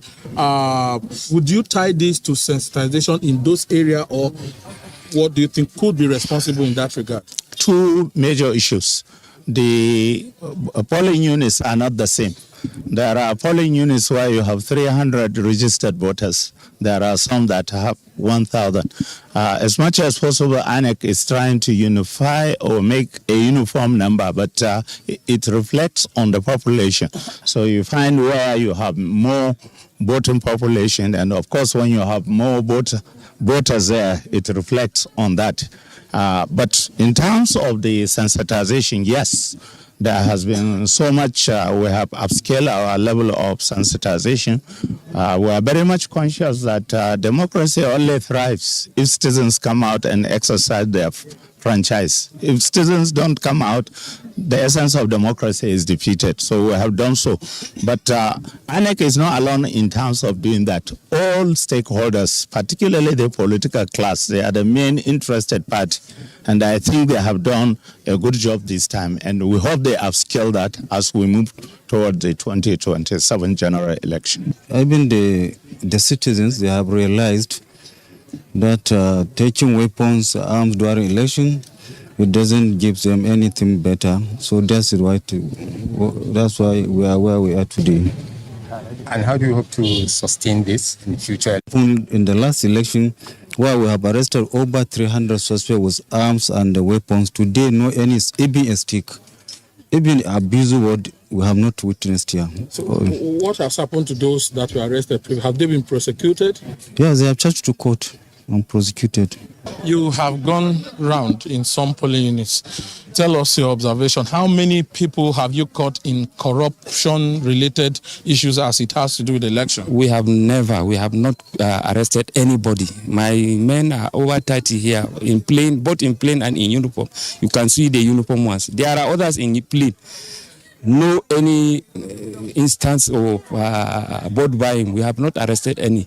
We don't know what is happening in the inside homes, but outside here, there is nothing. We have not arrested anybody. So which advice will you give to politicians going forward? Should they be keeping money to buy votes or be engaging the people to build their confidence during elections? No, I'm advising the politician to be engaging, to have to be engaging the citizens. Tell them what you do for them. Do not buy the people's vote, please and please. If you buy the people's vote, it means you don't have anything to do to them. So that is my take. Well, elections kicked off in various polling units across this federal constituency. The Dawakin, Kudu, and Warawa Federal Constituency of Kano State to fill in vacancy created. Accreditation and voting took place simultaneously in most of the polling units. However, there is apathy of voters in some polling units. One of the polling units we visited earlier, 2 or 3 of the polling units we visited earlier on indicated that there are about 900, 1,001 and 1,250 something voters in each of these polling units with accreditation of less than 100 persons coming out to vote. Now, some of the persons we spoke to tied this to the fact that some of the voters or prospective voters had to go to the farm in the morning, perhaps in the afternoon, before they come back to carry out their civic responsibility. Now, from this particular polling unit is a large place. My cameraman will just palm round to show the presence of security in this place. There's high presence of security, a combined security of the police, the Navy, civil defense, and other agencies are here. And this is not the only place they have visited. They have visited other polling units in Warawa and Dawakin Kudu. As against previous elections where there are incidents of violence, destruction of ballot boxes, and a couple of other issues that are not in tandem with electoral practices, this is not the case in this particular by-election, as there's high presence of security, and the Commissioner of Police did confirm that peace was witnessed in most of the polling units visited. But the big takeaway from this particular election is the fact that there is a relative improvement compared to the last by-election conducted. There's large awareness. As you can see from the other side, you can see a lot of people who have come out in these polling units to cast their vote. And this happens in a good number of the polling stations. So the large turnout and the low turnout is also relative to the size of people who registered in that community, or the size or population of people available in that community. Well, thank you very much, Jerry, for that update coming in from Kano State. I must say it's a cheering one there. If you see the turnout of people who are actually aware, Chooks, that there is an election in Kano State. But I'm a bit curious. I saw children, I don't know how old they are, but they actually came out. Is it to cast their ballot? Are they up to 18 years? Yeah, I think there was even one smiling on camera there. And, well, I think maybe they're learning the process that their own time will come. And hopefully maybe they can also convince their parents that in future elections, you come out for those areas that we had very low turnout, voter. But Chooks, I actually hope that's the case, that they actually came out to just observe what is happening. But they are not meant to be at the polling unit if they are not part of the process. Well, just to also let you know that we've already brought you update from Rivers State, where there's also a by-election there. There's also an election going on in Enugu State. Well, let's continue the conversation now. We have our guests who are still very much with us, Dauda Garba. Dauda, I want to come back to you. I had, given Ezenwa a teaser about the fact that 14 candidates are jostling to be governor of Ekiti State, and we do not have a woman. And I've looked at some of the queues. Some of the people who are there are women, and they came out quite early. Why do you think we don't have any woman who is on the ballot for this election in Ekiti State?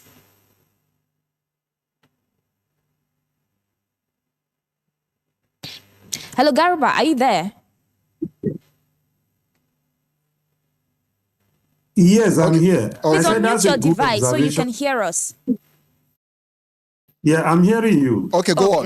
Great. Go ahead.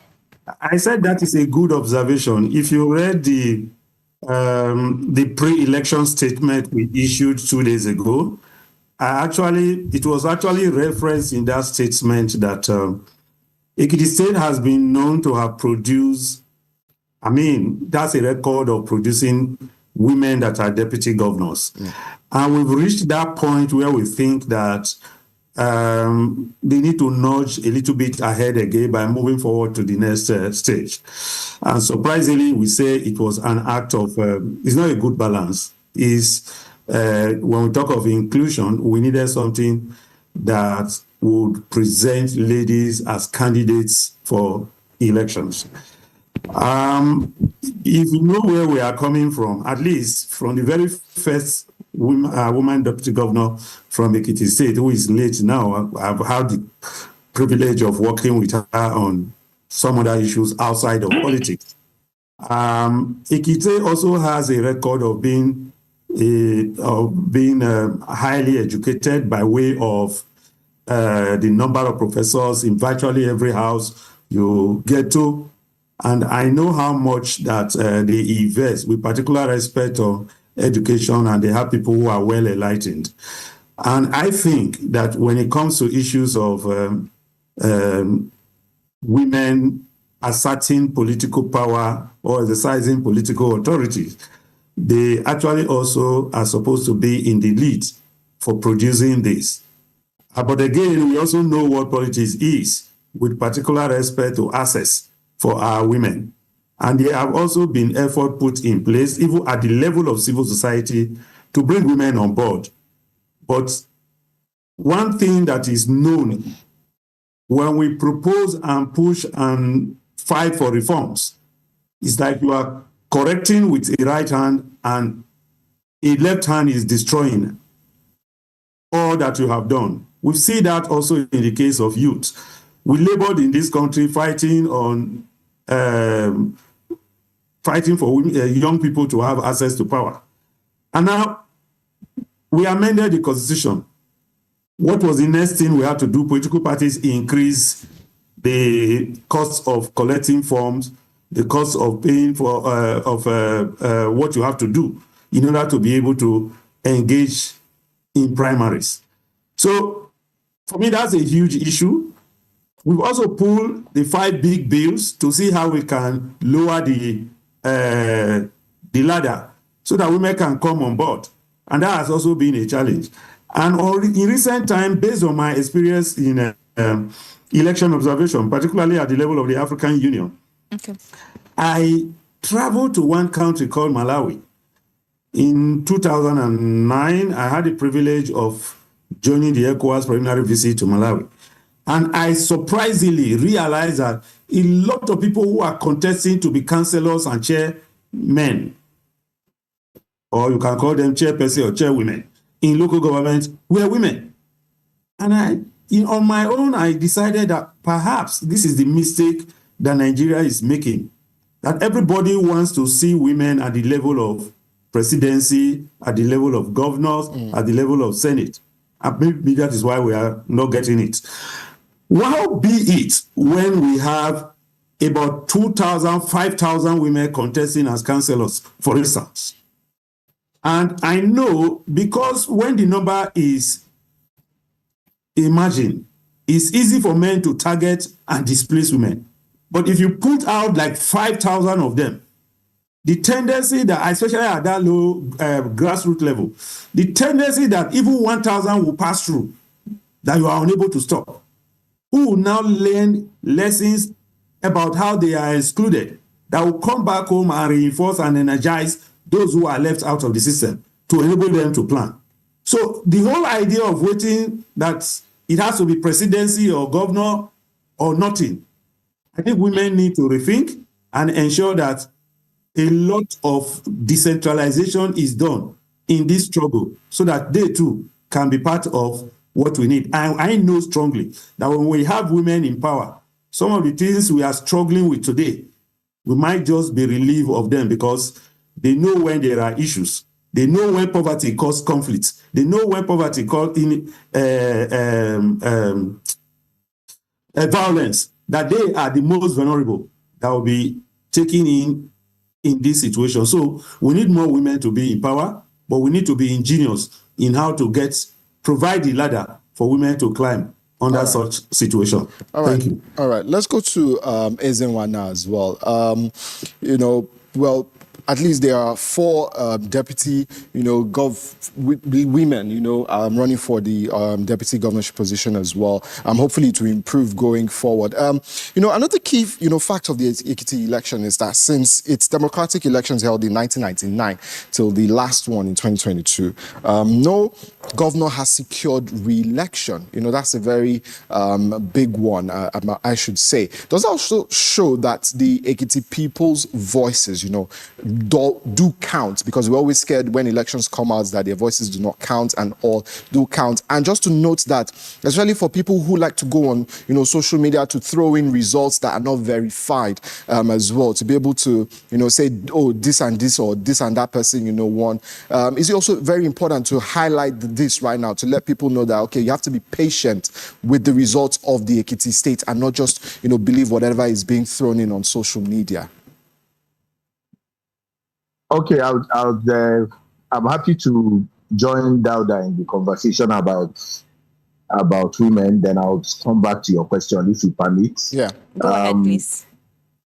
First is to say that we no longer contest the internal party democracy within parties are terribly weak. People no longer contest for positions. Positions are given or people are selected. You did see what they called primary a few days ago. What you had were they were consensus. Just say whether people lined up or voted and all of that. At the end of the day, the consensus does not favor women in the political parties because of the configuration of leadership within the political parties.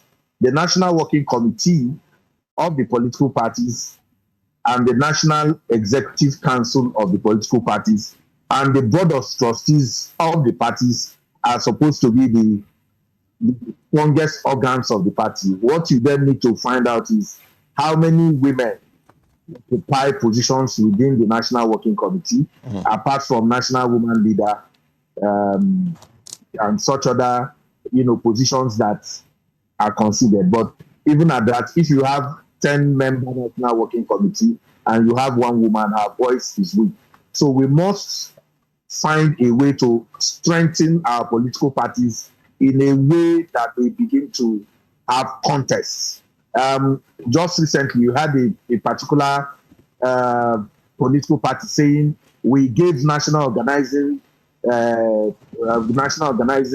whatever to a particular person, and so what they do is the national chairman is a nominee of a political figure, the national secretary is a nominee of somebody, the treasurer and all that. If those people don't nominate a woman to represent their interests within that party, they can't field a candidate.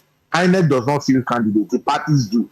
How much attention are we paying to the internal democracy of the political parties that if we do have them right now? So it's important to pay attention to that so that we don't just, do analysis that is nice, but does not have the real substance to be able to push women to where they are. If we continue to practice democracy and the political parties are leadership recruitment platforms, once they are not inclusive, are not sensitive to the challenges of non-inclusion, then we are not going to go anywhere. For the question you asked about people throwing in fake results, those people act on behalf of somebody. And Dada had made the point about what is currently playing in Ekiti. In a situation where you have consensus, you have minimized troublemakers because those troublemakers don't act on their own; they act on behalf of someone. And if the proprietors are no longer interested in troublemaking, you will find out that we are not going to have random troublemakers making all of that. That's number one. But more importantly, the circle has been broken. It appears that somebody is going to have, that second term now, and without a break, what the history of Ekiti has shown us. In that sense, you are not likely going to see that. But that means that we have to be optimistic. We have to have cautious optimism in terms of how we relate to that. But the security agencies cannot excuse themselves. They must also, beyond, monitoring violence, the bigger violence now happens digitally. Digital violence is bigger now. Now you have people they call data boys and data girls. These are the real, purveyors of violence. And so security agencies must pay attention to what happens and monitor, in terms of crimes, electoral crimes that are committed in the cyberspace right now. I think that will be important going forward. But if you would have seen fake results and the rest, by now the social media will have been populated by them already. But because the real proprietors themselves are in some kind of locked room with what is currently going on, you are not likely going to see that. Okay, all right. Thank you, Mezenwa, for that answer there to the questions. Let's take you back to reports from the by-elections. We have a report from our correspondents in Nasarawa, Nwese Shakia. also. And but before that, let's go to Abaje Osekwe, who is also standing by in Port Harcourt.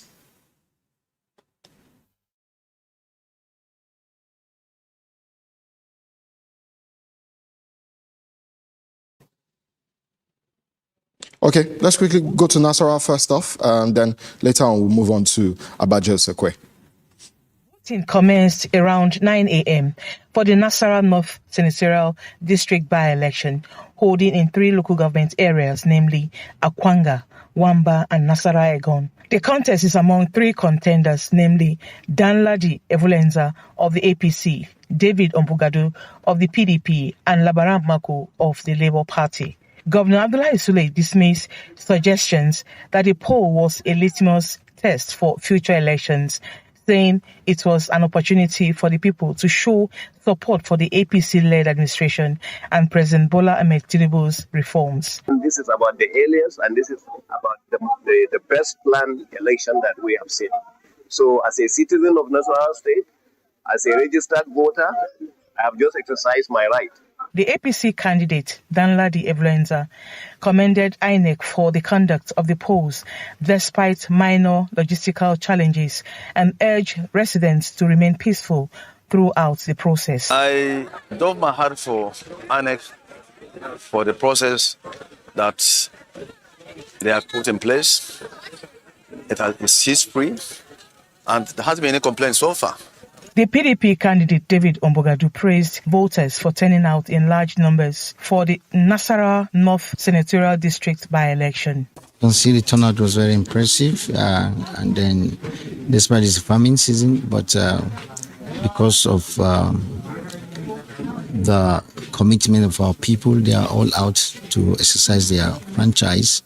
Both candidates described the election as peaceful with no major complaints reported as voting continued across the senatorial district. Mwesi Shakia, AIT News, Akwanga. All right, thank you, Moses Shaka, there for the report there from Nasarawa. Moving on to our guests virtually. Okay, before that, let's move to Abaje Osekwe, who's live in Port Harcourt as well. And then we'll take a conversation back to our guests. All right, good evening to you. And the by-election in the Riverside Senatorial District in Rivers State rained heavily in Port Harcourt in the early hours of today. That was partly responsible for the delay in the commencement of the exercise. But basically, one big challenge that we witnessed in most of the polling units across the 7 local government areas in Rivers Southeast local government area here in Rivers State, but the issue with the beavers, which could not capture most of the electorate that came out to exercise their franchise today, from Oyigbo local government area to Bukana to Kana to Andoni, Opobonkoro local government area, Eleme local government area. The story was the same, and it meant that most of the electorate that came out today were disenfranchised because they couldn't participate in the by-election to elect senator that will represent that senatorial district for the next 1 year from now till May next year, before another senator will be elected into office.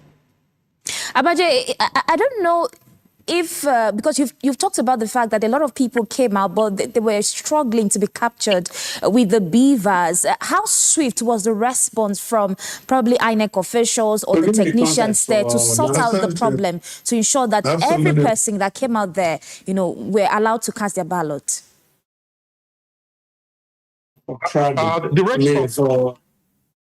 How swift was the response? Quite disappointing, because up till about 2 p.m. that I left Oyigbo local government area, there was nothing on ground to show that something tangible will be done to ensuring that those who came out will participate, in the exercise. In what 3 units, 3 in Oyigbo local government area, what 3 units, 2, and 7. I saw about over 100, voters that came out today. And they said they came out at about 9 a.m. in the morning, and up till about 2 p.m., they were still struggling to be part of the exercise. That is 5 hours after they came out to vote for their preferred, candidate.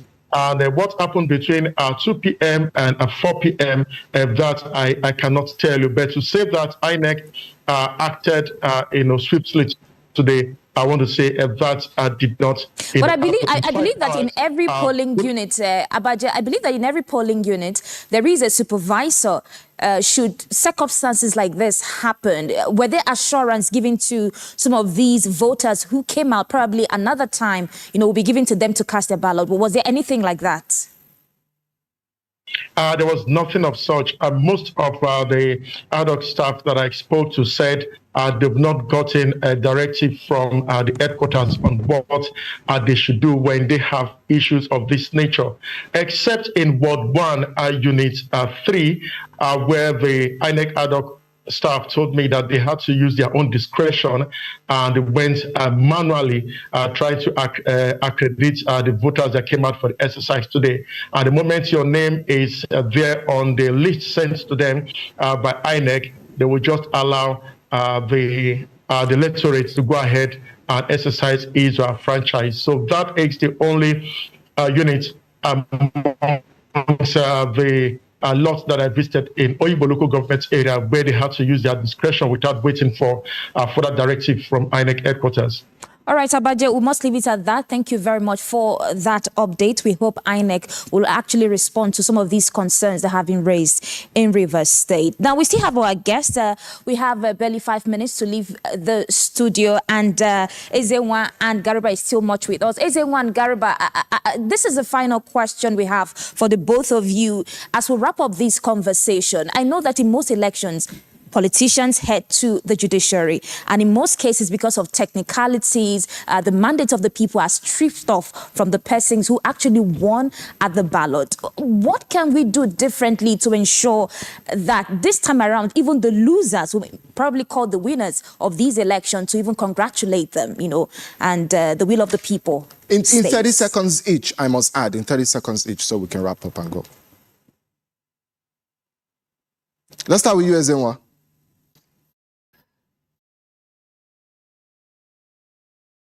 Unmute your mic, please. Sometimes we're litigious people. We go to court, not necessarily because we don't know whether we lost or won. Sometimes we also want to create victimhood and say, they stole our mandates, and then so that people can, if it's not for the stealing of the mandates, who would have been governor. But they come next time and say, you remember the last time they stole my mandate and I went to court. But until we learn to lose fairly and win fairly, then there's nothing we can do about people going to court. And anyway, if they don't go to court, where should they go?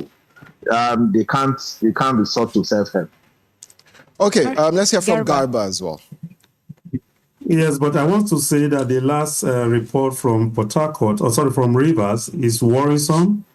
It's worrisome because there are processes through which you transmit results that are, delivered in an election.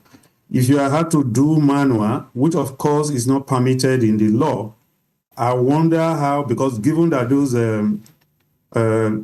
devices are programmed to work together, I wonder how those results that were accreditation that were done through manual processes will be uploaded to where they are required.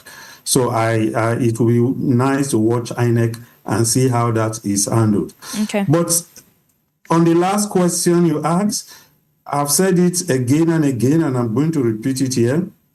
Whatever is wrong with our democracy and elections is coming from the political class. Okay. And I have seen countries that are of the same states with Nigeria, and I often use Ghana as one of our closest neighbor.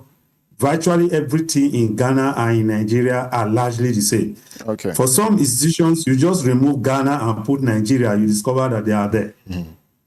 Their political class have been able to establish, draw a line that's irrespective of political party affiliations, nobody crosses.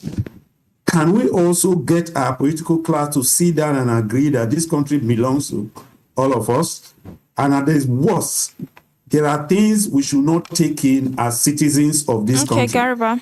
If only we are interested in it. All right. And I think that accord should be reached by our political class and move the country forward. All right. Thank you so much, Dauda Garba, Director, Center for Democracy and Development, CDD West Africa. Also, thank you to Ezenwa Nwagu, a frontline election observer and Executive Director of the Peering Advocacy and Advancement Center in Africa. Thank you, gentlemen, for joining us on the program today.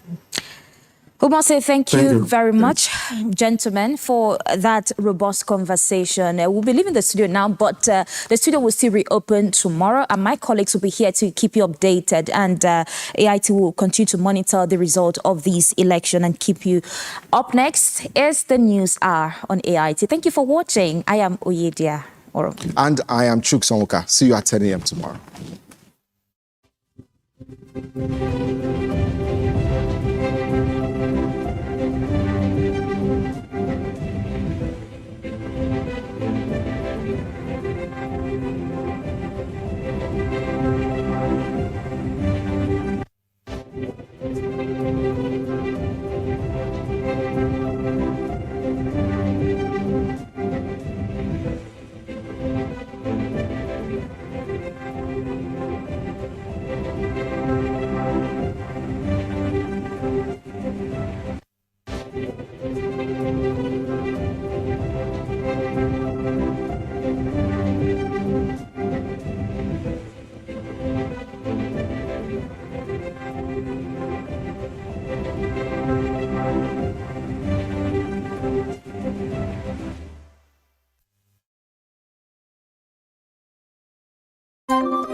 AIT, sharing the African experience. You're here! This is a secret between the four of us. This fried cake is so yummy. Wow! Mama did it! I'm in so much for Double Night Festival homework, I'm gonna beat you! If your legs are starting to hurt, you should have a foot bath.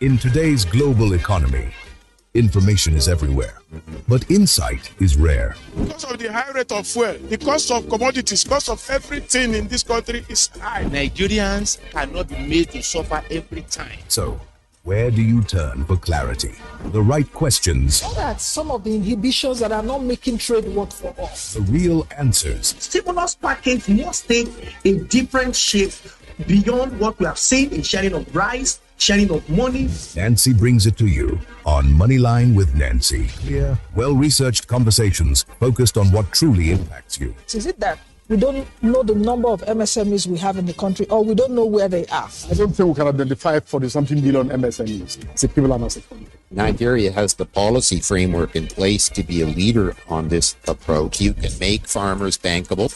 Moneyline with Nancy now airs 10 a.m. to 11 a.m. Weekdays, live on AIT. If it matters to the economy, join us.